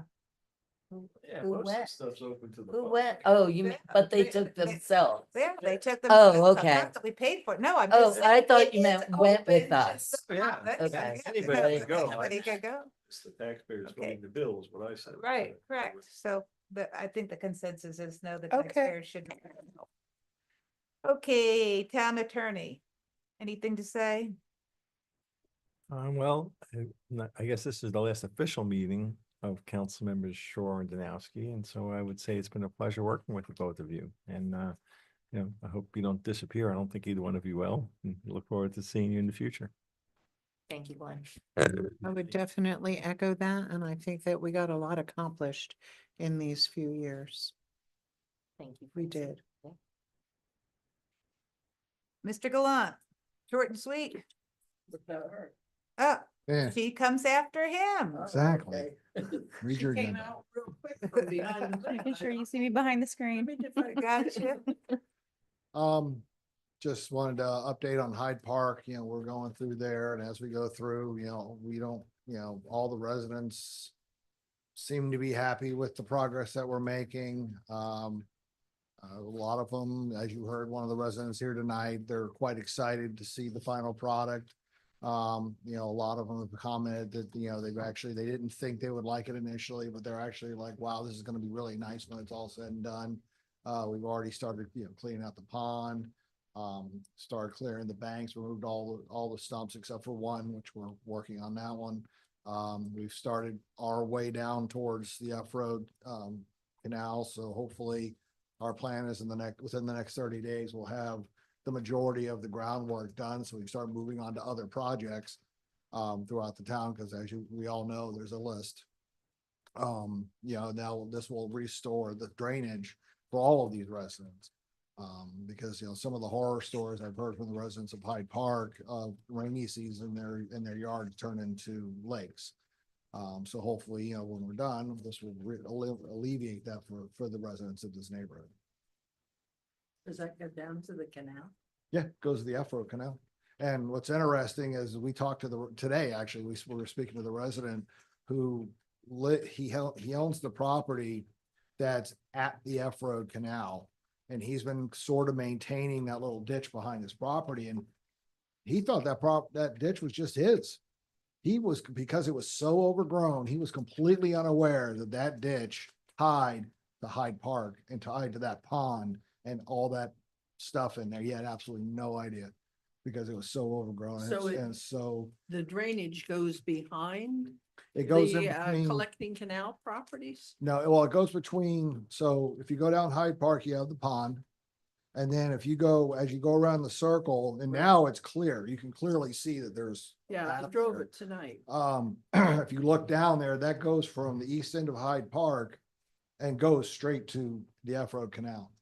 And there's a straight path through those I two didn't see properties. but one pipe and it was coming north-south. Yeah, so when it's done, there's gonna be 3 pipes. So the one you saw that goes north-south is there. There'll be another one that goes east-west across Hyde Park. And then as you go down the road and it goes to the right, there's another pipe that'll go in across. Right now, we have it filled in because we have to be able to track back and forth to remove all the trees and the debris and all the other stuff through there. But when that's done, there'll be another pipe that runs across Hyde Park. That west side of the road seemed very narrow. Yeah, that'll all be fixed when it's done. Right now, it's all still. Okay. Valerie. Thank you. Just to echo, in my short period of time working here, I've enjoyed working with both Councilmember Shore and Danowski, and thank you for your support in my position as the town clerk.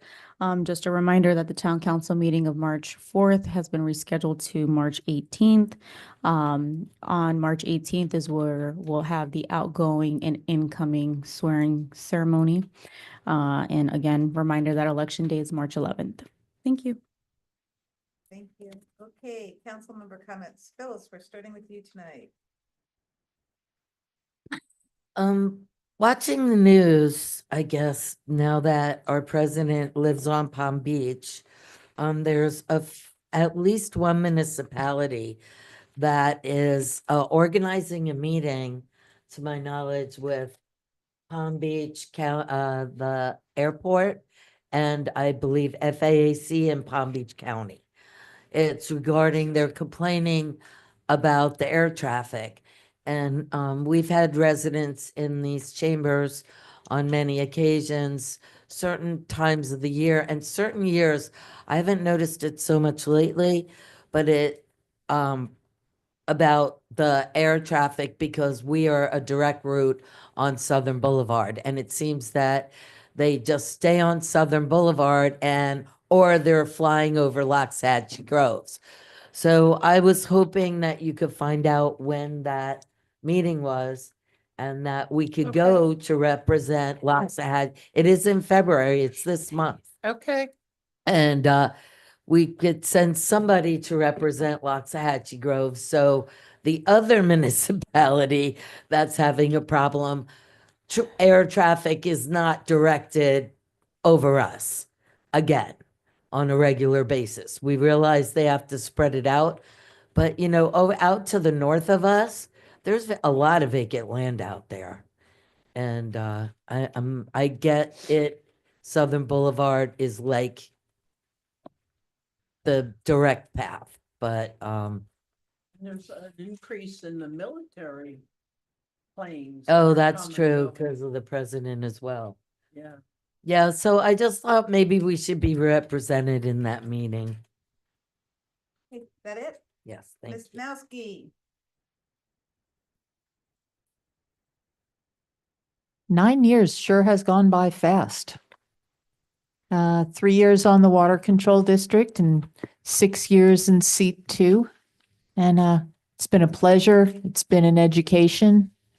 It's been a little bit of set your hair on fire every now and then, but that's just part of the gig.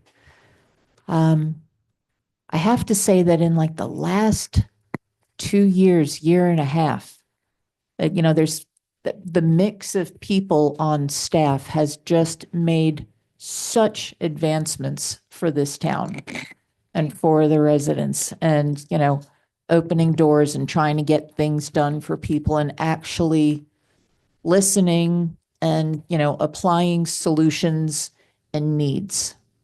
And I'm grateful to be a part of it, and I'm really, really confident that everything's going to be okay when I leave. It'll be fine. It'll be fine. Don't forget the newsletter. We're here if you want to. Yeah, sure. I'll help you out with the newsletter. That's easy. For the residents, if you need help, I'm not hard to find. Always happy to answer questions and do what I can. And to wrap it up, Jimmy Buffett fans, quoting the song. It's called He Went to Paris. Most of this has been magic. Some of it's been tragic, but it's been a good run all the way. Thank you. Beautiful. Sure. All right. We had our annual poker run, walk, trot, whatever you want to call it. Sunday, great turnout, 68 riders, probably 100 people total. It was a lot. We never had more than 45, and I think 45 is probably where I should have cut it off, because an extra 25 riders really added a lot of variables. But great event. Everybody had a blast. Congratulations to you and your foundation. Yep. Yeah. The Groves Community Foundation sponsored that. So, some of you know, I got a little ride to Wellington Regional, I don't know, a few months ago with a heart attack. And much to my surprise, I got a bill from Fire Rescue, $750. Hmm. I didn't realize that when they take you somewhere.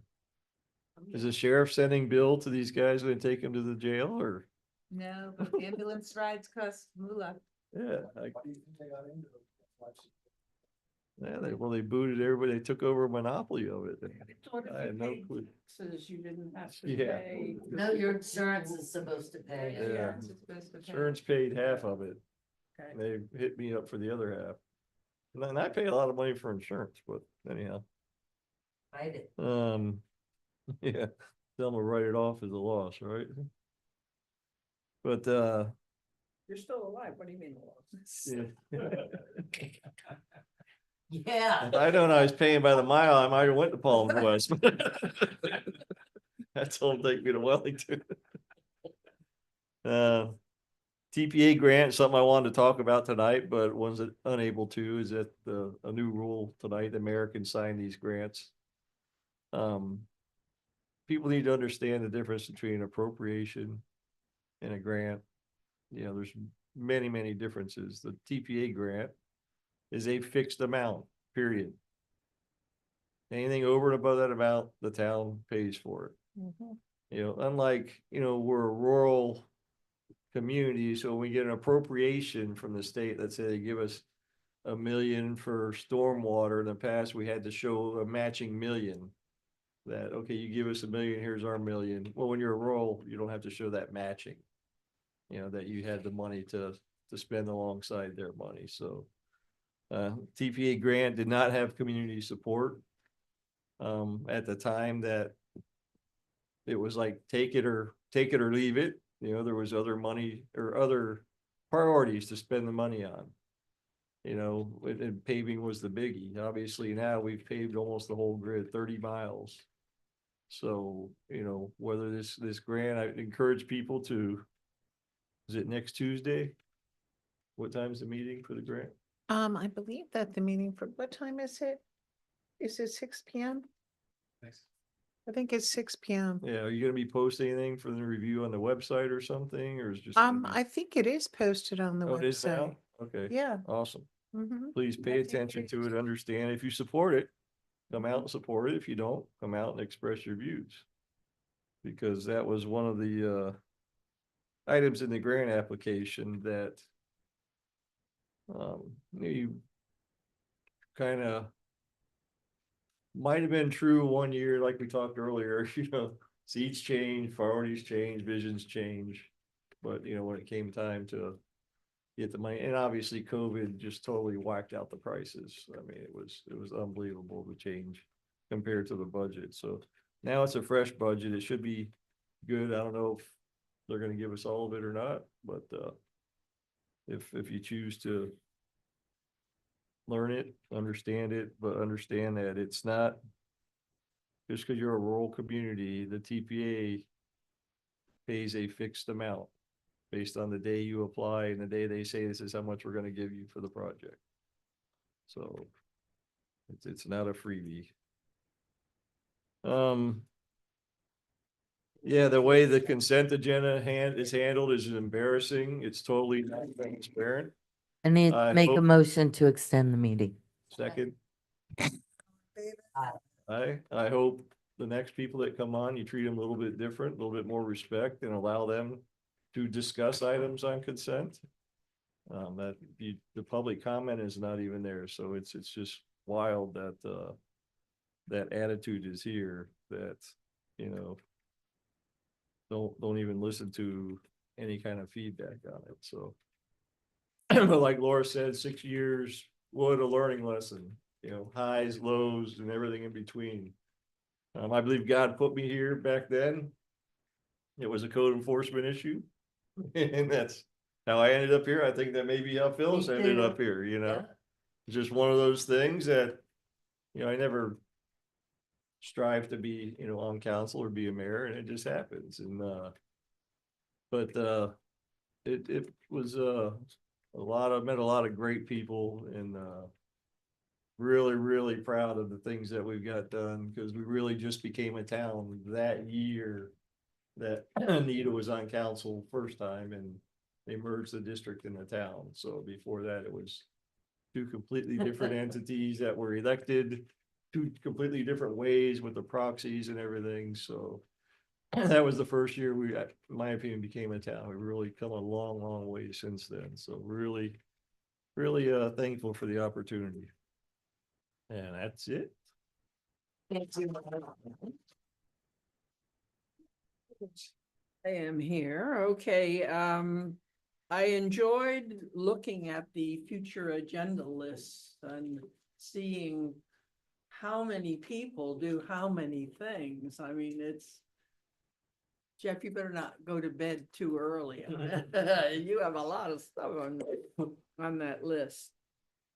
The manure hauling is going on A Road. I mentioned it during a meeting with Jeff and Francine.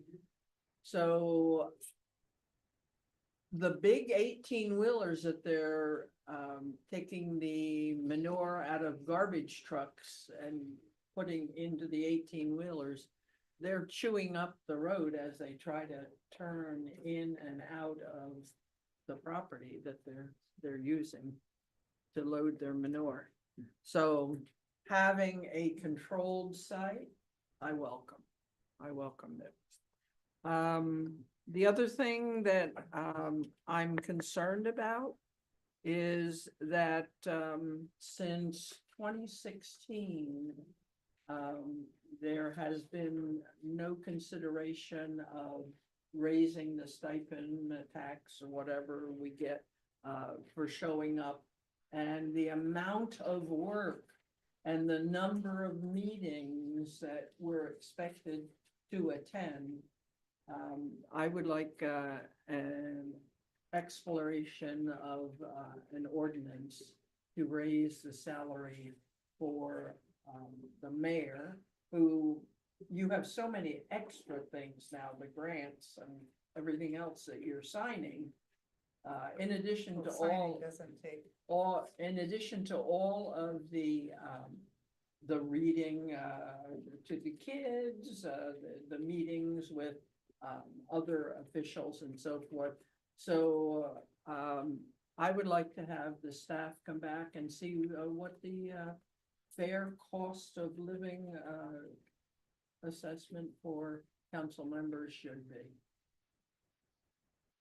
Okay. Is that it? That's it. Okay, I think we probably covered that with the charter review. Let the charter review people decide whether that should be part of that. So I just want to say thank you, because a lot of the decisions we make up here are very difficult decisions. And as usual, the town is usually split pretty much 50-50 is what I see. But I just want to thank the people who took the time to text and email me today to really help me make the decisions that I made tonight. And, you know, there was overwhelming support for the hotel over the assisted living facility. So that made that a pretty easy decision. And I fully recognize that this town is governed by the people who live in the town, and that we're just their proxies. We're just here because they elected us to represent their wishes. And I'm proud to be in a position to be able to do that for the citizens of Loxahatchee Groves. And I have a motion. Motion to adjourn. And a second. Yay, second. All in favor? Aye.